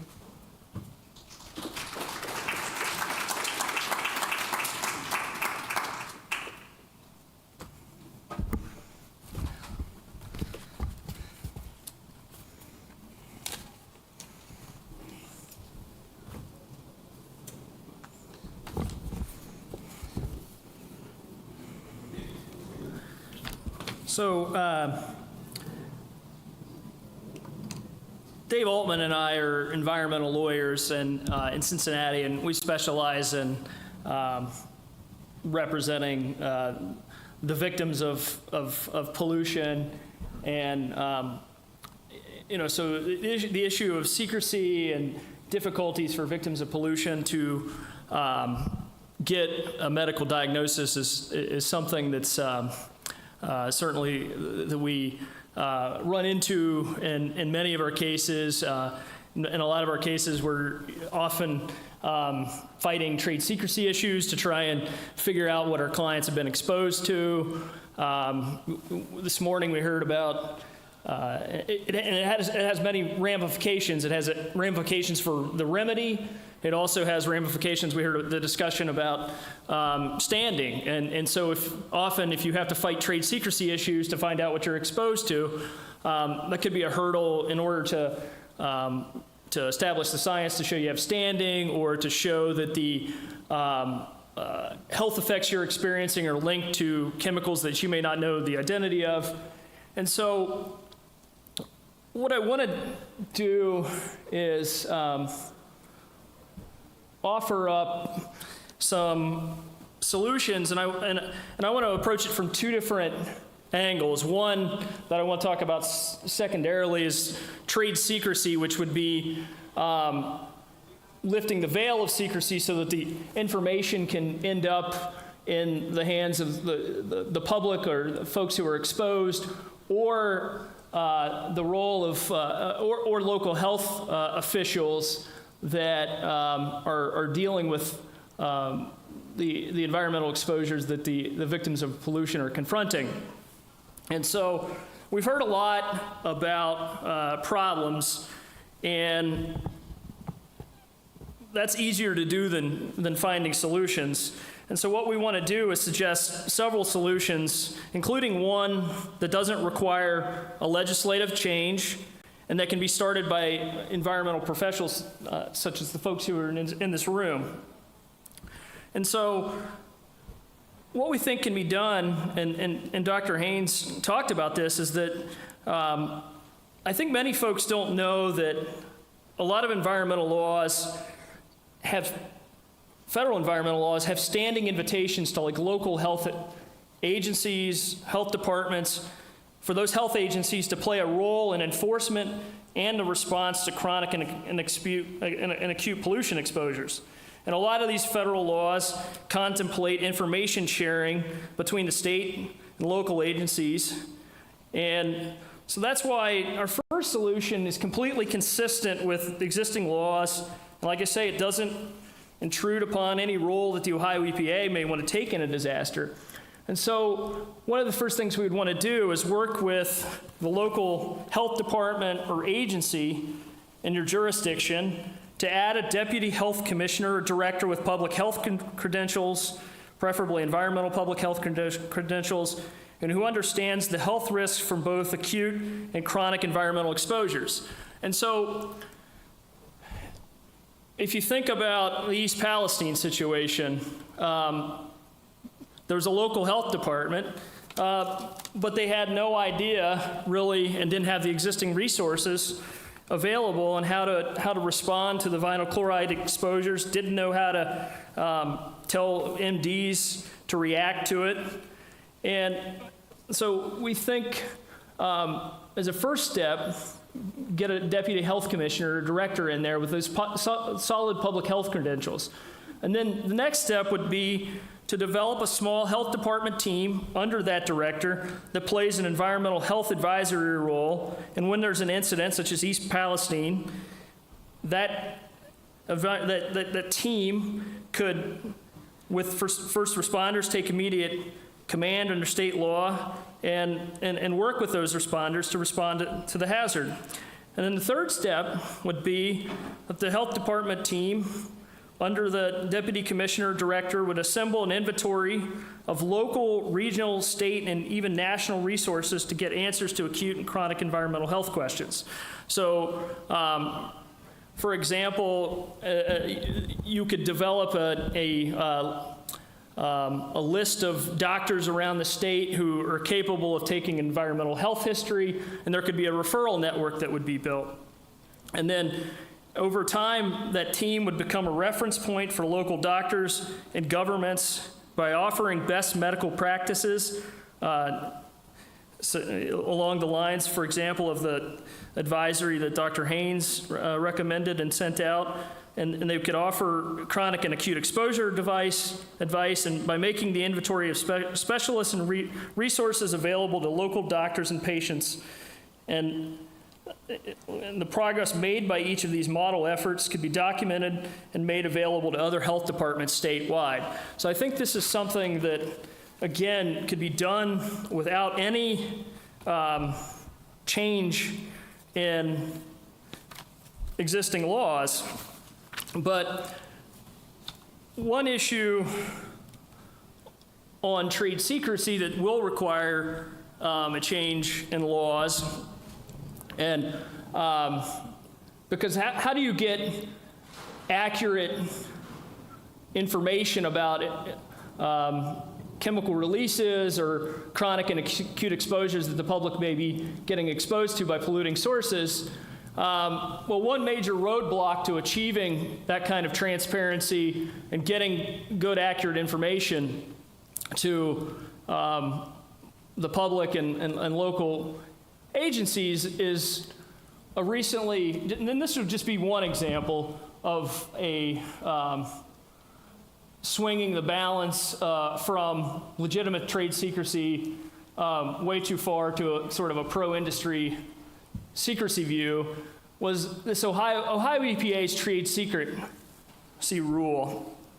And in 2023, last year, this rule was significantly weakened. It used to be that if a facility submitted information about a chemical release that it was claiming to be trade secret, the US EPA or the Ohio EPA would make a determination about whether that information qualified as trade secret. But now that role has been reduced, and basically the Ohio EPA no longer makes that determination. Instead, it evaluates whether the source has submitted kind of like a checklist, a proper checklist of did you meet the, did you check the proper boxes? And under the rule, the Ohio EPA is no longer required to review and determine the validity of a trade secret claim. And interestingly, if the director wanted to share that information with a local health agency, now we just talked about the fact that the laws all contemplate information sharing, but under this trade secret rule, if the director wanted to share that with a local health department or even with the federal EPA, as written, the polluter and the pollution source have to consent to that before that's done. And the public, used to be that the public would be notified that information was being withheld from their public records request as being withheld as trade secret. Now, the public's not notified, and there really is no meaningful notice that trade secret claims have been made. And so the effect of this is that you can have, for example, you can have chemical information being withheld, and for example, if you're reviewing a permit and you're trying to evaluate what impact that may have on your client, you may not be able to determine how much or what is being emitted if it's being withheld as trade secret. And to solve that problem under Ohio law, you can't just petition Ohio EPA to review it and see if it qualifies Ohio EPA to do it. You actually have to file a court case for a mandamus action in order to challenge that, which is going to push that well beyond when you may need it in order to evaluate your exposures. So what we're advocating for are some, what I think are probably some modest legislative fixes. It may not be here in Ohio, but some modest legislative fixes on trade secrecy to restore the balance of information sharing with the public and swinging it from being so far away, so far toward secrecy and veiling this chemical information. So we think first there ought to be a disincentive for over-claiming of trade secrecy. So strengthen the certification and penalties. Make people, when they submit this information about chemical information or a process that they're claiming to be trade secret, make there be a certification and penalty requirement with some teeth in it. And then go back to the law as it was and require Ohio EPA to look at those submittals and make an affirmative determination that the information qualifies. And then Mr. Dave Altman mentioned that emission data under the federal law is never allowed to be declared trade secret. Now, under the Ohio trade secrecy rule, they don't even refer to the federal law on whether emission data, there's no carve out that emission data under Ohio law can't be declared as a trade secret. Instead, they just reference a general trade secrecy rule, and we think that there needs to be made clear with a legislative fix that certain types of information can never be withheld as trade secret, including emission data, which is often the information necessary to determine the characteristics or quantities of emissions. And then in addition, notify the neighboring communities when an industry source submits pollution information claimed as trade secret. As Dave pointed out, often these submittals aren't reviewed until there's a challenge, and if the public doesn't know, chemical information's been submitted as a trade secret, if they don't have any idea that that's been done, then how would they know to issue a challenge? And then the last thing that we would advocate for is when we're talking about that team of local officials and first responders, there ought to be automatic sharing of information, chemical information, by Ohio EPA and the pollution source with local health officials and first responders, so that if they roll up on a massive chemical release, or they get a report of chronic and acute exposures that are affecting the public, they would have a repository of information and wouldn't have to go through a morass of trade secrecy in order to figure out what may be impacting those folks. So with that being said, I think we're ready to turn for some questions. Yeah, we'll add 5 minutes on, so we do some audience Q&A. We're at 2:29. So, okay. If the two of you want to join us up at the stage, I think Harrison, probably have time for one or two quick questions. Any question? From anyone? Over here. And then we'll go over here next. Sure? All right. Just keep it a couple inches. Okay. Thanks. My question is for Justin. The Public Health Environmental Exposure Advisory Board, is there like an example we can hold up as a good example of a community that's done this, or a local public health department that has done this? I don't know one offhand. Do you? No, it's a new proposal. Yeah, it's a new proposal. I don't know of one offhand, but I think I think the folks don't quite understand how large of a role that these local health agencies could really serve in that protection, in a protection network. I mean, a lot of times they're the ones that are closest to the source. They're the ones that are closest to those who are affected, and so they have a broad set of powers under state law and, frankly, under federal law that they just haven't been using at all for decades. And we've run into cases where it's there'll be a pollution source, a coke plant, for example, metallurgical coke plant, for example, and they just don't have any idea how to bring it into an air nuisance, or how to investigate the air nuisance, or how to link up the conditions that folks are suffering from with the pollutants that are being emitted.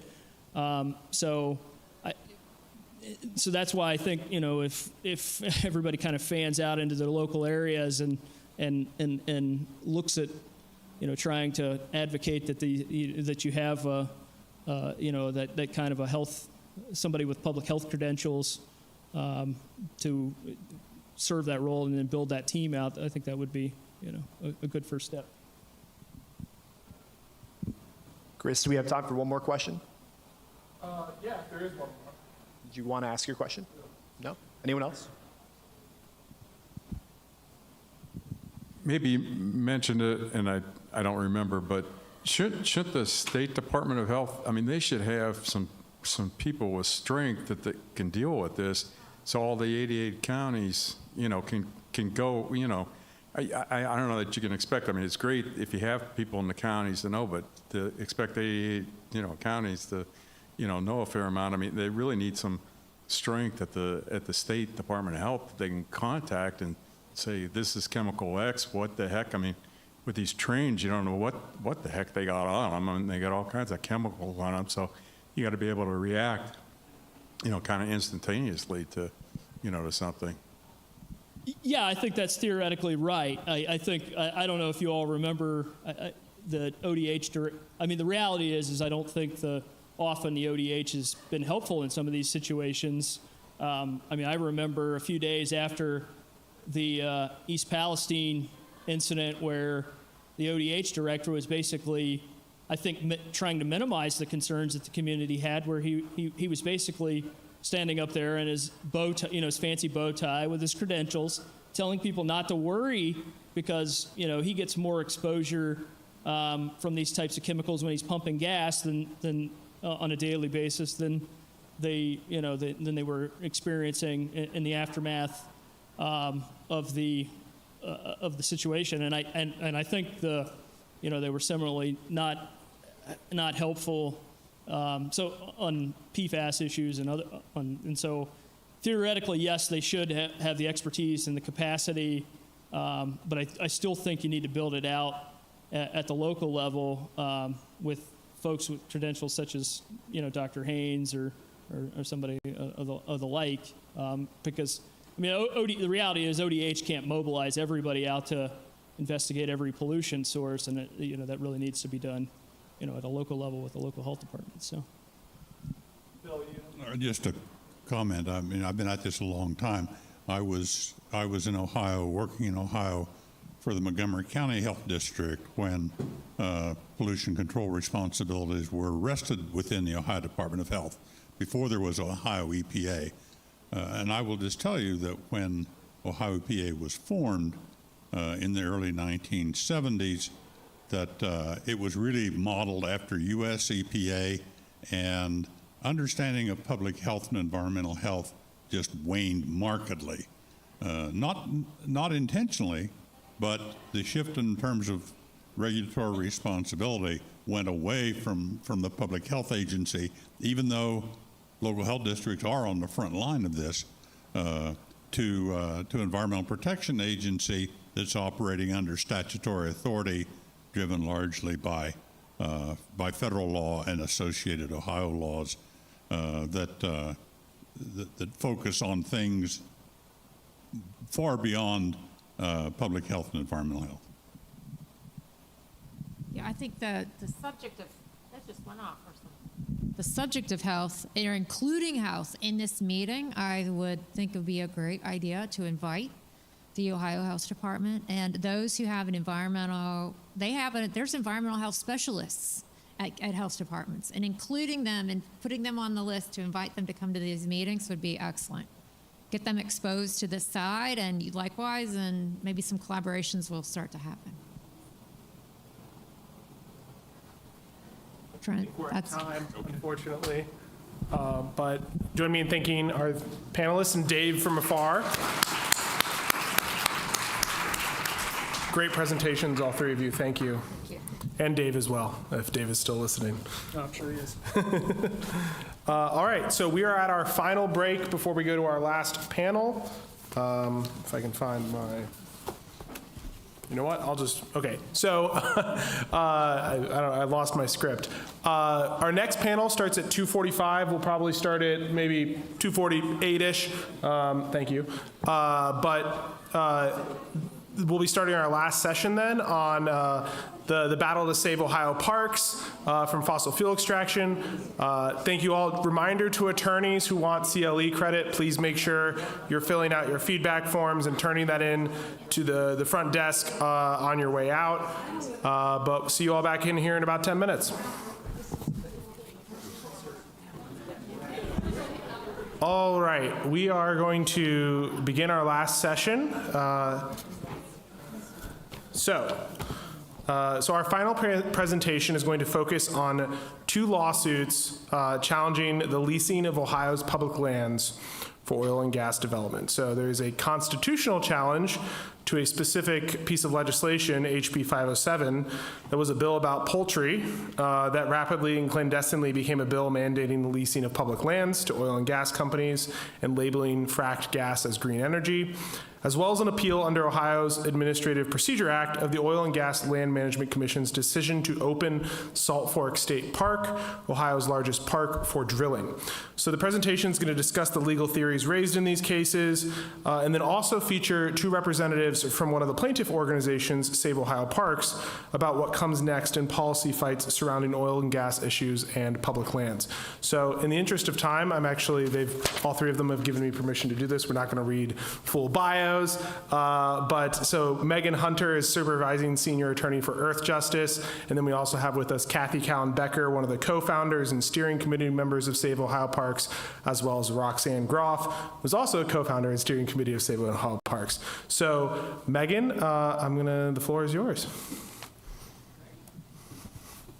There's their photos. I should have had that up. So you can move to the next slide. Okay, thank you.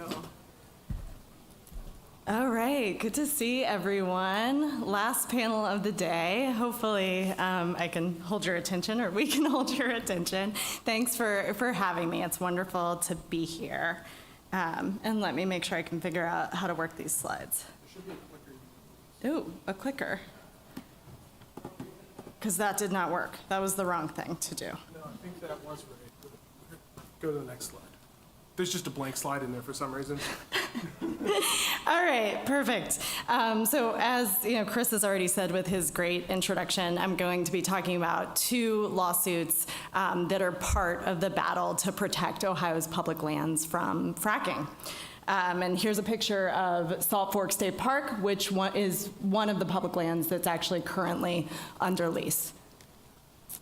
And sorry for the kind of blurry photo, but this is an image of a well pad in Guernsey County.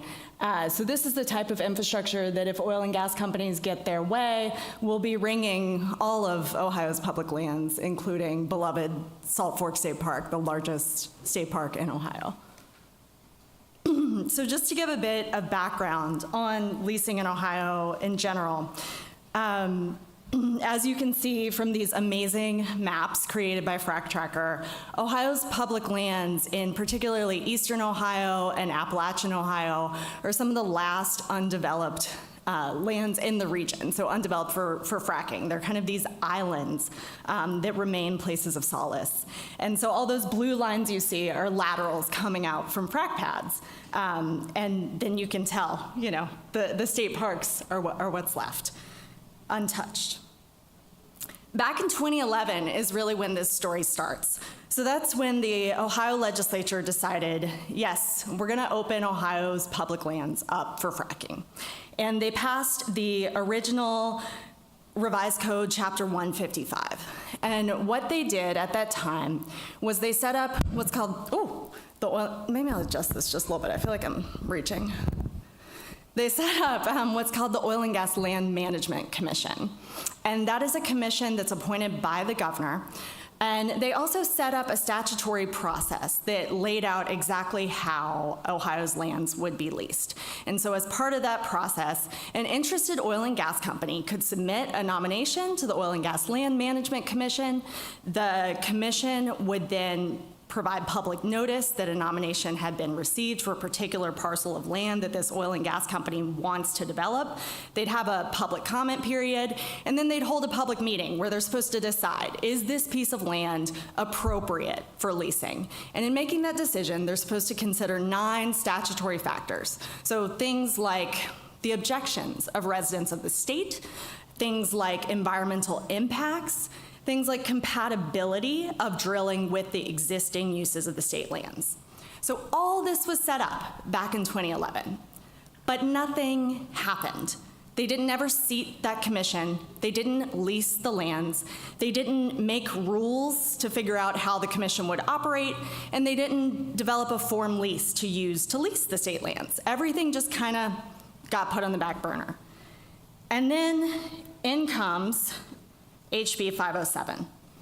So during this time when the commission was supposed to be developing rules on how to lease, developing the lease, doing all that work, the law that was passed in 2011 did give agencies discretion to go ahead and lease their lands as they chose to do so, provided some guidance on how to do it, and had some minimum requirements. But it was discretionary. And like I said, it hadn't happened.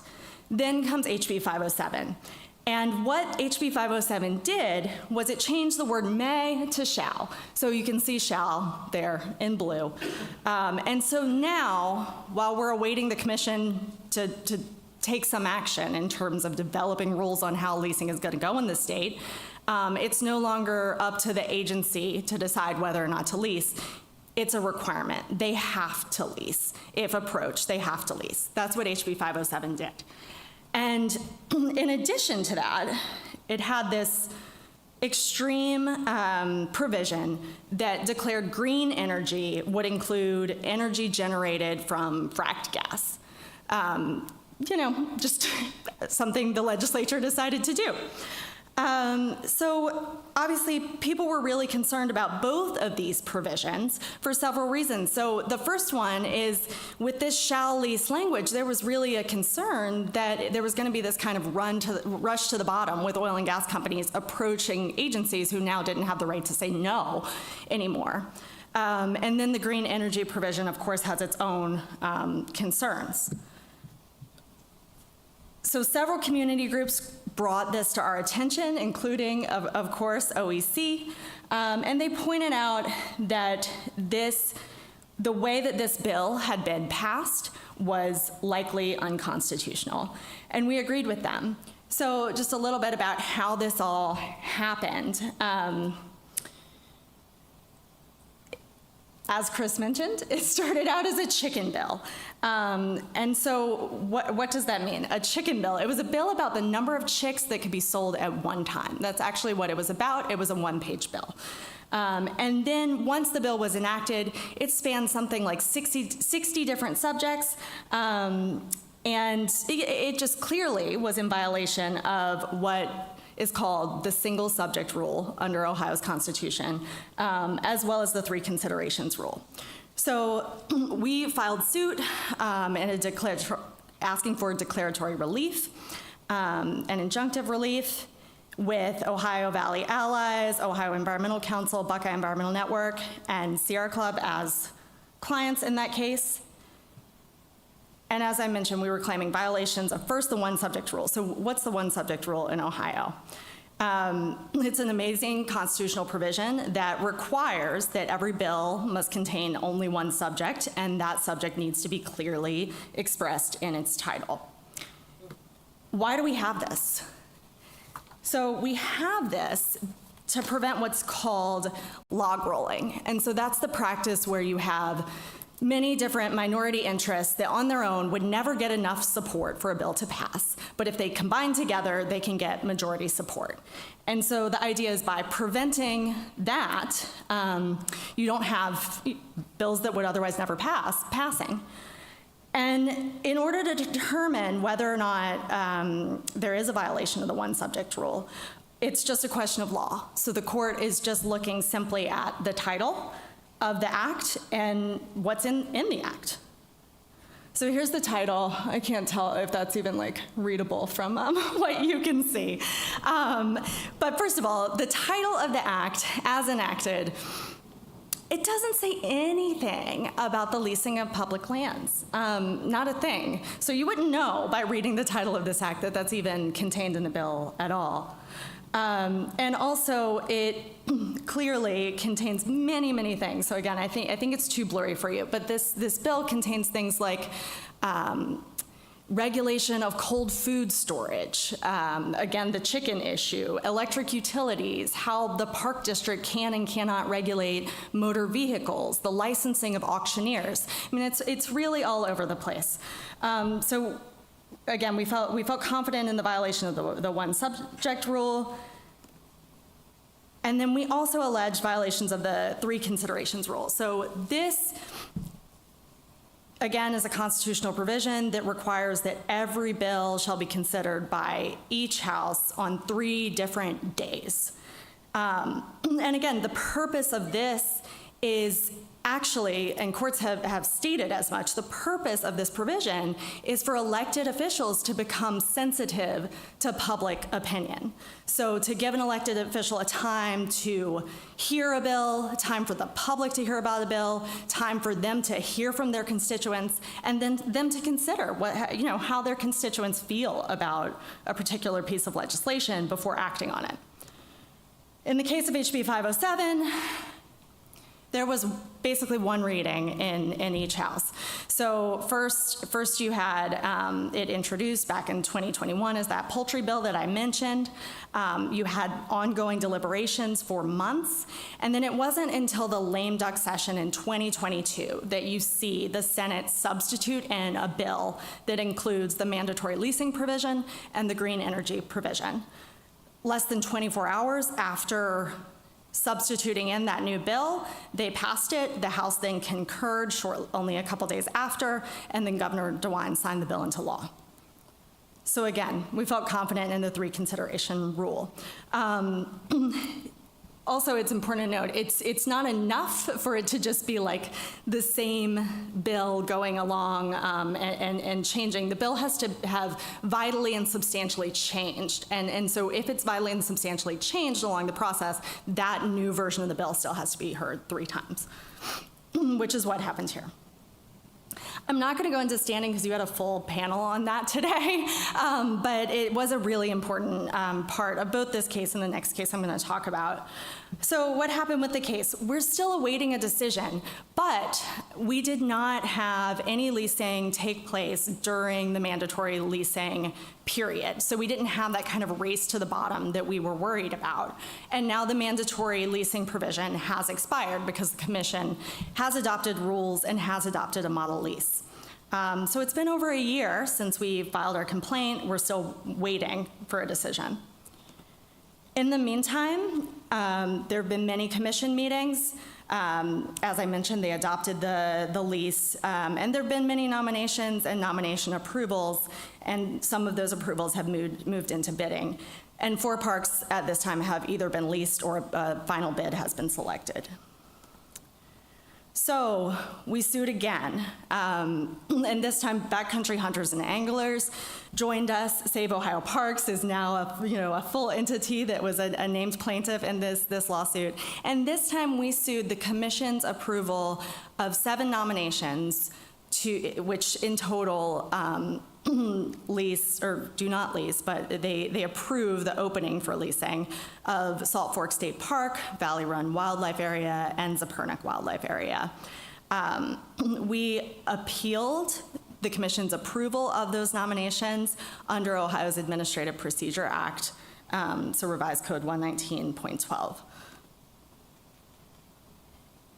And the key issues, as we'll talk about more, under 119.12 and whether or not it applies in this situation are going to come down to the word agency and adjudication. So in Ohio, Ohio's Administrative Procedure Act does not look the same exact way as the Administrative Procedure Act that you might be familiar with at the federal level or in other states. So it really only applies to this specific set of orders that are issued by an agency pursuant to an adjudication.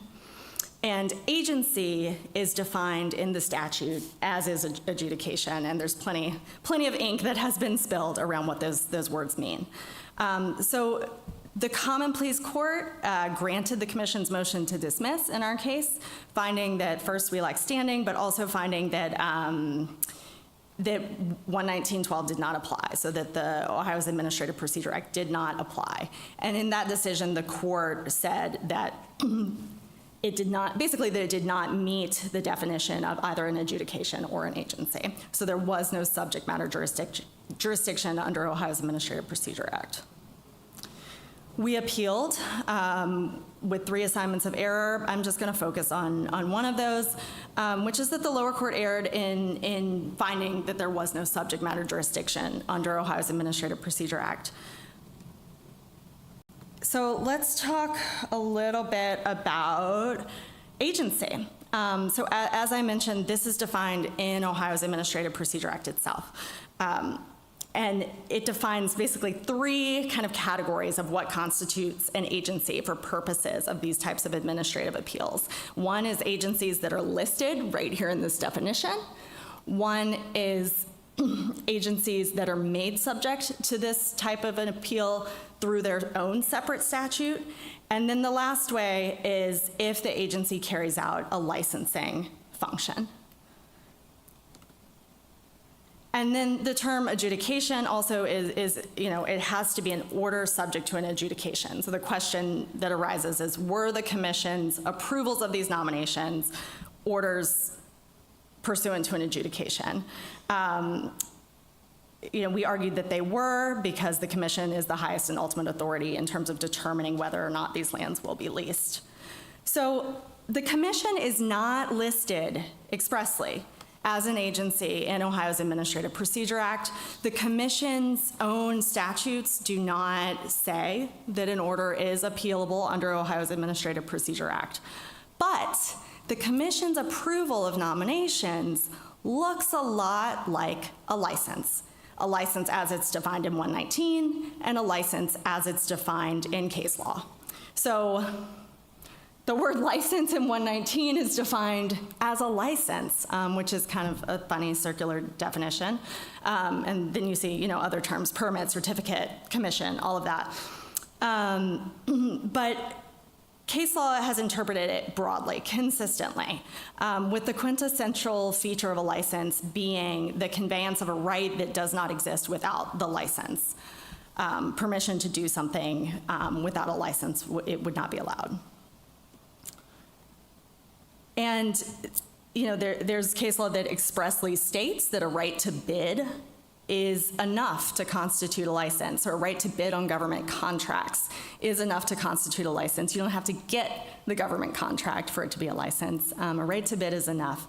And so our arguments really drew that connection in terms of, in the commission's nomination process, you have an oil and gas company that is seeking permission from the commission to be able to move forward with bidding on its desired parcel of land. And then the commission either grants that permission or denies that permission. Again, it looks like a licensing function under Ohio law. Courts have also found that substantive considerations and procedural rights spelled out in statute also constitute a licensing function, and that there's no need for the word license or the equivalent to be present in a statute for a licensing function to exist. So here again, you have that nominations process that I described earlier, where the commission is going through a public comment period. They're receiving objections from residents of the state. They're hearing those objections. They're weighing 9 enumerated statutory factors. All of that looks like a nominations, a license. So where are we now? We've completed briefing. We had oral argument in August, and we are awaiting a decision. It is devastating that the leases themselves have been signed, but at the same time, there has been no drilling yet. So the battle continues. And with that, I will turn it over to Kathy. Thank you.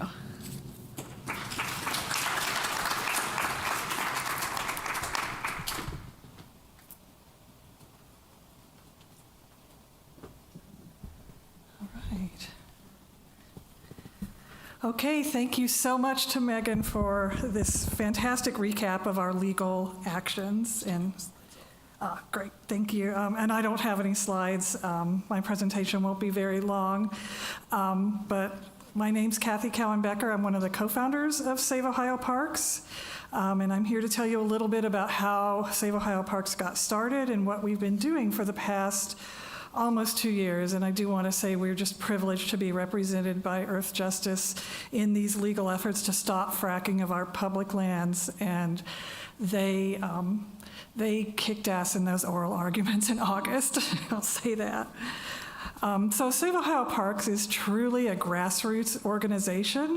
You just heard about how HB 507, at least for a time period, mandated fracking of our public lands and was pushed through the Ohio legislature with no notice or chance for the public to testify or comment. So when that happened in the lame duck session of 2022 and was signed by DeWine in January of 2023, one of our co-founders, Lorraine McCosker, who is a longtime advocate for public lands, she went to our other co-founder, Roxanne Groff, who's going to speak right after me, and said, what are we going to do about this? And don't remember exactly how I got involved, but at that point we launched a campaign. And so the first order of business was to get people to the meetings of the Oil and Gas Land Management Commission. So that time period between about February and May 28th was when they were designing the rules for how they would hear the nominations. And they held 2 public hearings, and they took both oral, at that time, both written and spoken testimony. Those are the only meetings where they have allowed us to speak publicly, was in designing those rules. And we worked with OEC, and what we were going to ask for, we asked for 60 days notice. At the time, the law said 21 days. And we asked for it to be posted on a website and for there to be an email list that it would go out to people when those nominations were made. And so in the end, we got 45 days, so that was an improvement over what the statute had said. And we did get the email list and the posting on the website. So we recruited and trained about a dozen people to speak at each of those meetings and to testify. And so that was kind of the start to our campaign. And we were very worried during this time period that oil and gas companies were just going to come and take the public lands because they could under the statute. But that did not happen, and we credit this first lawsuit for preventing that from happening. But those rules were officially approved on May 28th, and immediately there were at least a dozen nominations filed for state parks and public lands. So they were laying in wait for those rules to be codified and made official. So at that point, we expanded our steering committee to 6 people, and we chose a name. We codified as an LLC, like legal paperwork, and we chose the name Save Ohio Parks, and I created a website. We had a mailing list from a petition we had done to DeWine that had about 1,000 people on it, and so we got an email advocacy program called Action Network and put our email list in that, and that email list is now about 2,800 people. And we started monthly campaign meetings for volunteers across the state to brainstorm and coordinate. So during this first year, we helped about 5,000 people submit written comments against fracking at the parks and wildlife areas that were nominated: Salt Fork State Park, Valley Run Wildlife Area, and Zepperneck Wildlife Area, which were all unfortunately approved, just partial for Salt Fork. And then Wolf Run State Park was also nominated but did not get approved. We organized rallies at Salt Fork and at the Ohio State House.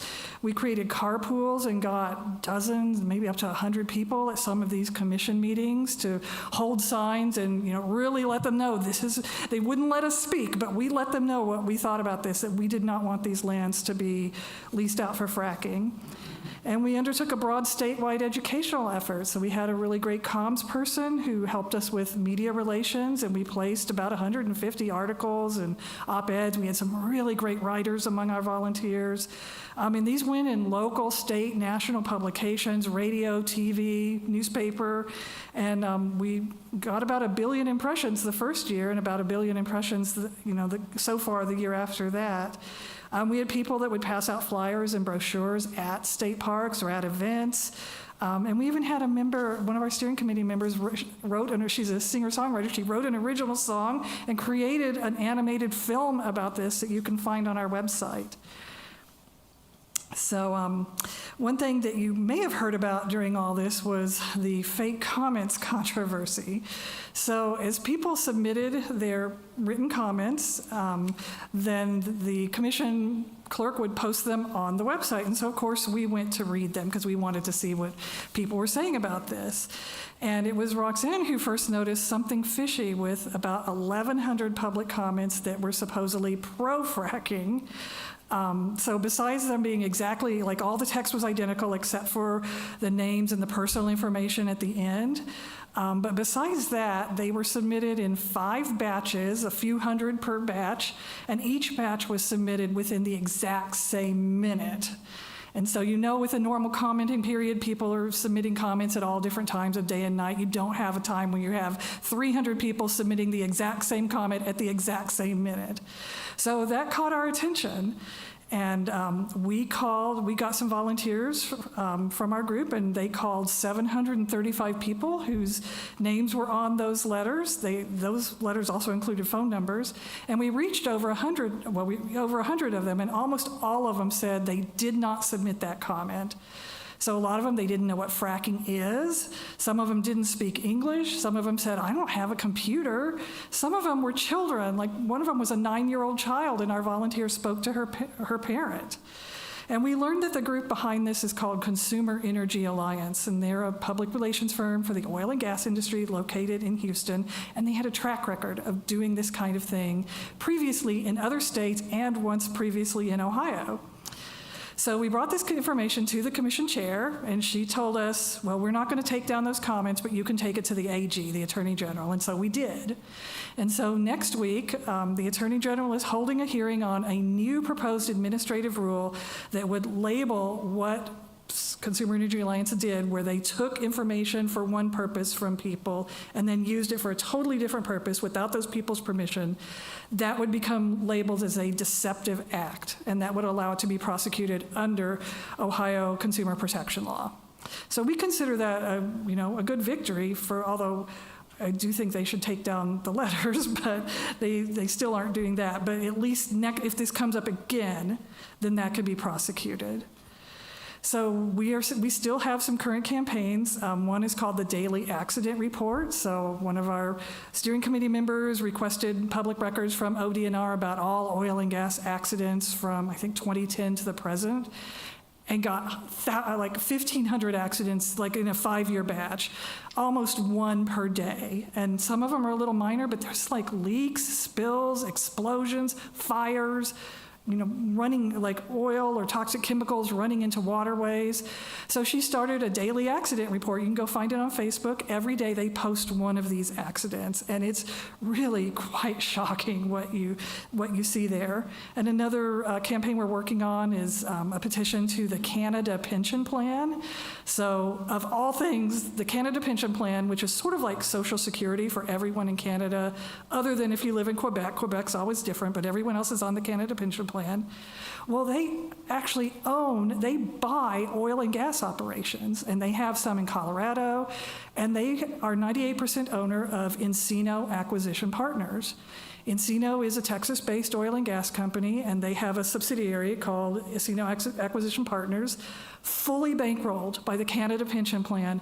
That's who got the bids to frack Valley Run and Zeppermick Wildlife Area and a couple of ODOT lands. So we have a petition to them saying, hey, you're using Ohio as a sacrifice zone. We don't like it. We have sent a letter to them asking them to meet. We haven't heard back yet. So we're considering now what our next steps in that's going to be. And then also we are seeking nonprofit status, and Trent, who spoke up here earlier today, is our attorney. We're filing for a 501c4 and a 501c3 nonprofit status because we want to be around for a while, and we want to be the voice of the citizens regarding use of our public lands.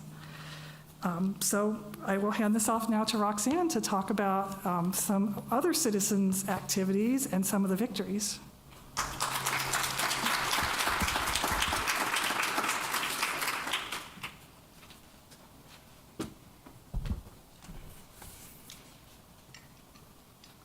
Oops, I don't have slides. Sorry, it's my technical challenging that I don't have any slides. I wish I did, because I would be showing you what I'm going to be talking about, and you gasp. Now you just get to gasp at the story. I'm Roxanne Groff. I live in Athens County. I have been working on environmental issues for 50 years. So I just told you how old I am, kind of. And the groups I've worked with I've been working with Save Ohio Parks on the sidelines. I've worked with Athens County, what's ACFAN, which is now Athens County's Future Action Network, and it used to be Athens County's Fracking Action Network, Buckeye Environmental Network, and with all these organizations, I have to say that thank you. We have worked with OEC and Earth Justice a lot. And if you've ever been involved in a grassroots organization, or you've ever worked with an organization from the grassroots level, you know that attorneys are our best friends, and they are the way that we can make our voices heard even louder than just holding signs and going to meetings, because they are the way that we get laws changed and get our wins. So I'm going to talk about injection wells, which is very, very important. Piggybacking on what Kathy was talking about, because injection wells, there's 250 of them all over the state of Ohio, and many of them are in Guernsey County, where Salt Fork State Park is. And I'm happy to report in my story, which I'm going to read because it's 12 years worth of work on 2.5 pages, that we have a win. It's one of the first wins by grassroots organizations that have actually won against the oil and gas industry, and it wasn't even in a lawsuit. So Ohio has what is known as primacy for its underground injection well control program since 1983, when the US EPA gave up control to Ohio to regulate wells that take oil and gas waste from conventional and now horizontal fracking wells. The Ohio Department of Natural Resources, ODNR, regulates these wells, and they don't do it very well. Located almost entirely in the Appalachian region of eastern and southeastern Ohio. These are known as SWIW, or saltwater injection wells, which is actually a misnomer for toxic radioactive oil and gas waste wells. They are holes drilled a few thousand feet into geologic strata that will supposedly contain the waste. There are no barriers constructed that will supposedly contain the waste, and there are no barriers constructed for containment beyond the casings along the way down. Well operations have long been known for accidents and spills of hundreds to thousands of gallons of toxic radioactive volatile organic compounds, or VOCs. Radium-226 and radium-228 are known to be in the oil and gas waste. These radioactive carcinogens are bone-seeking, cancer-causing substances from deep in the earth, and you heard about that, stuff being brought up from, beneath the Earth's crust, brought up with the oil and gas and its waste during the drilling process. Exposure to VOC vapors can cause a variety of health effects, including eye, nose, and throat irritation, headaches and loss of coordination, nausea, and damage to the liver, kidneys, or central nervous system. Some VOCs are suspected or proven carcinogens. The wells also emit methane, a potent greenhouse gas.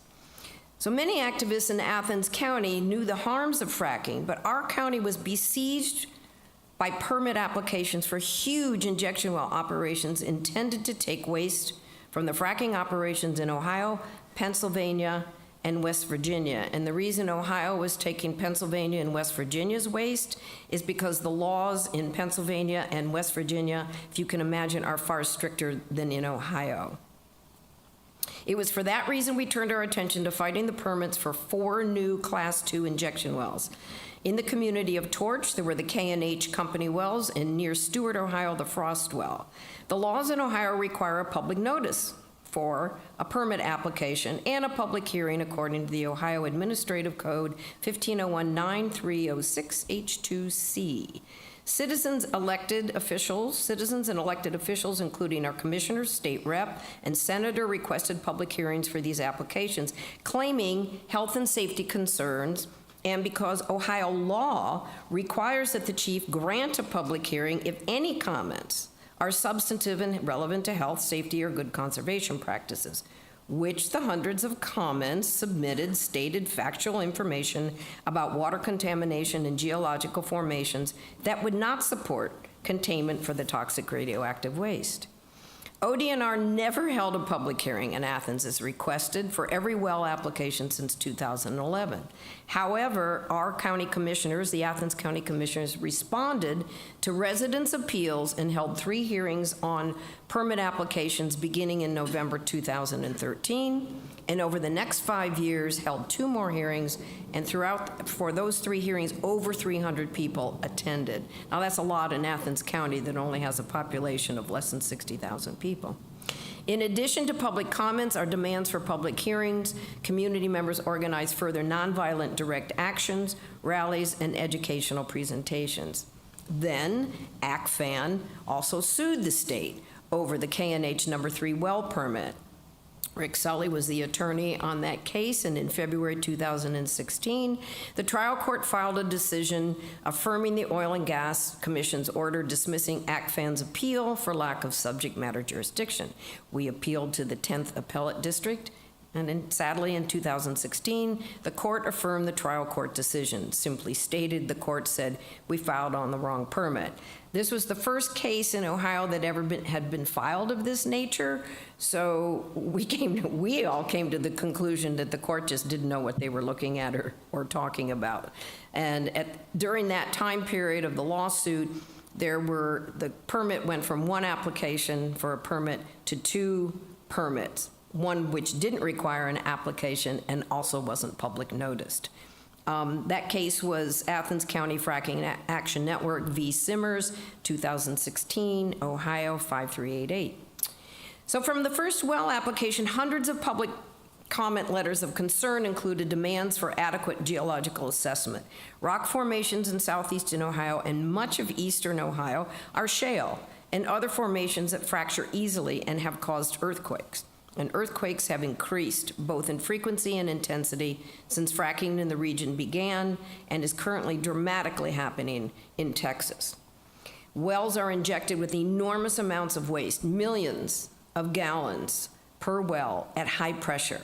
And these well operators routinely request and receive permission beyond what their original permit is. And the reason they keep asking for higher and higher pressure amounts to push this toxic radioactive waste into the ground is because they can't do it, and because it's fracturing the geologic strata that they're injecting into. And so that causes, of course, additional fractures, and as one would expect and is finally being documented, results in fluid migration far from the designated receiving zone. The toxic radioactive waste can migrate now, as it has, upward and miles from injection sites into nearby oil and gas production wells and aquifers. This is what we said would happen, as confirmed by professional geologists. But ODNR scoffed at our concerns until they finally had to pay attention. In the spring of 2023, Eric Vendel, the chief of ODNR's Division of Oil and Gas, ordered the 3 KNH wells in Torch, Ohio, as well as the Frost well near Stewart, Ohio, to suspend operations. These 4 wells had received millions and millions and millions of gallons of toxic radioactive waste, and periodically the operators asked for increased pressure to keep those millions of gallons of waste coming and being pushed into the Earth's strata. These wells had been leaking and migrating toxic radioactive waste for years before the chief decided, oh, I guess we should suspend these because the people in Athens County are on our butts and they're not going to give up, so we need to do this under the law. The language in the order is exactly what we said the danger these wells would present to the community. And this is why this is so important to one of the issues with our public lands, is if they're leaking in Athens County and they're leaking in Noble County, what's to say they're not going to leak in Guernsey County? What's to say that the people going to our public lands, our public parks, our wildlife areas, our hunters, our fishermen, our kids being exposed to this toxic radioactive waste? So the chief's order says, the chief finds the operation of the K&H injection wells has and is impacting nearby production wells, and that such impacts endanger and are likely to endanger public health, safety, or the environment. If the K&H injection wells continue to operate, additional impacts may occur in the future and are likely to contaminate land, surface waters, subsurface waters. Thus, the continued operation of the K&H injection wells presents an imminent danger to the health and the safety of the public and is likely to result in immediate substantial damage to the natural resources of the state. Exactly what the hundreds of comments submitted during the public comment period said. Practically word for word. In July of 2024, the K&H well owners applied for their wells to be plugged. So all of our work for all of these years, and this took 12 years to complete this, to get these wells closed.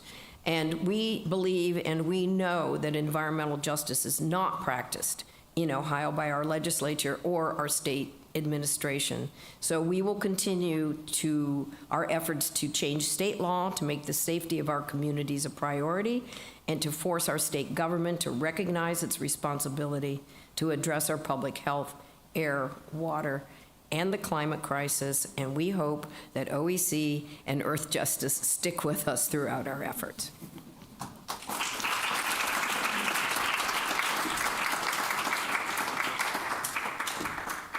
So, as may be the trend today, we're running a little behind. It is 3:30, so I want to be cognizant of people's time. If you're like, I got to get out the door and I need to leave, head out. If you're an attorney, make sure you drop off your form, though we could take 5 to 10 minutes for a little bit of Q&A with Megan, Kathy, and Roxanne. This is the last panel, so we have that flexibility. We don't have any follow-up panels. So we're not going to be offended if anyone stands up, heads out the door. But Kathy, Roxanne, and Megan, if you want to come up, we can do some audience Q&A. And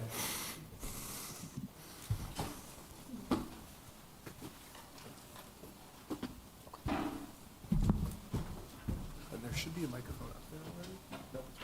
No, it's right.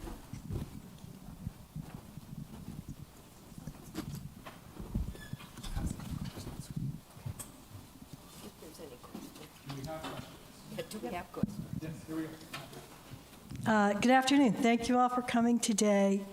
My question is basically, at this point, what are the next steps, and are these issues that you can envision an event like the constitutional issue cases in the Court of Common Pleas, the other cases waiting decision from the Court of Appeals? Are these issues you see going up to the Ohio Supreme Court with the basic question of, can you have a law with standards and nobody gets to say if you followed the law? I'm sorry to say, I think my answer is probably going to be a little unsatisfactory and boring. I don't think I can really comment on whether we would see these cases go to the Supreme Court or not. I think it would just be a decision made with our clients. It's really going to depend on how the judges rule and on what basis they rule, and that all would go into the calculus of that type of a decision. But I do think your question highlights the extreme importance here that we really tried, or I tried to drive home at oral argument last month, which is that's exactly right. If the court doesn't make the commission consider these factors that they're statutorily required to consider before making a decision about leasing the public lands, there's no one else who can make them at this point. I mean, right now you have a commission that it believes it's not subject to the law, really. It believes it can just kind of make decisions rapidly and quickly and covertly, and that's okay. And we're trying to push some accountability there, and whether that will happen is yet to be seen. But we remain hopeful that the courts will provide some accountability.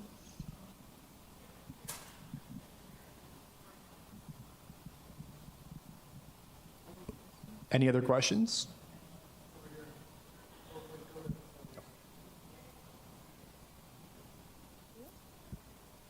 I know you talked about hoping to get laws passed on behalf of consumers about fake public comments. Would any of that, do you know if that would apply retroactively to be able to, kind of bolster your case here and really reassert the fact that those comments were fake and that was data that was used without their permission? Like, would that work retroactively, or would that only be working in your favor going forward? From the discussions we've had, it would be moving forward. It would not work retroactively. And we've tried to argue that the Attorney General agreed with us that these comments were deceptive. I mean, they're being labeled a deceptive act, this kind of conduct.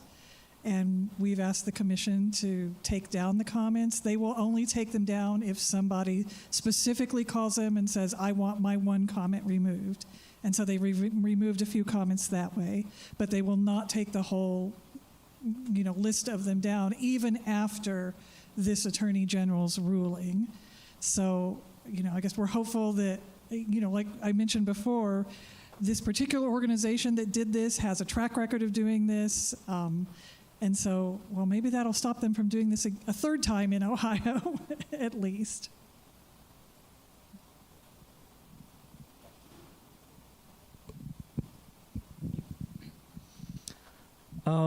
Thanks so much. Thanks so much for everything that you all are doing. Megan, you mentioned that there were several years between when the Oil and Gas Commission was created and when it was seated with commissioners. I was just curious if the panel had any comments on why that was. Yes, that was due to citizen pushback. So when that first happened, I remember in 2012 attending a giant rally at the State House with 800 people. Bill McKibben spoke, Josh Fox came and spoke. It was enormous, and there was so much public pushback. There was less going on in our political sphere in 2012 than there is today. There are so many critical issues today so at that time there wasn't as much, and so this really took the headlines. And then beyond that, Sierra Club was involved in an investigation that showed, this came out in 2014, that ODNR, there was paperwork, documents that became public showing that ODNR was working with the oil and gas industry essentially as their public relations partner, writing a public relations plan for fracking in the parks and identifying environmental groups as obstructionists and things like that. So Sierra Club made that public, and that was very embarrassing for both ODNR and the industry. Kasich was governor at that time, and he had been pushing fracking in the parks. When that happened, he did a 180. He said, we're not doing this. I'm not naming anyone to this commission. And no one was named to the commission until DeWine came in. And I think DeWine named some people, but they did not start meeting until HB 507. Basically, that forced the whole issue.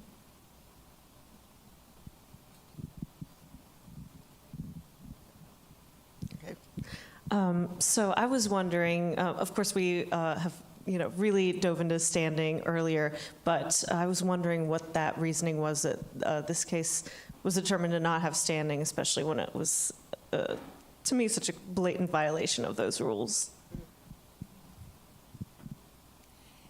Yeah, and I also wish I had a more exciting answer for you here, but the court's opinion, so again, we don't have an opinion on standing yet in the HB 507 matter. It's only for the appeal of the commission's nominations. And the court's analysis was quite cursory. They dismissed all of the organizations. So we put on extensive evidence in terms of affidavits that have been submitted, in terms of public comments, a lot of detailed injury. And the court didn't reckon with any of it at all and simply dismissed it all as speculative public policy concerns. So it's hard to even really grapple with the analysis because there wasn't much of one, disappointingly. I believe some fracking fluids are also used on roadways for ice control and dust control. How do you compare the risk associated with those applications? I'm so glad you brought that up. Buckeye Environmental Network has been working on this issue to change the law now for several years. And we have, and I'm part of the Ohio Brine Task Force. And periodically we do a legislative education day, but I don't think the word education is really how they receive it. But the number of counties and townships that have been using toxic radioactive oil and gas waste for dust control primarily and some for ice control has reduced dramatically. And so as we keep tab on the numbers, when we talk to our legislators, we present the fact that the townships and the counties are becoming aware of the liabilities of using radium-226 and 228 on the roads as a dust control. There has been a bill introduced one time. Mary Lightbody, before she retired, had introduced it. We're hoping next year, when there's a new legislature, to get a bill passed that will change the language in the law to say it is not allowed to be used on roads or on aggregate piles or on private driveways and parking lots. So thank you for asking that. Do we have any more? One more. One more.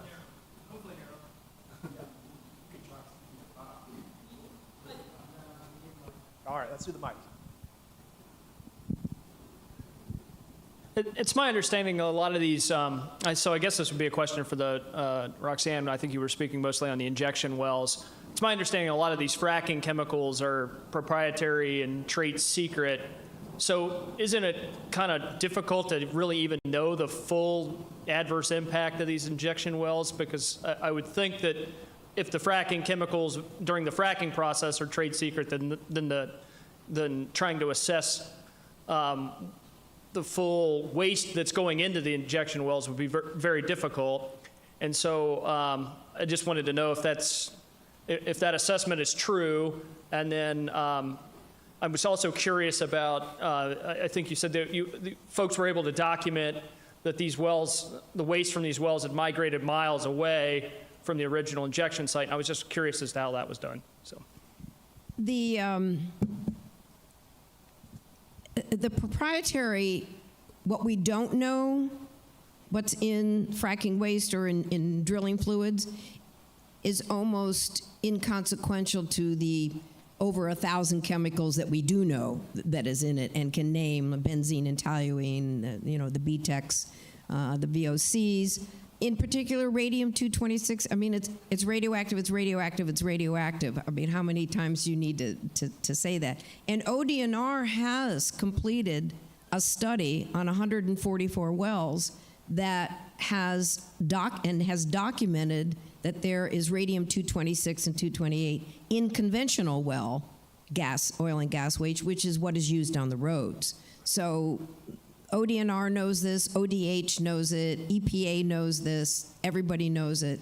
And when there was a bill for making aqua salina an oil and gas waste product, a de-icer that could be used and still can be used, but it was wanting to be used, put on the shelves like in Lowe's and Menards and places. We effectively stopped that bill 3 times. And so ODOT stopped using it. The Turnpike Commission stopped using it. It can still be used, but I know our public agencies don't use it anymore. And how did we know that the brine was migrating from its injection site? There's a well, a deep injection well in Washington County. As the crow flies, only about 10 miles from me. 2 oil and gas producers filed a complaint with ODNR that 27 of their production wells were infiltrated with oil and gas brine. It's now up to 50 wells. And so aside from what we're doing, the oil and gas producers are suing for the problems that are being created by their own industry. So The stuff around this just keeps growing and growing and growing. That was a good question. Thank you. All right, and that brings us to the end of today. Thank you, all three of you. All right, so that brings us to the end of today. Thank you all for who stuck up with us for the whole 8-hour ordeal starting at 7:15. It's been I hope that you all have enjoyed our speakers the way I have. Thank you for coming to the law conference. Remember, attorneys, make sure to turn your form in at the front desk so that we can get your CLE credit appropriately. On your way out, if you want to learn about ways to support some of the, well, what we have here is a QR code just to learn more about the OEC, but then also a QR code on a very active action on supporting mature and old growth forests in Ohio to protect the forests that hopefully we can also stop from being fracked. Oh, and the comment deadline is tomorrow, Molly Jo tells me. But otherwise, we hope you stay in touch with the OEC. And as I said earlier, if you're interested in having any materials to take home with you about issue 1 that's on the ballot in November, I think we still probably have yard signs at the desk. So highly encourage you to take one. Thank you. Have a good day, everybody.